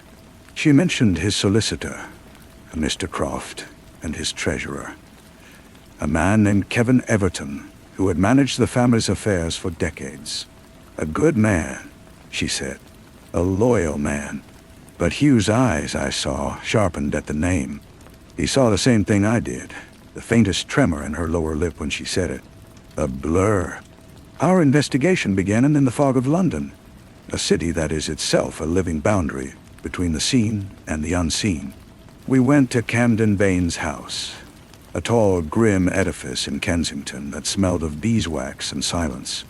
His study was a map of the man's mind, orderly, military. Yet in the dust on the desk, Hugh found the ghost of a rectangle, the size of that lacquered box. It was gone. In its place, tucked behind a volume of Gibbon's Decline and Fall, was a single, brittle page, torn from a ledger. It was written in a code of numbers and what looked like Hindi script, and at the bottom, a phrase, "The serpent's eye sees all. The pact is broken." The words echoed in the silent room. They echoed in my mind. A pact. A broken pact. The words began to spiral, an obsessive thought, tracing the outline of a case that was older and darker than a simple disappearance. We were not looking for a man. We were unearthing a sin. Kevin Egerton received us in his offices in the city, a place of polished brass and gleaming mahogany, the air thick with the smell of ink and old paper. He was a man of middling years, with a face that was carefully neutral, a mask of professional concern. He expressed his deep worry for Camden, his fondness for Amanda. He knew of no financial difficulties, no secret vices. The lacquered box, a trinket, he thought. Something from the captain's time in India. As for the ledger page, he shook his head, his eyes bland and unhelpful. But his hands, I noticed, were perfectly still on the desk, as if he had consciously willed them not to move. Hugh asked him about the Koh-i-Noor. A flicker then, deep in those neutral eyes. A quick, reptilian shudder. Greed. It was the scent of greed, metallic and cold. A legend, Egerton said smoothly. The captain was always a man for legends, but the real treasure, Doctor, is often far less glittering and far more dangerous. The days folded into one another, a slow, hypnotic spiral of clues and suspicions. We followed the trail of the ledger page to a dusty import-export dealer in Wapping, a man who smelled of salt and spices. He recognized the script. It was a bill of lading, he said, for a consignment shipped from Calcutta 40 years ago. The consignment was listed as religious artifacts. But he whispered another word, a word that hung in the air like smoke. Thuggy, Shimon, the cult of Kali, the serpent's eye. The pieces were there, scattered, refusing to coalesce. A missing father, a broken pact, a treasurer with greedy, still hands. A secret from colonial India, wrapped in the whispers of a murderous cult. And always, the spiral, the obsessive return to that first blurred boundary. What had Camden Vane crossed? What line had he erased? The break came on a night when the fog was so thick it felt like a physical presence, a wet, gray wool pressed against the face. A message, delivered by a ragged urchin, brought us to a wharf on the lower Thames. The air was a foul cocktail of river mud, rotting fish, and industrial filth. Amanda was there, her face a pale moon in the gloom, her determination having hardened into something fiercer, more fragile. "He is here," she breathed. "Egerton." I followed him. "He meets with another man, a foreigner." We saw them then, two figures outlined against the oily shimmer of the water. Egerton, his usual composure gone, was gesturing wildly. The other man was tall, gaunt, dressed in European clothes that seemed to hang awkwardly on his frame. His skin was the color of old teak, and his face was a mask of serene, unsettling calm. This was Alvin. He stood perfectly still, listening to Egerton's frantic whispers, his own silence a deeper, more threatening language. "He has it." Egerton's voice carried on the damp air. The old fool kept it. He was going to tell her everything, to clear his conscience. "Conscience is a luxury," Alvin said, and his voice was soft, with a musical lilt that made the words even more chilling. The serpent's eye does not blink. The debt must be paid. Hugh moved then, a swift shadow. But they were quicker. A whistle cut through the fog, and a low-slung launch materialized from the gloom, its engine a sudden, phlegmy roar. Egerton scrambled aboard. Alvin turned his serene gaze towards us for one last, lingering moment. Then followed. The launch sped away, swallowed by the fog and the night. We gave chase in a police skiff, the river a black, churning nightmare. The world narrowed to the freezing spray on my face, the thrum of the engine, the desperate search for a vanishing stern light in the impenetrable murk. It was a chase through a labyrinth of shadows. The boundaries of the world dissolved into a formless, terrifying gray. And then a gunshot, a single sharp crack that echoed over the water. When we found the launch, it was drifting, engine dead. Kevin Egerton was slumped against the gunwale, a dark, spreading stain on his chest. His eyes were wide with surprise. Of Alvin, there was no sign. Egerton did not die immediately. He clung to life in the bottom of that boat, his breath a wet rattle. Hugh knelt beside him, his voice low and urgent. No longer a detective, but a confessor. "The pact," Hugh said. "In Calcutta, you and Camden Vane. What did you steal?" Egerton's eyes focused on Hugh, a terrible clarity in them. "Not steal," he gasped. "Found it.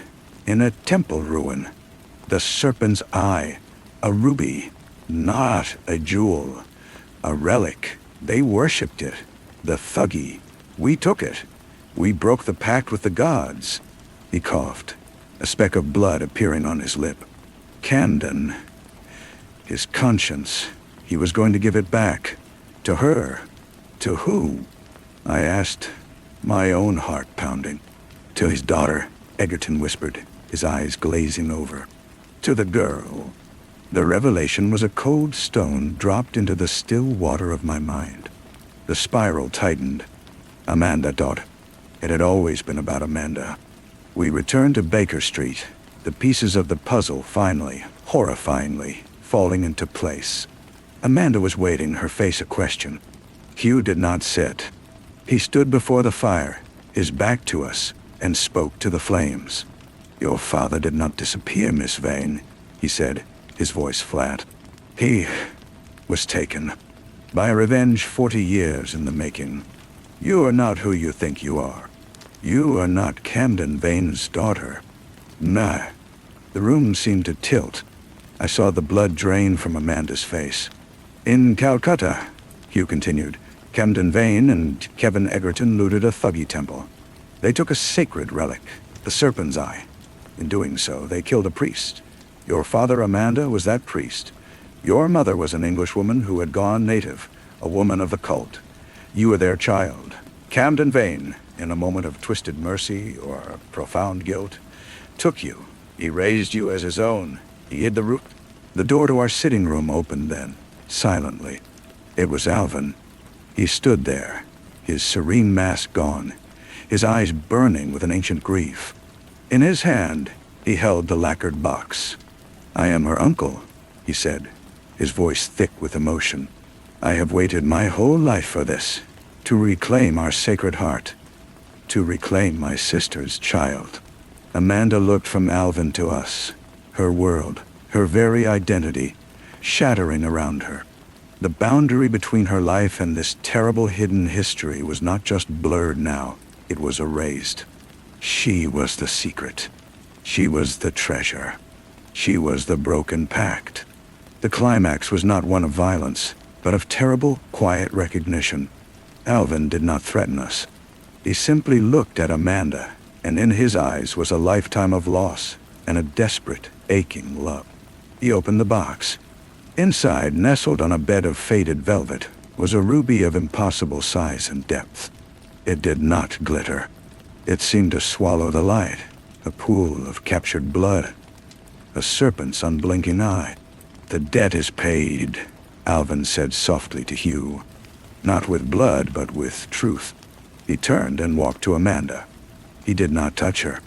He simply knelt and placed the open box at her feet. Then he stood and melted back into the hallway, a ghost returning to the shadows from which he came. We never saw Alvin again. The police, of course, were baffled. They wrote it off as a falling out among thieves, a tragic end to a sordid tale of greed.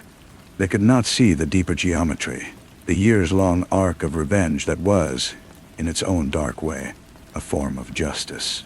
Amanda inherited the Vane estate, but she was its mistress in name only.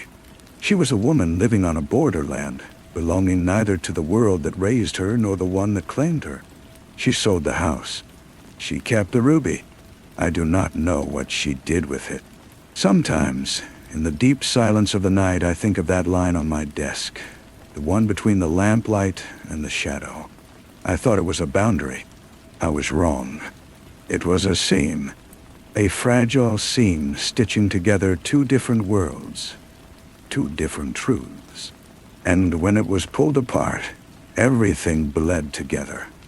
Love and betrayal, greed and devotion, the past and the present, until it was impossible to tell one from the other. That is the final, unsettling truth of the matter. There are no clean lines. There are only stories, bleeding into one another in the endless, foggy dark. And so the story ends, not with the closing of a case, but with the lingering echo of a life remade. The detective saw the pattern. The doctor recorded the symptoms. But the girl had to live with the cure, which was, as it so often is, a more profound and lasting sickness than the disease. The light from the hall is gone now.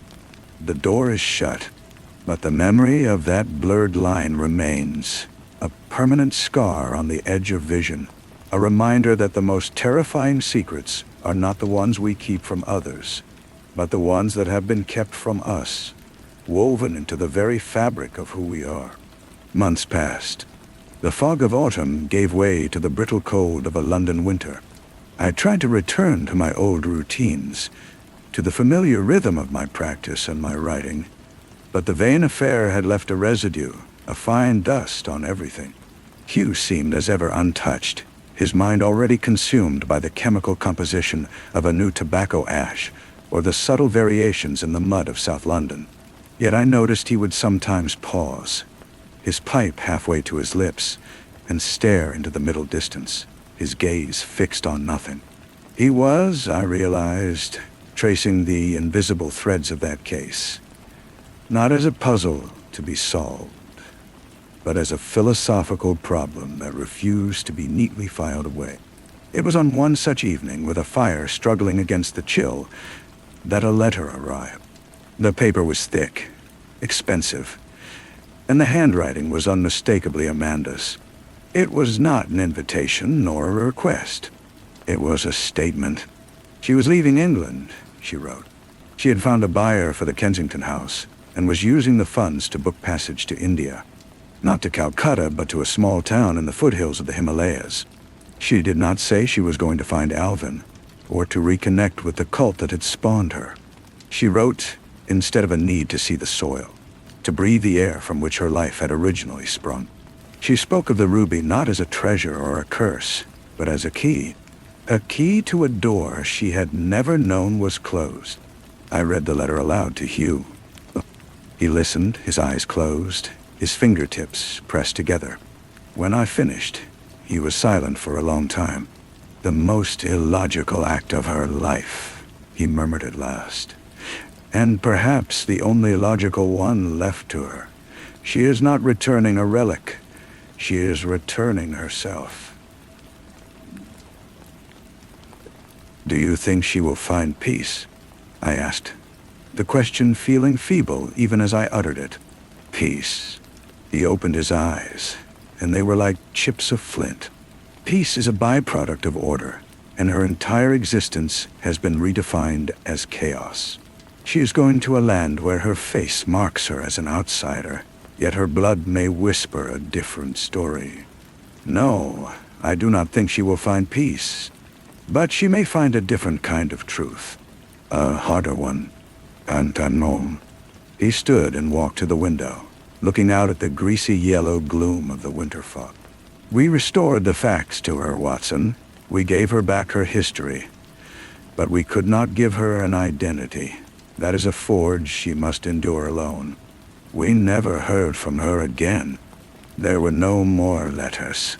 Her story simply ended in that room with us, and began again somewhere else, in a mist-shrouded valley on the other side of the world.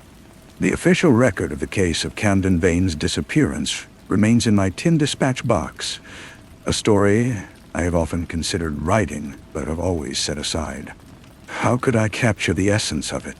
The final chilling revelation was not the solution, but the beginning of a new and more profound mystery. Hugh was right, of course. We had drawn a clean line around the events, connected the clues, and named the players. But the human heart does not respect such boundaries. Amanda Vane walked out of our lives carrying the weight of two worlds, and the true cost of that burden is something I cannot calculate. The case is closed.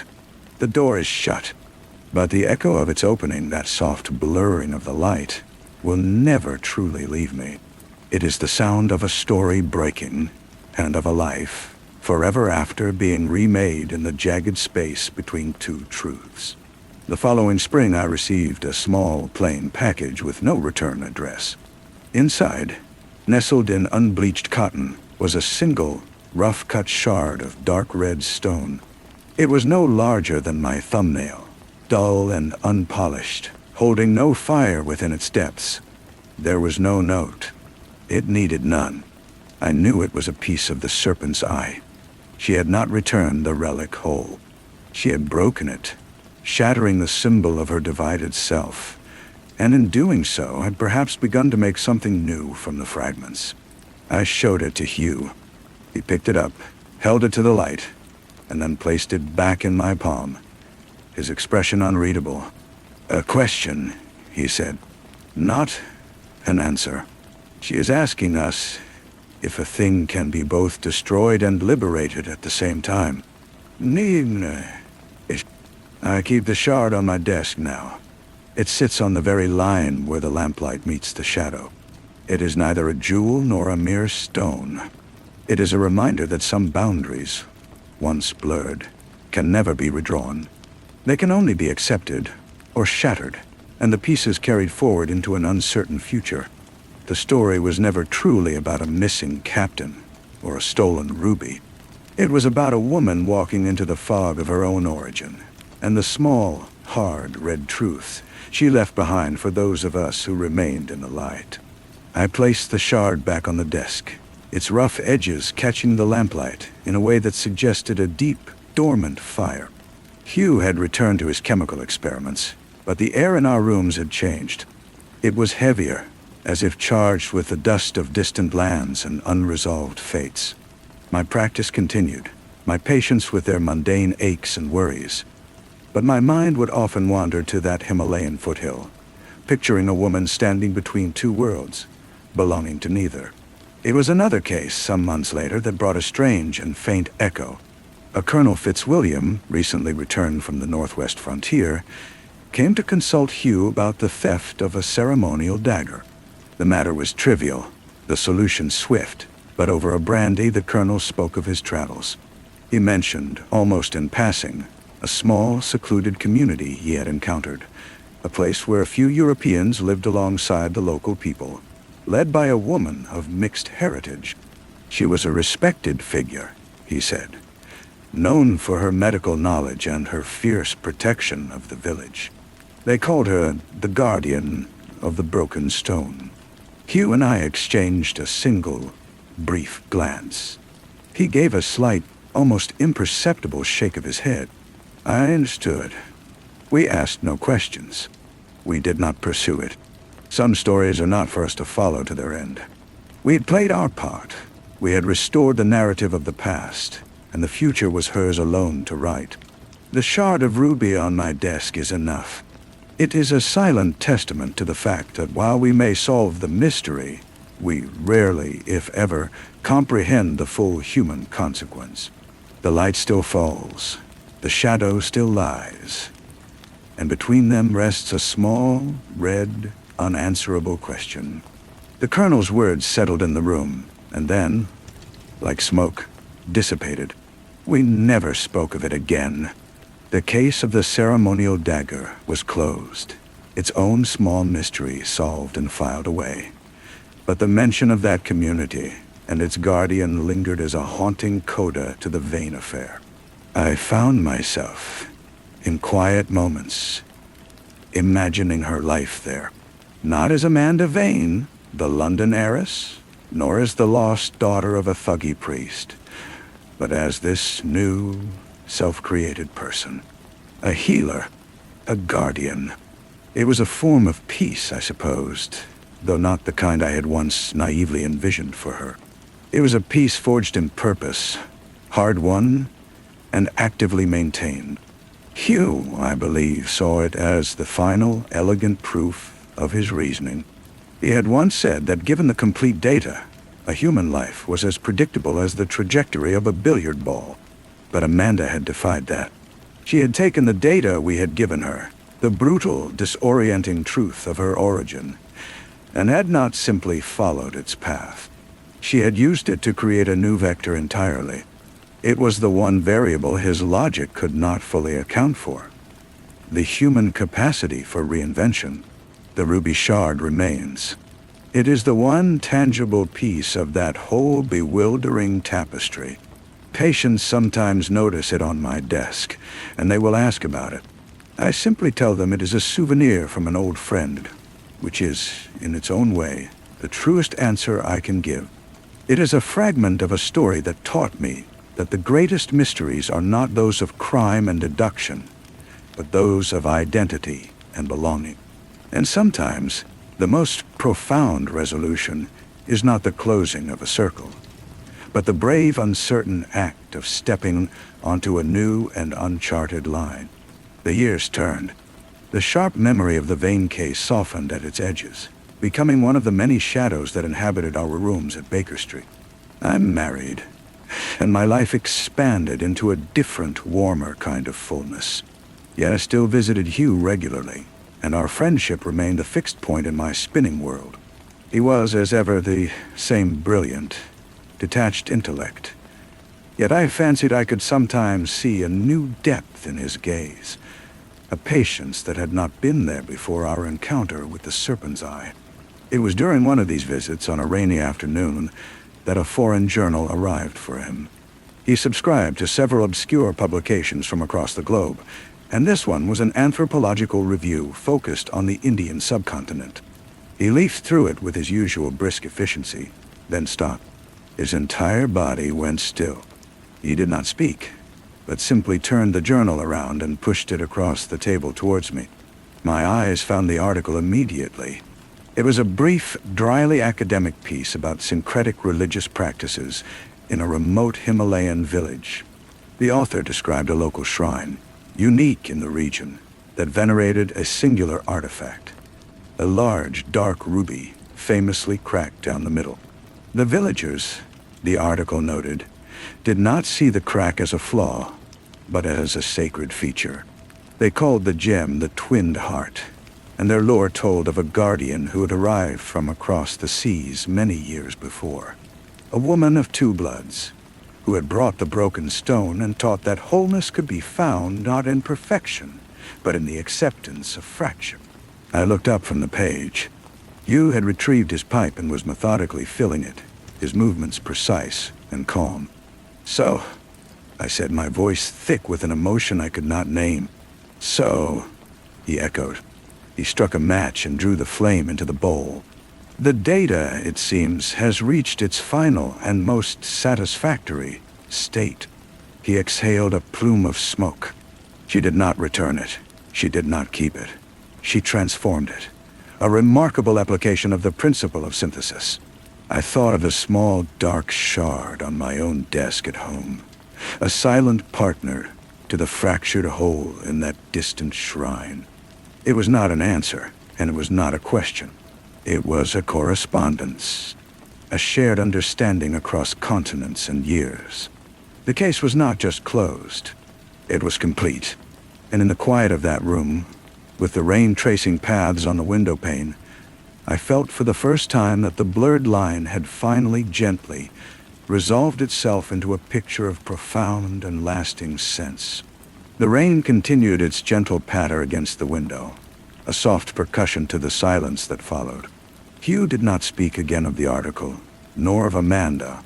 He had, as was his way, absorbed the new data and integrated it into his worldview. The matter was settled. For me, however, the feeling of completion was tempered by a quiet, lingering melancholy. Her story had found its resolution in a remote village, enshrined in myth, while ours continued in the familiar confines of Baker Street. I took my leave of him some time later, the journal left open on the table. The walk home was damp and reflective. My wife noticed my pensive mood, but knew better than to press me. It was only when I retired to my study that the feeling crystallized. I looked at the ruby shard, still sitting on the line between light and shadow. Before, it had been a question. Now, it felt like a full stop. The story had truly ended, not with a death or a discovery, but with a quiet cosmic balance. The broken stone in the Himalayas and the fragment on my desk were like separated twins, each holding a part of a story that was now whole. I never wrote the case of Camden Vane for the public. How could I? It was not a tale of a detective's triumph, but a slow, unfolding revelation of a human soul. To reduce it to a series of clues and a dramatic conclusion would have been a betrayal of its essence.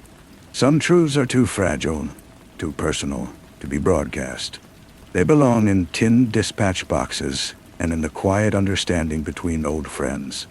They belong in the sacred cracks of stones and in the silent acceptance of a life finally and fully lived. The fog of London might never lift, but on the other side of the world, in the clear mountain air, a broken ruby gleamed. And that was enough. The following winter was a harsh one, and Hugh succumbed to a bout of pneumonia that left him frail and housebound for weeks. I attended him daily,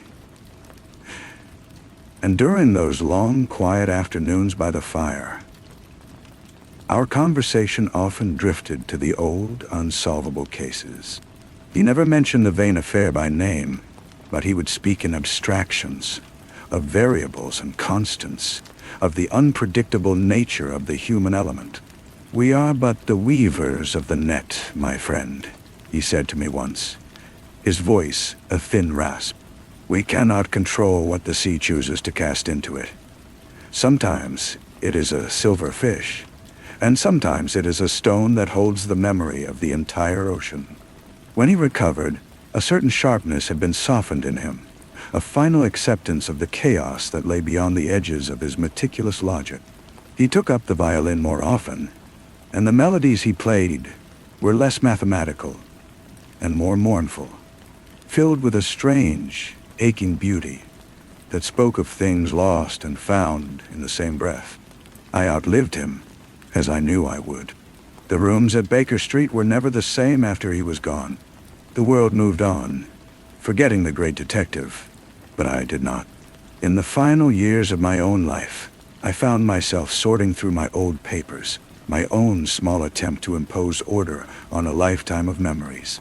I opened the tin dispatch box one last time. My fingers brushed against the folio containing the notes on the Vane case. I did not open it.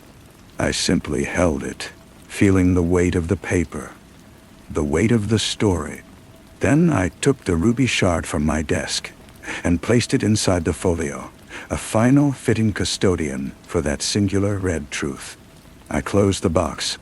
The light in my study was fading, the line between day and night softening into a deep, uniform gray. There were no more shadows, no more sharp distinctions. There was only the quiet, the memory, and the profound, unshakable certainty that some stories, once set in motion, never truly end. They simply change their form, passing from life into legend, and from legend into the silent, enduring heart of the world.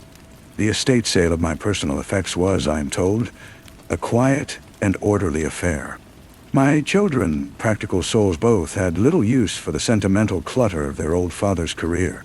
The tin dispatch box, along with its contents, was purchased as a single lot by a university library, where it was cataloged and stored in a climate-controlled vault, a collection of curiosities for future scholars. Decades later, a young doctoral student, researching the history of forensic science, requested the box. She worked her way through the more famous cases with academic diligence, but it was the unmarked folio that ultimately captivated her. The notes within were fragmented, the narrative disjointed, but the story they told was unlike any she had encountered. And when she reached the end of the papers, her fingers found not more pages, but a small, rough object wrapped in a piece of faded cloth. She unfolded the cotton and let the dark red shard rest in her palm. It was unremarkable to look at, a piece of dull stone. But as she sat in the hushed reading room, the story of Amanda Vane and the serpent's eye settling in her mind, she felt a strange connection to the fragment. It was not a historical artifact to her, not a piece of evidence.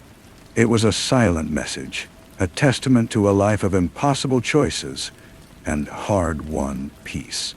She did not return the shard to the folio. Instead, she slipped it into her pocket, a quiet act of rebellion against the strict protocols of archival preservation.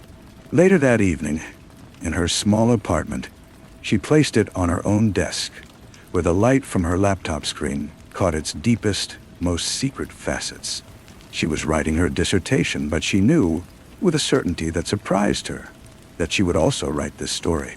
Not as a clinical case study, but as a human mystery. She would try to capture the blurred line, the echo, the weight of two worlds. The story was no longer mine, nor Hugh's, nor even entirely Amanda's. It had found a new guardian, and in doing so, had begun its journey once more. The shard was no longer a full stop, but a seed planted in new soil, waiting for the right conditions to once again break open and grow. The dissertation was completed, but the story was not. It lived in the quiet space behind her daily work, a persistent, low hum of another reality. She became a professor, not of forensic history, but of narrative anthropology. Her career quietly built upon the foundation of that single, unmarked folio. She never published the story of the serpent's eye, feeling a profound, almost sacred responsibility to its truth. Instead, she taught its principles. The idea that an object is not merely an object, but a vessel for memory and meaning, and that identity is not a fixed point, but a continuous, often painful, act of creation. Years into her tenure, she led a study abroad program to the Himalayas. The official itinerary was full of temples and museums, but her own pilgrimage was a private one. She had, through years of cross-referencing old maps and colonial records, located the valley mentioned in the colonel's account and the anthropological journal.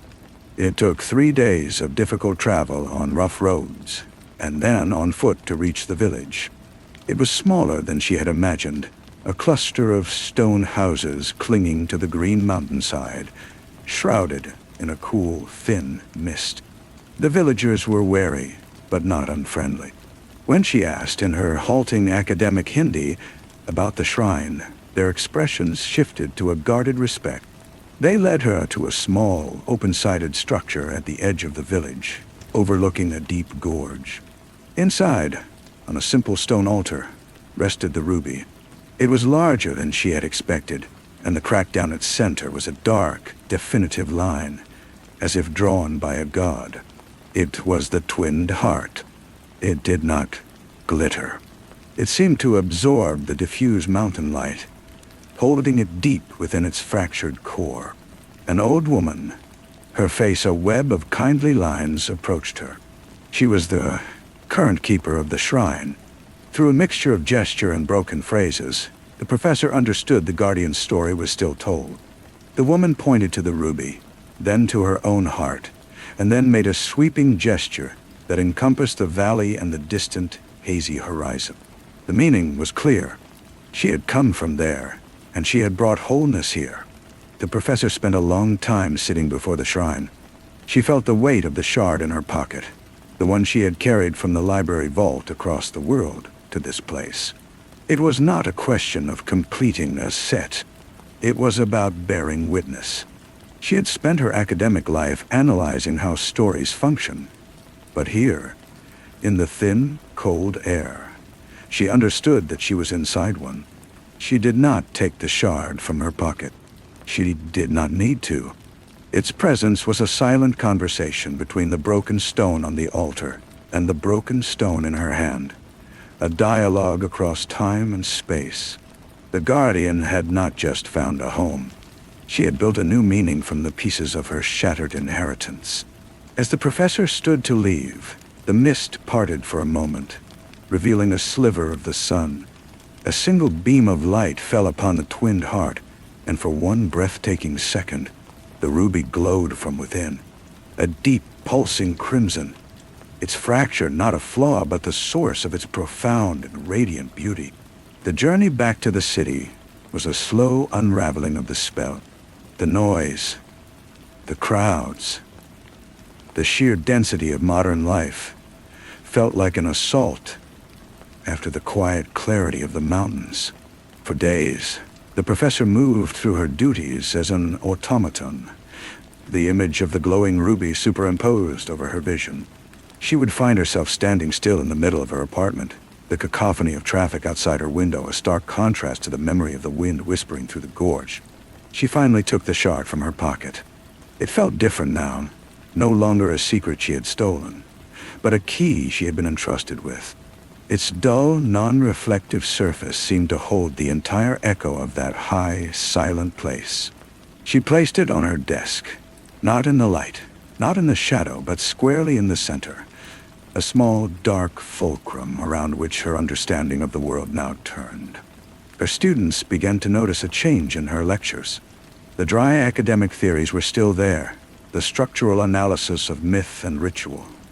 But now they were infused with a new, palpable gravity. She spoke of objects, not as symbols, but as anchors for lives, as physical manifestations of internal truths. She did not tell them about the ruby or the guardian, but the story informed every word, a silent, powerful current running beneath the surface of her teaching. One evening, a particularly perceptive student lingered after class. He was a young man from a mixed cultural background himself, and he had been captivated by her recent focus on belonging and fracture. He approached her desk, his eyes falling not on her, but on the small, dark stone. "That's an interesting piece," he said. "It looks old." The professor smiled, a genuine, unguarded smile that surprised her. "It is," she said. "It's a piece of a much larger story." The student nodded, his gaze still fixed on the shard. "It looks like it was broken from something. It feels incomplete, but also like it's exactly what it's supposed to be." She said nothing, simply watching him. In his words, she heard the faint, unmistakable echo of a truth that had traveled from a London consulting room, through the pages of a journal, across continents and generations, to resonate in this young man, in this new century. The story was not in the past. It was here now, in his questioning eyes. The light had fallen once more, and a new shadow had been cast, and between them, the small, red, unanswerable question was beginning its work all over again. He left, and the professor sat in the quiet of her office for a long time. The hum of the building's ventilation seemed to carry the distant whisper of mountain wind.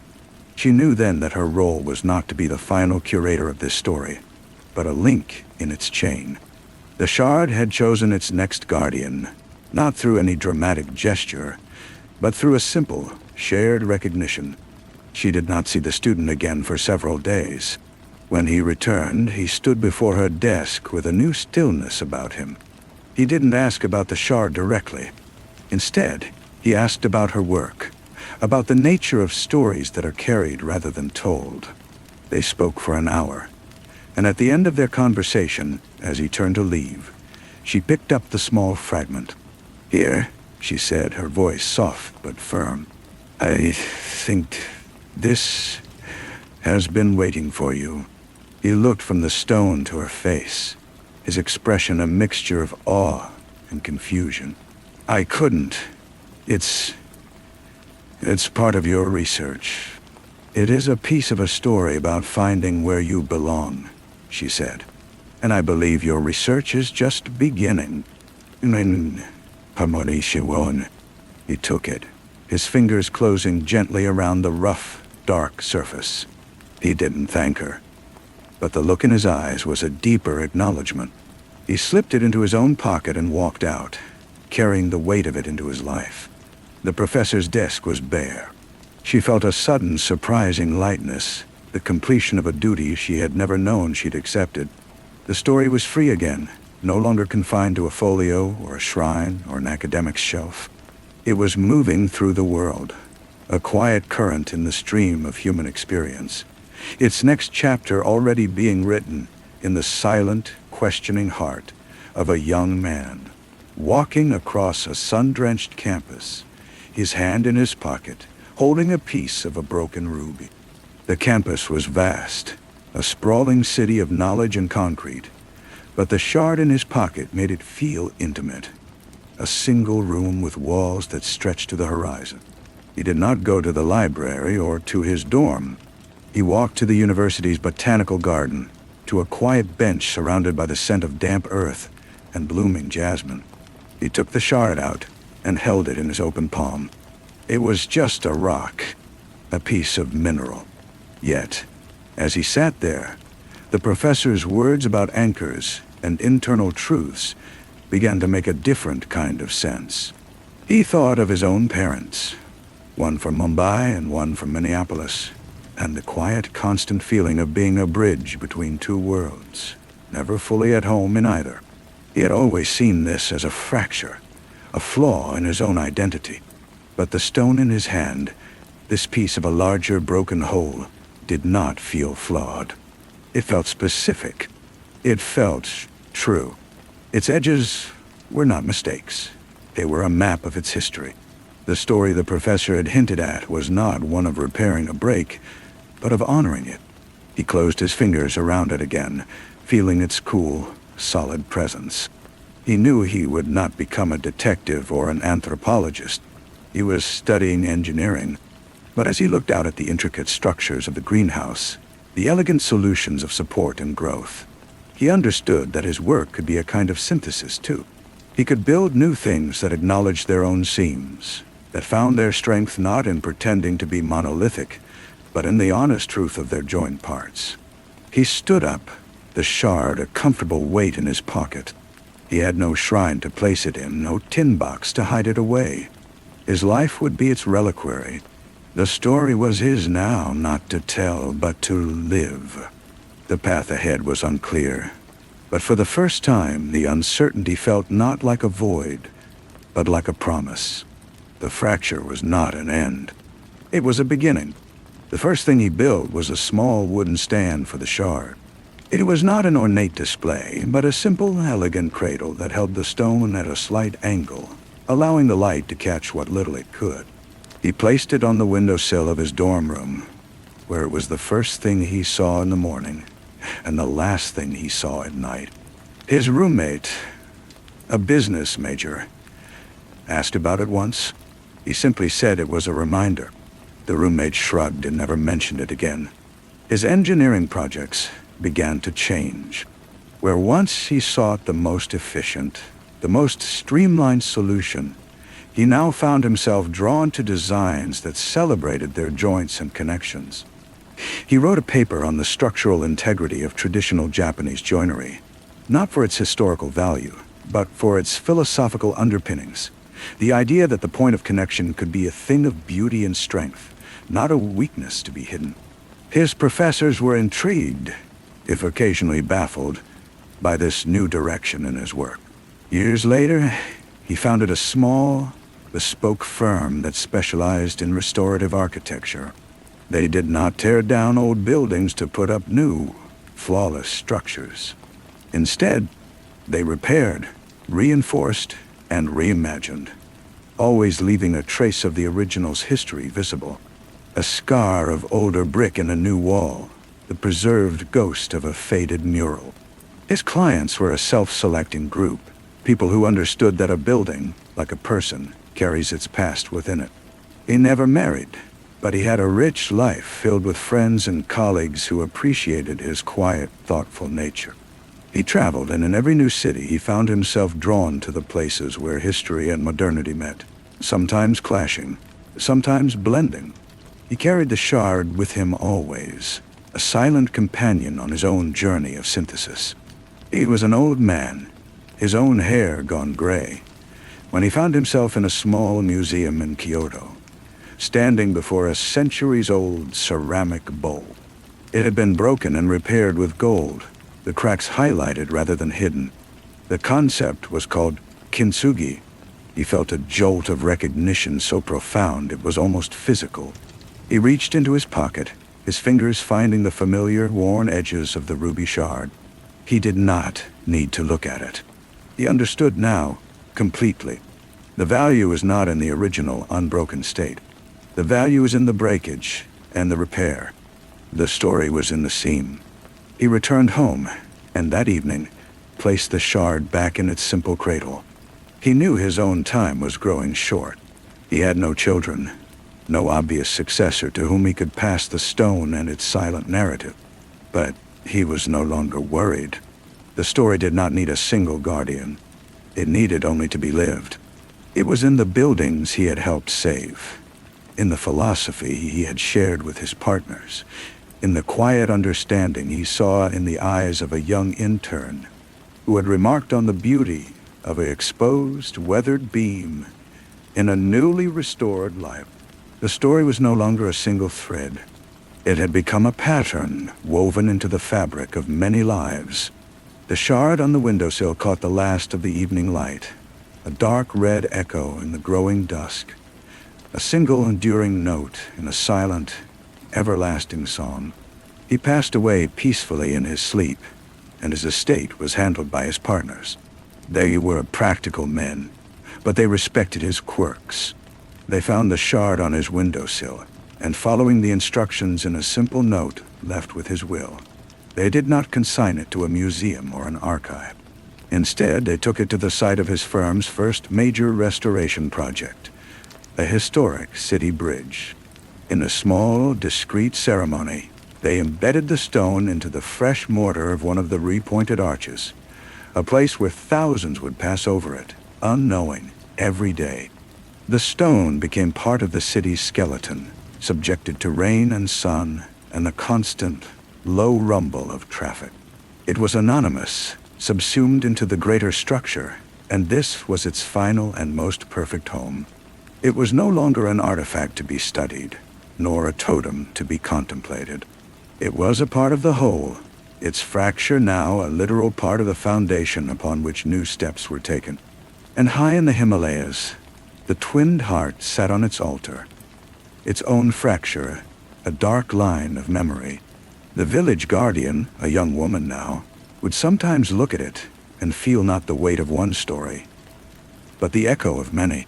She would look out across the gorge, towards the unseen world, and feel a connection that was not linear, but vast and web-like, a net of meaning holding everything together. The story was in the air, in the stone, in the heart. It was, and it continued.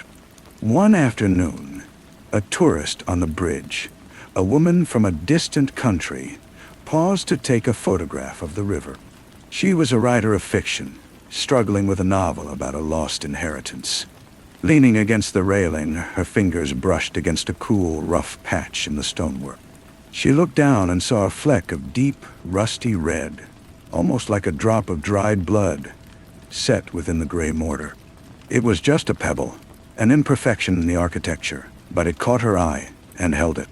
A strange sense of calm settled over her, a feeling that her story was not a solitary struggle, but part of a much larger, older tapestry.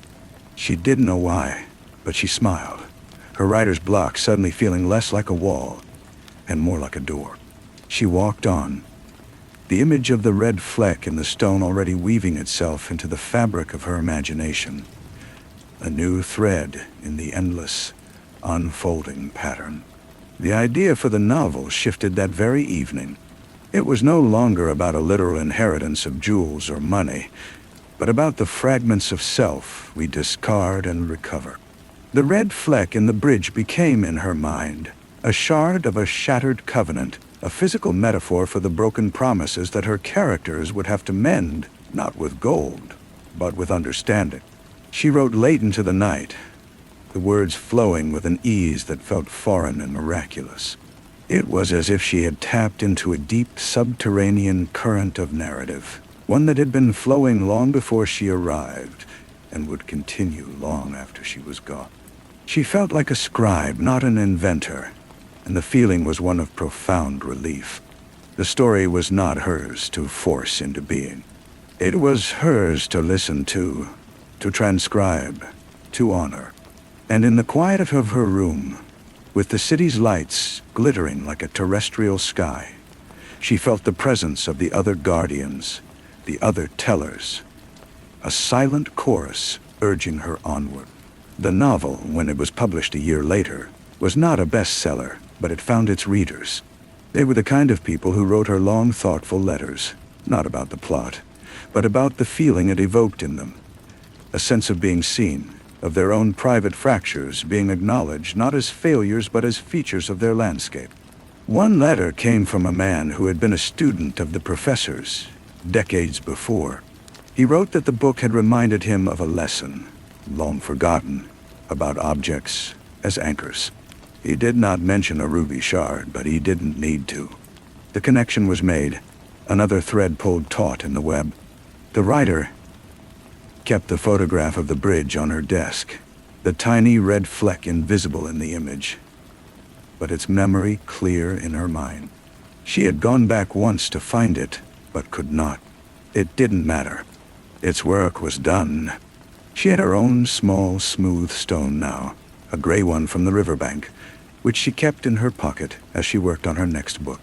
It was a reminder that stories are not built from whole cloth, but are assembled, piece by piece, from the fragments we find along the way. And in a university library, a young archivist was cataloging a new donation of papers from a recently deceased renowned professor of comparative mythology. Among the dry lecture notes and academic correspondence, she found a small, leather-bound journal, its pages filled with a precise feminine script. It told a story, not in an academic tone, but in a personal one, of a journey to a mountain village and a shrine that held a fractured gem. The archivist, who often felt fragmented herself between her love for the quiet past and the demands of the noisy present, read the entire account in one sitting, forgetting her lunch break. She closed the journal and looked out the window at the bustling campus. She felt a strange and certain calm, a sense of a door opening in a wall she hadn't known was there. The story was not over. It was simply waiting for the next eye to read, the next heart to feel its quiet, resonant truth. Story 6. The first thing I noticed was the silence. It was a different quality of silence than the one I was used to, the comfortable quiet of an empty house. This was a held breath, a presence in the negative space. My own breath hitched in my throat, a small trapped bird. I stood frozen in the center of our living room, the polished concrete floor cool through my socks, and listened. There was nothing to hear but the frantic thud of my own heart against my ribs. The air was still, thick with the scent of Margaret's abandoned jasmine tea and the faint, metallic tang of the coming rain. My skin prickled, not with cold, but with the absolute, unshakable certainty that I was being watched. The windows were dark mirrors, reflecting the room back at me, a perfect stage set for a solitary man. But beyond the glass, in the deep velvet of the California night, I knew someone was there, someone who knew I was alone. That was the beginning, not with a scream, or a struggle, or a body. It began with an absence, a void where my wife should have been. Margaret was gone. The bed on her side was neatly made, a crisp, cold landscape of white linen. Her car was still in the garage. Her purse was on the hall table, her wallet inside, her phone gone. There was no note. Nothing was out of place. It was a vanishing act of such perfect, chilling precision that it felt less like a disappearance and more like an accusation. I called Juniper first. My sister's voice, raspy with sleep, was an anchor in the sudden tilting world. "Aaron, what's wrong?" "She's not here," I said, and the words sounded stupid, inadequate. "Margaret, she's gone." The police arrived with their practiced solemnity and their flashing lights that painted our minimalist white walls in streaks of urgent blue and red. 2 detectives.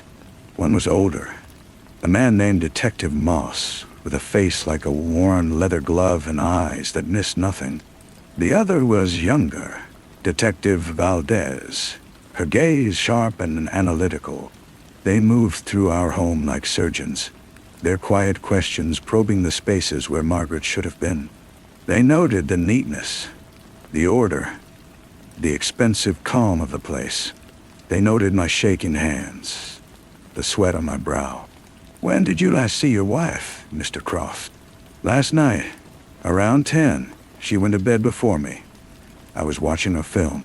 "And you didn't notice she was gone until morning?" "I sleep heavily. She sometimes goes to the guest room if I snore." It sounded weak even to me. I saw the look that passed between them, a silent, professional communion of doubt. They took her toothbrush for DNA, her hairbrush.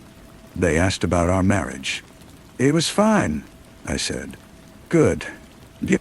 It was a lie, of course. All marriages are lies to some degree. Ours was a beautiful, intricate lie, a gilded cage we had built together. Margaret was the architect. I was the willing tenant. The media storm broke before the rain did. It started as a trickle, a local news segment about the missing wife of a mid-level architect. Margaret's photograph was everywhere. It was a good photograph. They always used the same one, the one her parents provided. In it, she was looking just past the camera, a slight, enigmatic smile on her lips, her blonde hair a smooth sheet, her eyes intelligent, and just a little sad. She looked like a modern-day Grace Kelly, a vision of elegant, fragile perfection. The narrative was irresistible. The beautiful wife, the ordinary husband, the house too quiet. My face, pale and bewildered, was splashed beside hers. I became Aaron Croft, husband of the missing woman. I was analyzed in supermarket checkout lines, my expressions dissected on cable news panels. My insecurity, my averageness, was suddenly a character flaw, evidence of a deeper pathology. The public, that great faceless beast, smelled blood. They decided I was guilty. The police, I could feel, were not far behind. Juniper moved in with me. She was my rock, my only true ally. She brought her no-nonsense energy and a constant supply of strong coffee. She fended off reporters, sorted through the mail, and held my hand when the fear became a physical weight on my chest. "They have no evidence, Aaron," she would say, her voice firm. "Because there is no evidence, she's going to turn up. This is just one of her games." She was the only one who ever dared call Margaret's behavior a game. Everyone else saw only the curated perfection. But Juniper knew. She had seen the cracks. The investigation unfolded with a monotonous, ritualistic cadence. It was a slow, grinding dance of deduction and suspicion. Detective Moss would visit, his questions a gentle, relentless pressure.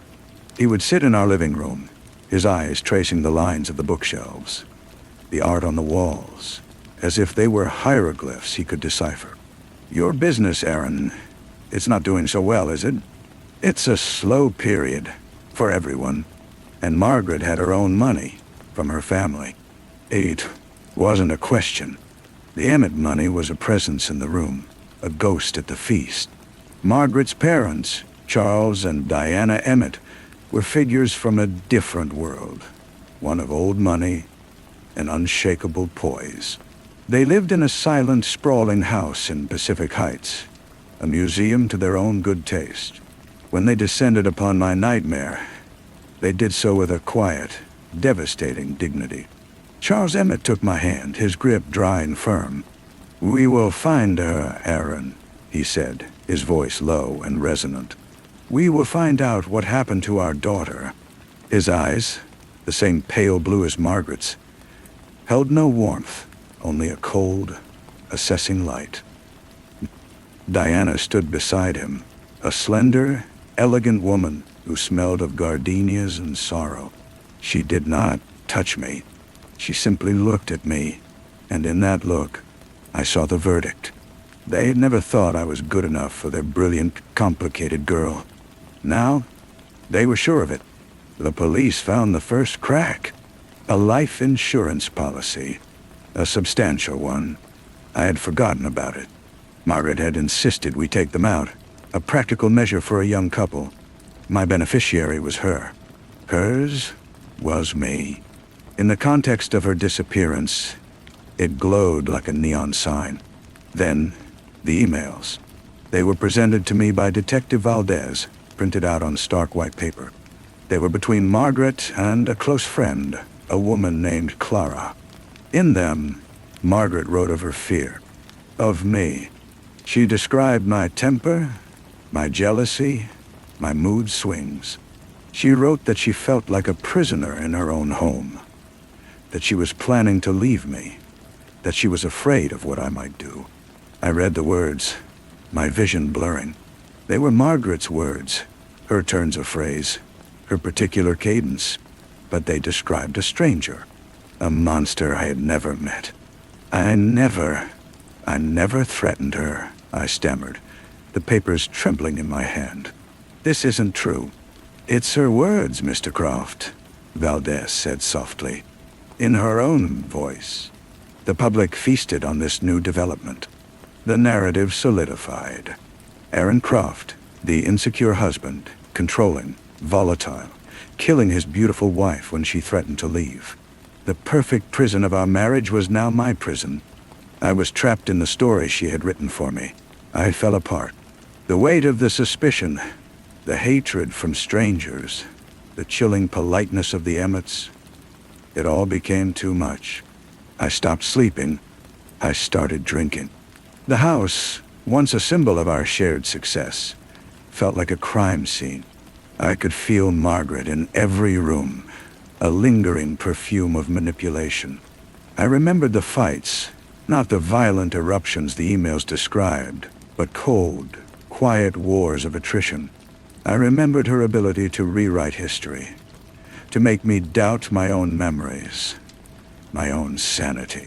She would present a version of an event with such conviction, such flawless detail, that I would eventually accept it as truth, even when I knew, in some deep hidden part of myself, that it was a lie. The marriage had been a psychological prison, and I had been a willing inmate, grateful for any scrap of her affection.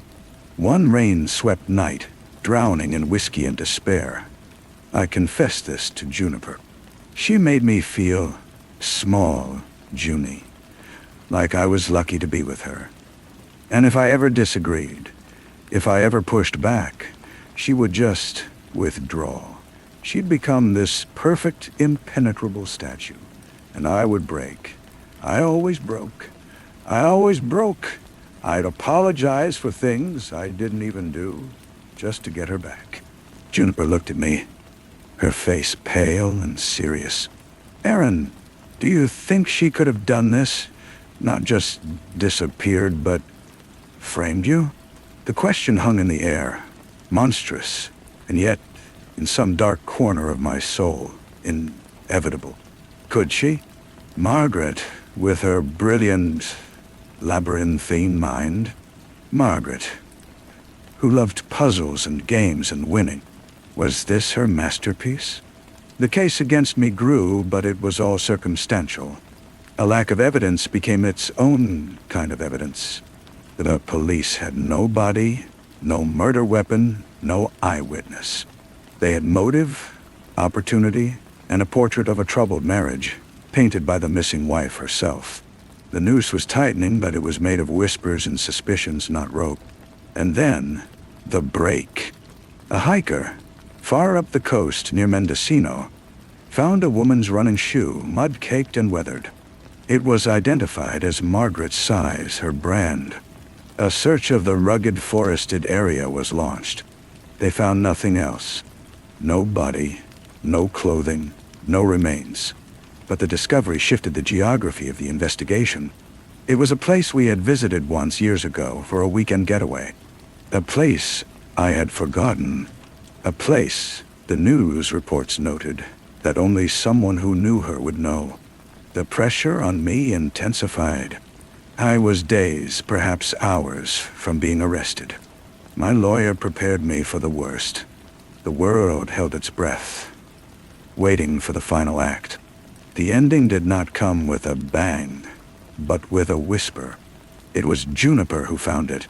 She had been helping me pack a bag, her movements brisk and efficient, a futile attempt to impose order on the chaos. She was in our walk-in closet, pulling sweaters from the high shelf when she stopped.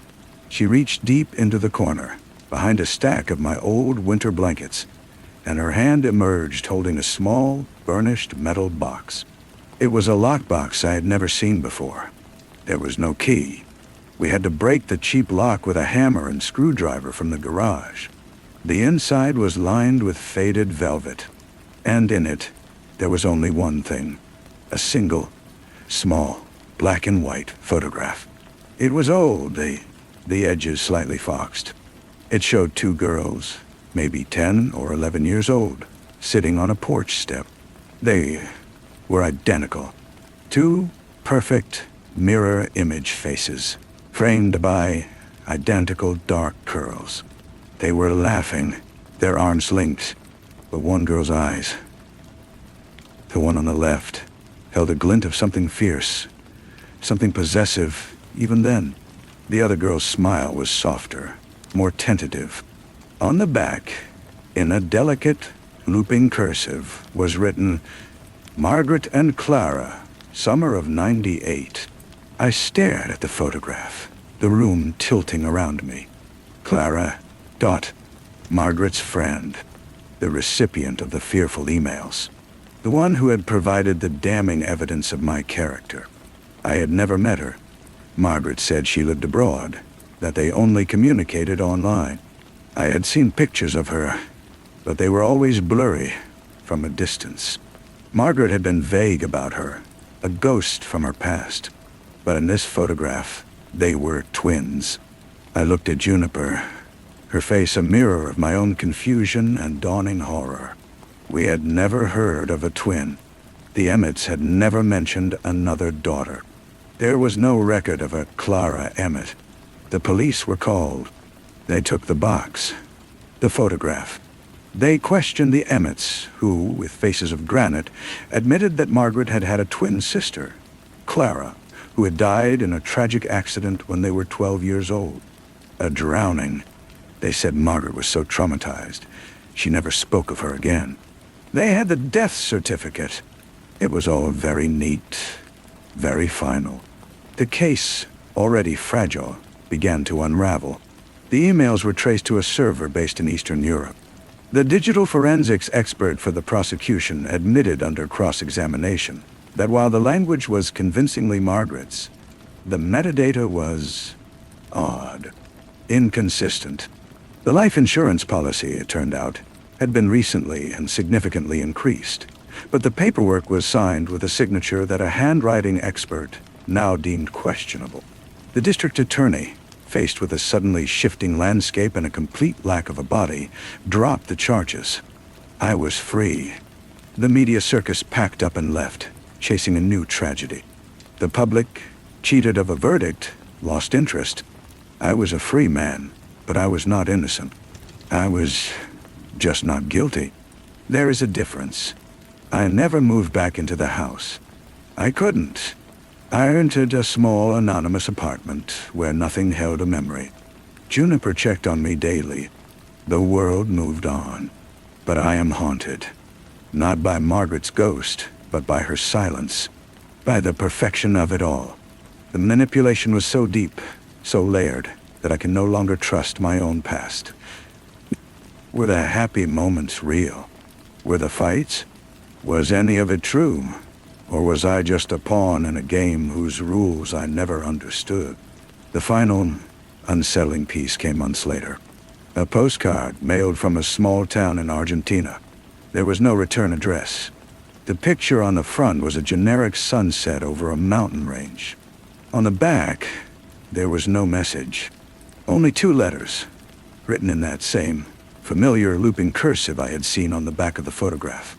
MC Margaret Croft, or Margaret and Clara. I hold the postcard in my hand sometimes, turning it over and over. The paper is smooth and cool. It offers no answers, only a deeper, more profound mystery. It is a whisper from the shadows, a reminder that the story is not over. It may never be. The case is closed, but the truth is still out there, dancing just beyond the light.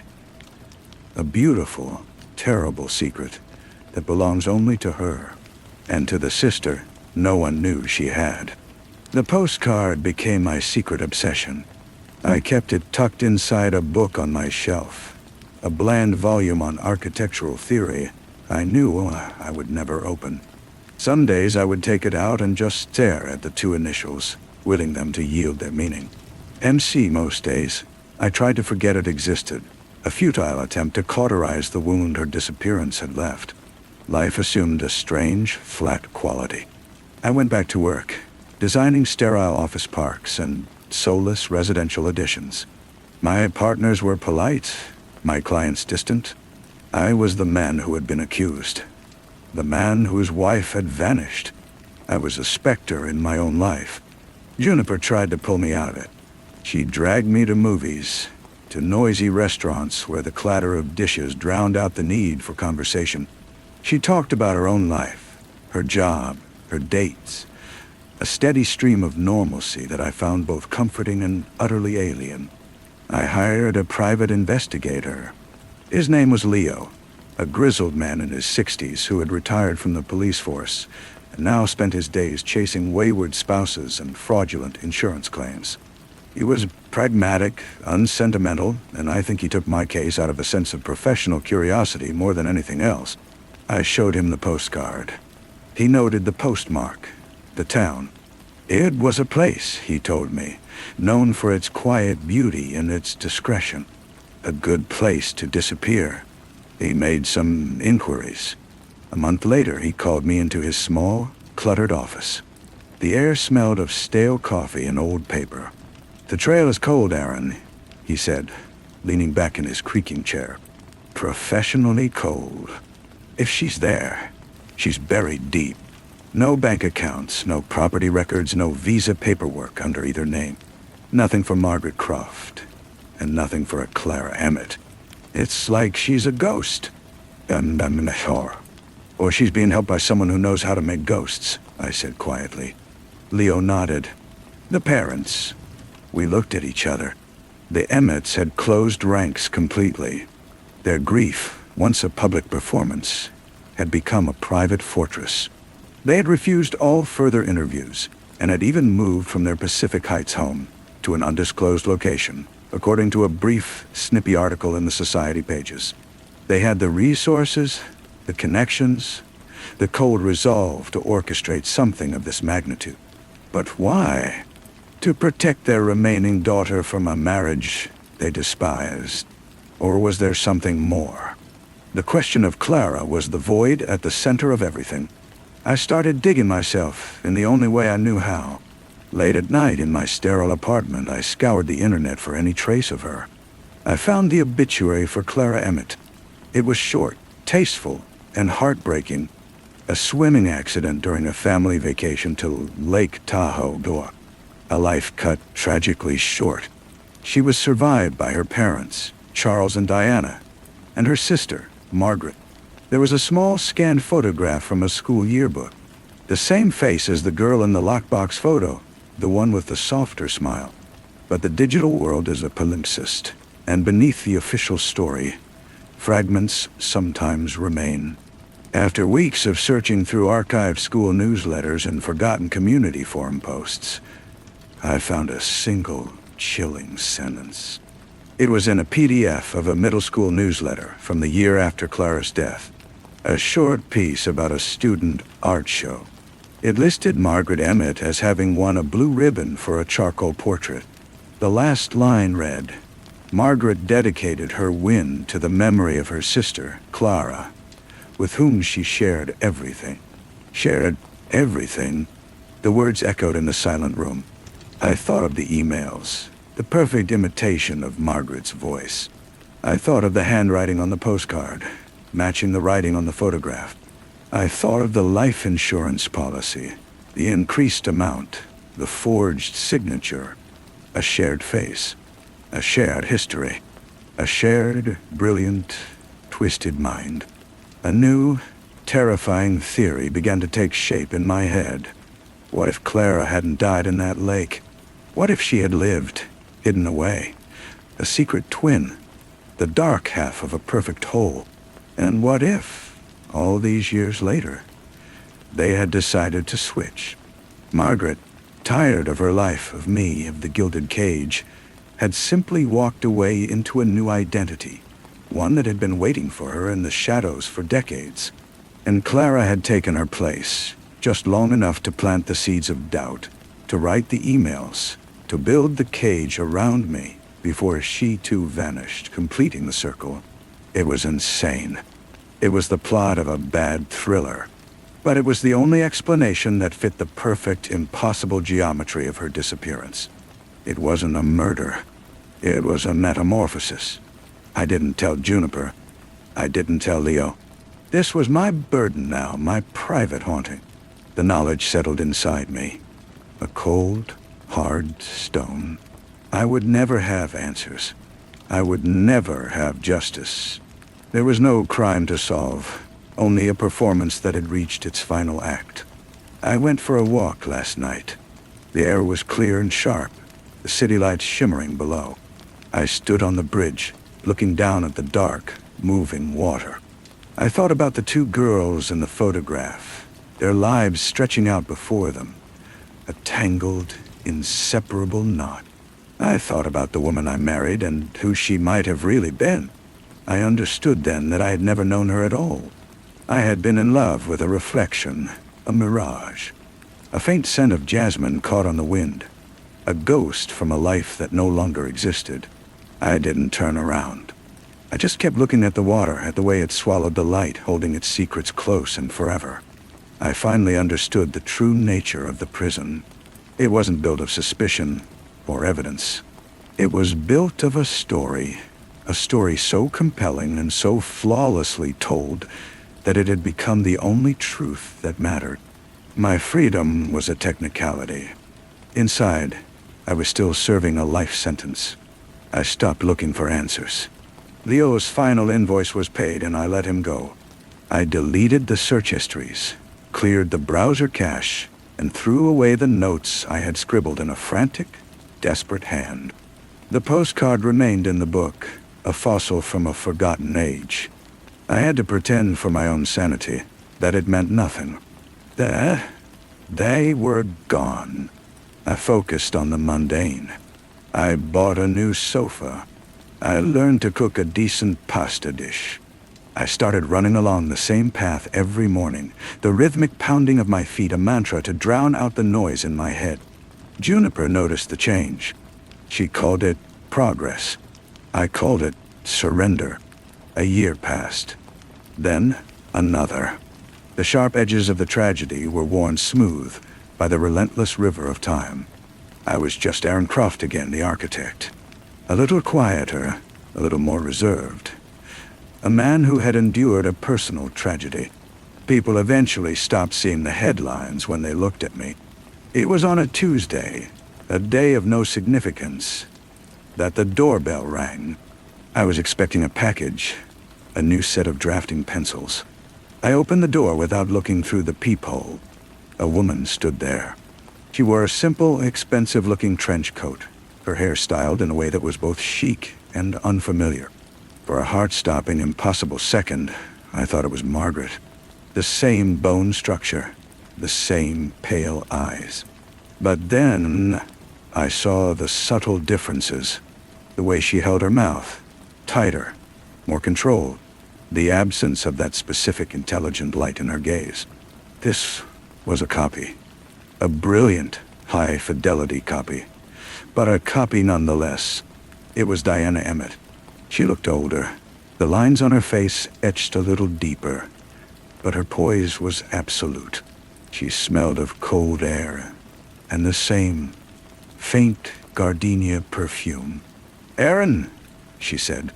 Her voice was exactly as I remembered it, a low, cultured instrument. I was too stunned to speak. I simply stood aside, a silent invitation. She stepped past me into my apartment, her eyes doing a quick, dismissive inventory of my life.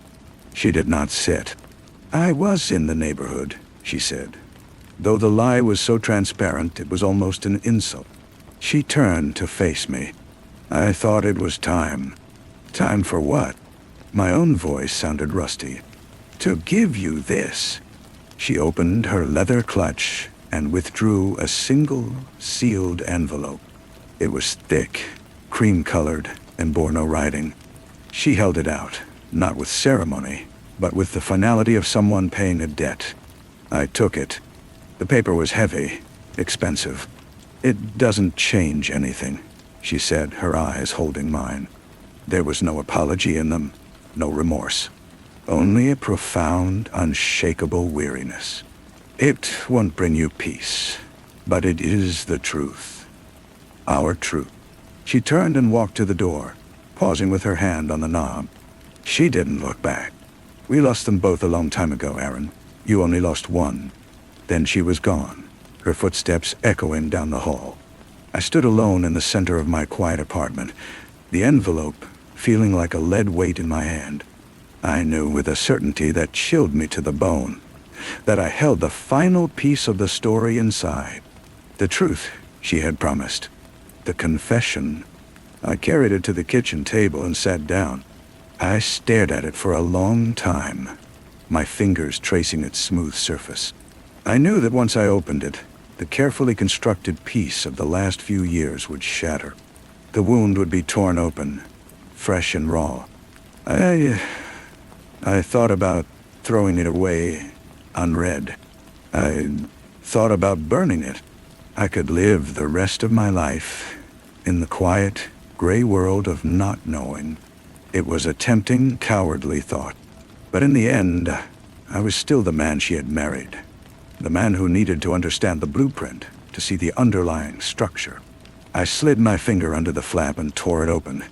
Inside, there were several pages of the same heavy paper, filled with that elegant, looping cursive I knew so well. I took a deep, shaky breath, and I began to read. The writing was not Margaret's. It was similar, a deliberate imitation of her style. But the pressure was different, the flourishes more pronounced. It was Clara's hand. The letter was not addressed to me.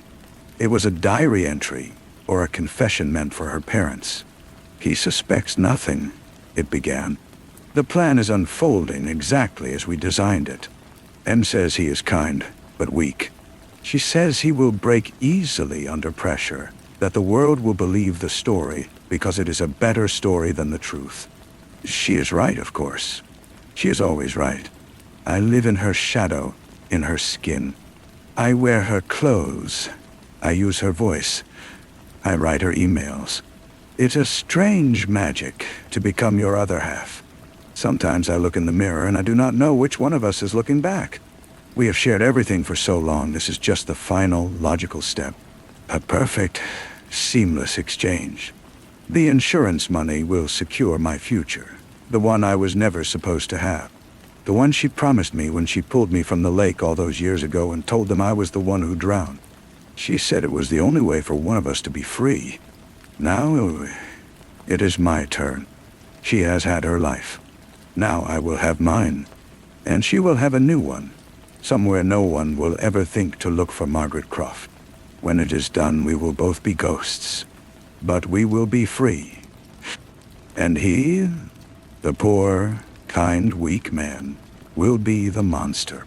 It is the price of our freedom. The pages fell from my hands, fluttering to the table. The silence in the room was absolute. There was no rage, no sorrow. There was only a vast, hollow emptiness. Diana Emmett was right. It brought no peace. It was a truth so monstrous, it defied feeling. They had not just framed me. They had erased me. My love, my marriage, my very self had been nothing more than a stage prop in a play written by two girls on a porch step a lifetime ago. I was the weak, kind man who would break easily.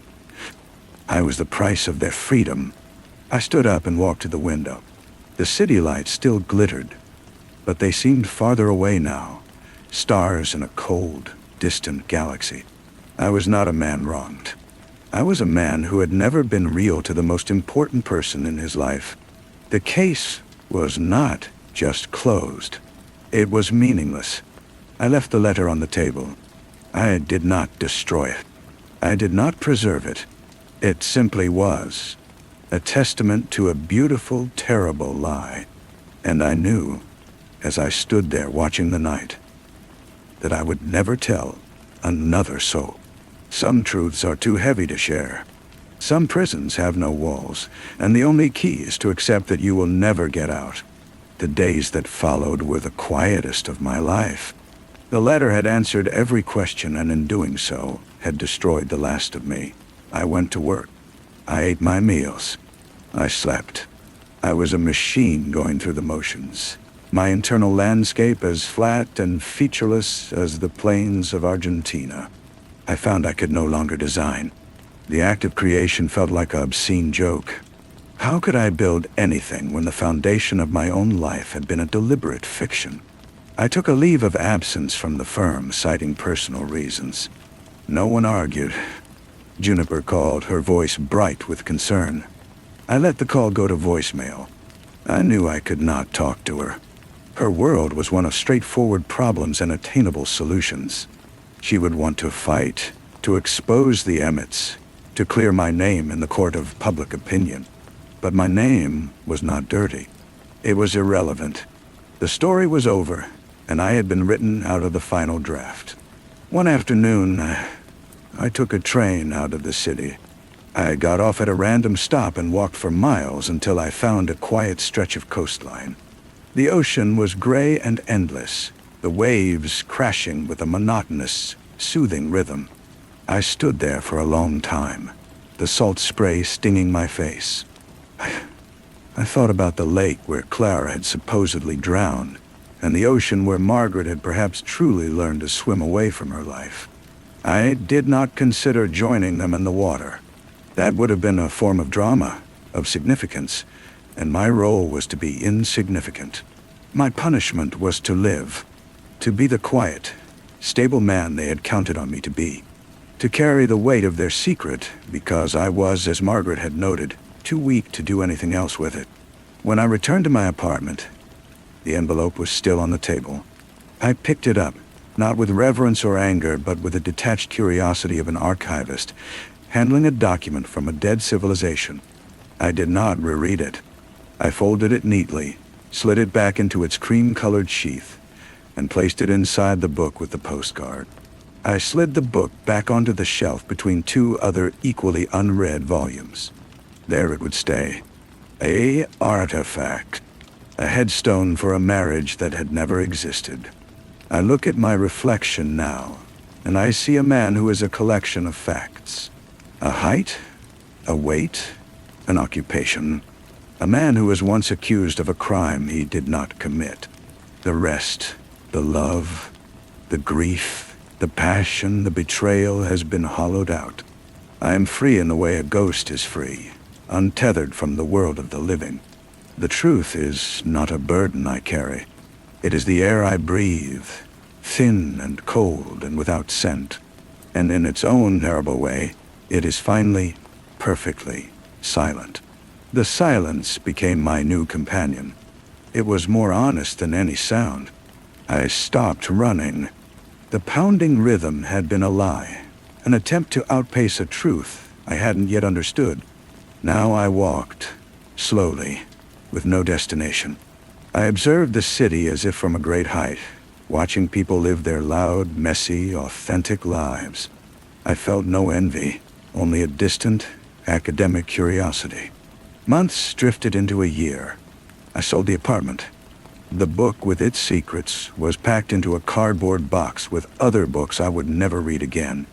I moved into a smaller place, a studio with a north-facing window and no history. I started designing again, but my work had changed. It was stark, minimalist, all clean lines and exposed structures. Clients called it brutalist and cold. I called it truthful.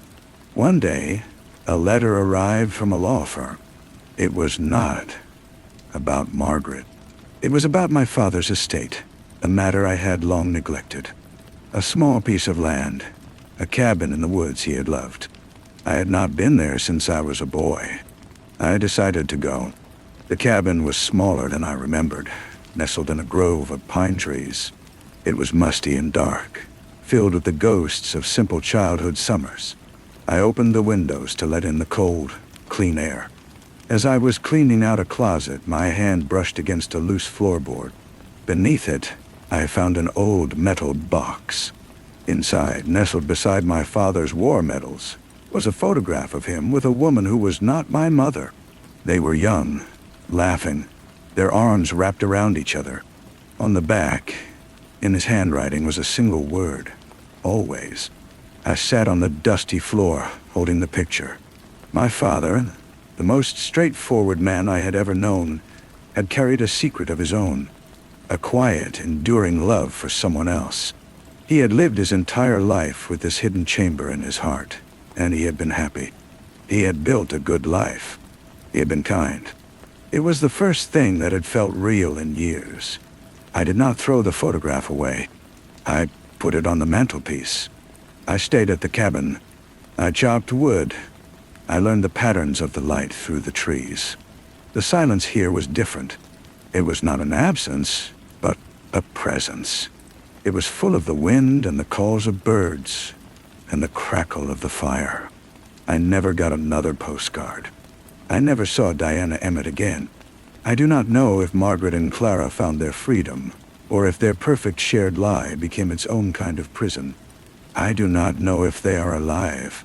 I finally understood that their story was theirs to carry, just as my father's story was his, and mine is mine. The wound did not heal, but it calcified. It became a part of my architecture, a load-bearing wall that holds up who I am now. I am not the man I was. I am not the man they thought I was. I am the man who lives in a cabin in the woods, who knows that every life is built upon secrets, and that the only thing that matters is what you choose to build with the truth you are given. I look at the photograph of my father and the unknown woman, and I think sometimes that is enough. The following spring, I hired a local craftsman to help me repair the cabin's sagging porch. His name was Ben, a man of few words and competent hands. We worked in a comfortable, shared quiet, the only sounds the scrape of saws and the knock of hammers. He never asked about my past. I never offered. One evening, as we sat on the newly finished steps sharing a beer, he pointed to a pair of deer emerging from the tree line. "They come back every year," he said. "A mother and her twin fawns." I watched them, their movements graceful and synchronized. They did not look like two separate creatures, but two halves of a single fluid thought. I felt the old cold stone of knowledge shift inside me, but it no longer carried the same weight. It was just a fact, like the coming of winter. Ben finished his beer and stood to leave. "Porch looks good," he said. "It'll last." After he drove away, I remained on the steps as the sky deepened to a soft violet. I thought about the twins, not as monsters or phantoms, but as those two fawns, bound by a connection I could observe, but never truly understand. Their story was a tragedy, not a thriller. A story of a shared soul that could not bear to be contained in a single life. I went inside and took the book from the cardboard box. I pulled out the cream-colored envelope. I did not open it. I carried it outside to the fire pit I had built from fieldstone. I struck a match and held it to the corner. The expensive paper caught quickly, the flames consuming Clara's elegant script, turning the words to ash and smoke that rose into the clear night air. I did not do it for catharsis or for closure. I did it as a simple act of housekeeping. Some artifacts are not meant to be preserved. The next morning, I began drawing again. Not for a client, but for myself. I sketched a new design, not for a building, but for a garden. A place of paths and quiet corners, of stone and native plants that would change with the seasons. It would be imperfect. It would grow. It would be real. My pencil moved across the paper, and for the first time in a very long time, the line it left behind felt like my own. The garden began as lines on paper and slowly became a reality outside my window. It was hard, physical work that left my muscles sore and my mind blessedly empty. I planted dogwood and birch for their slender trunks, and a patch of ferns that would unfurl each spring. Ben helped me haul the stones for the path, his silent presence a comfort. We did not speak of burned letters or past lives. We spoke of drainage and frost lines. One evening, as I was watering the newly planted beds, a car I didn't recognize came slowly up the gravel drive. A woman got out, her posture hesitant. It was Juniper. She stood by her car for a moment, taking in the cabin, the garden, and finally, me. "You're a hard man to find, Aaron Croft," she said, but her smile was soft. I set down the watering can. "I suppose I am." No. She came closer, her eyes scanning my face. "I was worried. You just vanished." "I needed to," I said. It was the simplest truth I had.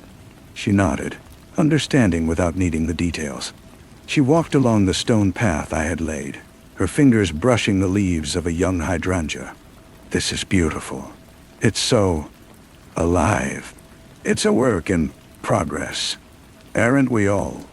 She turned to face me, the setting sun catching the gray in her hair. "I'm not here to drag you back. I just needed to see that you were okay." I looked at her, then at the garden, then at the woods beyond. The memory of the letter was a faint, cold spot in my mind, like an old injury that aches before a storm. It was no longer the core of me. "I'm not okay," I said, the words feeling strange and honest on my tongue. "But I'm here." Juniper smiled, a real smile this time. "Good enough." She stayed for a cup of tea on the porch, and we talked of small, inconsequential things. When she left, she didn't ask for a way to stay in touch, and I didn't offer one. Some connections are meant for a specific time and place, and we had both honored ours. I stood on the porch long after her taillights had disappeared, listening to the crickets and the rustle of the trees. The past was not gone. Margaret and Clara were out there somewhere, or they were not. Their story was a locked room in a house I had walked away from. I had built a new house, with a garden that was wild and imperfect in mind. The air was cool, and the first stars were pricking through the deep blue of the sky. I went inside, closed the door, and the night felt not like a void, but like a blanket. The next morning, I woke to the sound of rain on the roof, a steady, gentle rhythm. I made coffee and sat at the small table by the window, watching the water bead on the glass. The garden looked different in the rain, the colors deeper and more vibrant. I saw where a patch of soil had washed away from the base of a stone, and I made a mental note to fix it later. It was not a grand thought, but it was a practical one. It was enough. A week later, a package arrived from the local nursery. A shipment of lavender plants I had ordered and forgotten about. I spent the afternoon planting them along the sunniest edge of the garden, their silvery green leaves a soft contrast to the dark earth. The scent clung to my hands for the rest of the day, a clean, herbal smell that pushed the last of the city's dust from my lungs. That evening, I wrote a letter. It was not to Juniper or to a lawyer or to a ghost. It was to the town council, a simple proposal to help maintain the small, neglected park at the center of town. I had no grand plans for it, just an offer to prune the overgrown bushes and clear the walking paths. I dropped it in the mailbox the next day and thought no more about it. A month after that, I saw Ben at the hardware store. He nodded toward a copy of the local paper on the counter. A small article on the second page mentioned the town park, and my name was in it. Local resident Aaron Croft has volunteered his time, it read. It felt strange to see the name in print, a name that had once been whispered in scandal. Here, it was just a name. It belonged to a man who fixed porches and planted lavender. I bought my supplies and drove home. The cabin was quiet, but the quiet was no longer hollow. It was the quiet of a day's work done, of a fire waiting to be lit. I knew then that I would not be leaving. The story of Margaret and Clara was a book I had finally closed. Not with a bang, but with the slow, patient turning of seasons. My own story was simpler now, written in the growth of plants and the solidity of stone. And for the first time in a very long time, the next page did not frighten me. It was blank, and it was mine. The first frost came early that year, silvering the lavender and stiffening the ferns. I did not cover them. I wanted to see what would survive, what was truly hardy. Most of it did. The garden slept under a blanket of white, its shape still visible, a promise to itself. One afternoon, a boy from a few properties over showed up at my door, his hands shoved deep in his pockets. He couldn't have been more than 12. He asked if I needed any help with shoveling or chores. His name was Leo. I gave him a rake and asked him to clear the pine needles from the gutters. He worked with a quiet diligence that reminded me of Ben. He came back the next weekend and the one after that. He didn't talk much, but he was a good worker. I started teaching him how to use my tools, how to measure twice and cut once. He listened with a fierce concentration. One day, while we were repairing a section of the garden fence, he looked up at me, his brow furrowed. "My mom says you used to build big things in the city, skyscrapers." The word felt like it belonged to another lifetime. "I did," I said. "Why'd you stop?" I looked out at the quiet woods, the simple lines of the cabin, the sleeping garden. How could I explain that I had to learn how to build something small and true before I could even look at a large plan again? "The scale was wrong," I said finally. He considered this, then nodded, as if it made perfect sense. He went back to hammering the fence post, the sound sharp and clean in the cold air. I realized, with a quiet jolt, that I was no longer just a man living in silence.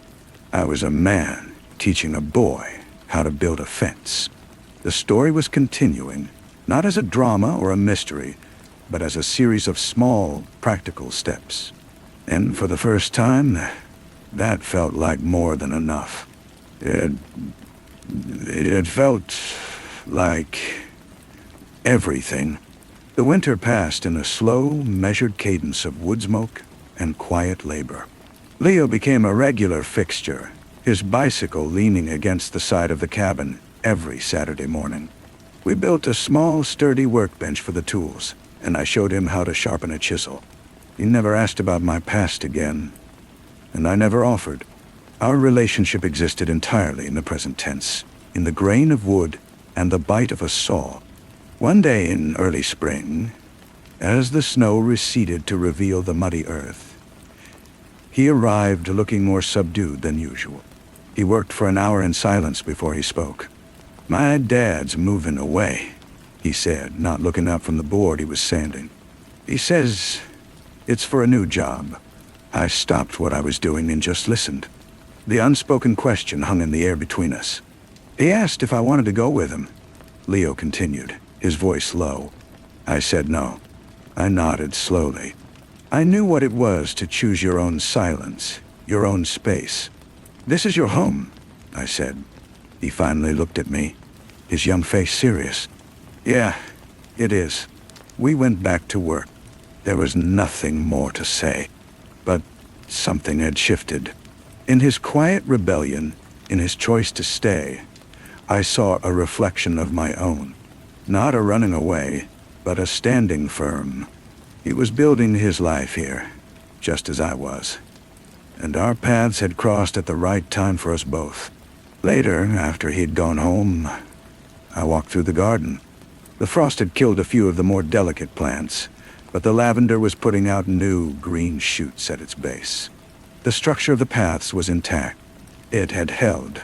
I went inside and took out a fresh sheet of paper. I began to sketch, not a building or a garden, but a treehouse. Something strong and hidden among the branches, a simple fortress for a boy who needed one. The lines came easily, naturally. It was a good design. It would last. The treehouse became our project. We scavenged wood from a fallen oak and bought only the hardware we couldn't salvage. Leo's focus was absolute. He learned to join the beams with a lap joint, his small hands growing confident with the mallet and chisel. We worked through the spring, the structure taking shape high in the arms of a sturdy maple. It was not a retreat from the world, but a new perspective on it. From the platform, you could see the roof of my cabin and the distant curl of smoke from Ben's chimney. The day we nailed the final shingle to the roof, Leo's mother came over. She stood looking up at the treehouse, her arms crossed, a faint smile on her face. "He talks about you all the time, you know," she said. "Says you're teaching him how things fit together." I just nodded, wiping sawdust from my hands. She looked at me then, a long, measuring look. "Thank you," she said. He needed a man around who wasn't going anywhere. Her words settled in me later that evening. I had not thought of myself as a permanent fixture. I had been a temporary resident, a man in waiting. But she was right. I was not going anywhere. This was no longer a pause. It was my life. I sat on the porch as the light faded, the treehouse a dark silhouette against the twilight sky. I thought of my father's photograph on the mantel inside, his secret love. I thought of Margaret and Clara, their grand oceanic lie. And I thought of Leo, sanding a board with fierce concentration. All these stories of love and loss, of secrets and truths, were just different ways of building a life, of finding a structure that could hold the weight of who you are. Mine was here, made of wood and stone and quiet understanding. It was strong. It was real. And for the first time, the silence within me felt not like emptiness, but like peace. The summer after we finished the treehouse, Leo turned 13. His voice began to crack and change, and a new restlessness came over him. He spent less time at the cabin and more with friends his own age. I was not sad to see it. It was the natural order of things. The treehouse stood empty most days, but I would see him there sometimes. A lone figure reading or just looking out at the world, and I knew it was still serving its purpose. One evening in late August, I received a different kind of letter. It was from a small arts college in a neighboring state. They had heard about the park restoration and seen my old professional portfolio, which someone had dug up online. They wondered if I would be interested in teaching a single seminar just one day a week on architectural design. The word "no" formed instantly in my mind, a reflex born of years of solitude. But I held the letter and looked out at the garden, now lush and slightly overgrown, a testament to patience and growth. I did not give them an answer that day. or the next. I waited a week. I thought about scale, about what it means to build something that lasts not in steel and glass, but in the minds of the young. I thought about the treehouse and the look on Leo's face when he drove his first nail true. I wrote back to them a short, simple letter. I agreed to a single semester on a trial basis. It was not a return to my old life. It was an integration. I would take the truth I had built here, the understanding of foundations and weight, and I would offer it. The man who had designed skyscrapers was gone. The man who had built a garden and a treehouse would go in his place. The morning I was to leave for the first class, a light mist hung over the woods. I stood on the porch with a travel mug of coffee. A movement caught my eye. Two deer, the mother and one of the twins, now a full-grown yearling, stood at the edge of the clearing. They watched me for a long moment, then turned and melted back into the trees. I got into my car and drove down the gravel road, the cabin shrinking in my rearview mirror. I was not leaving it behind. I was simply expanding its borders. The road ahead was quiet, and the day was new. The college was a cluster of old brick buildings nestled in a river valley. The air smelled of cut grass and, faintly, of the river itself. My classroom was on the third floor, with large windows that looked out over a quadrangle of oak trees. The students filed in, their faces a mixture of curiosity and the polite indifference of youth. I had prepared no grand lecture. I had brought only a single weathered piece of paper. I held it up. It was the first sketch I had made for my garden, the lines shaky and unsure. I told them about load-bearing walls, not of brick or stone, but of truth and silence. I spoke of foundations, and how sometimes you have to tear something down completely to see what the land beneath is really made of. I did not tell them about Margaret and Clara. I told them about a porch, and a boy, and a treehouse. I spoke of scale. They listened. A few took notes. One young woman in the front row, with sharp, intelligent eyes, stayed after the others had left. She approached my desk, hesitant. "The garden," she said. "The one you built, was it for you? Or for someone else?" The question was so simple and so profound, it took me a moment to answer. I thought of the burned letter, the photograph of my father, the silent understanding with Ben. It was for the man I became, I said. A man I didn't know I could be until I started digging. She nodded, a slow, thoughtful gesture. "So the client was a stranger?" "Yes," I said, surprised by her insight. "Yes, he was." I drove home as the sun was setting, the 2-hour journey a peaceful transition between worlds. The cabin was exactly as I had left it. The garden, a dark, breathing presence in the twilight.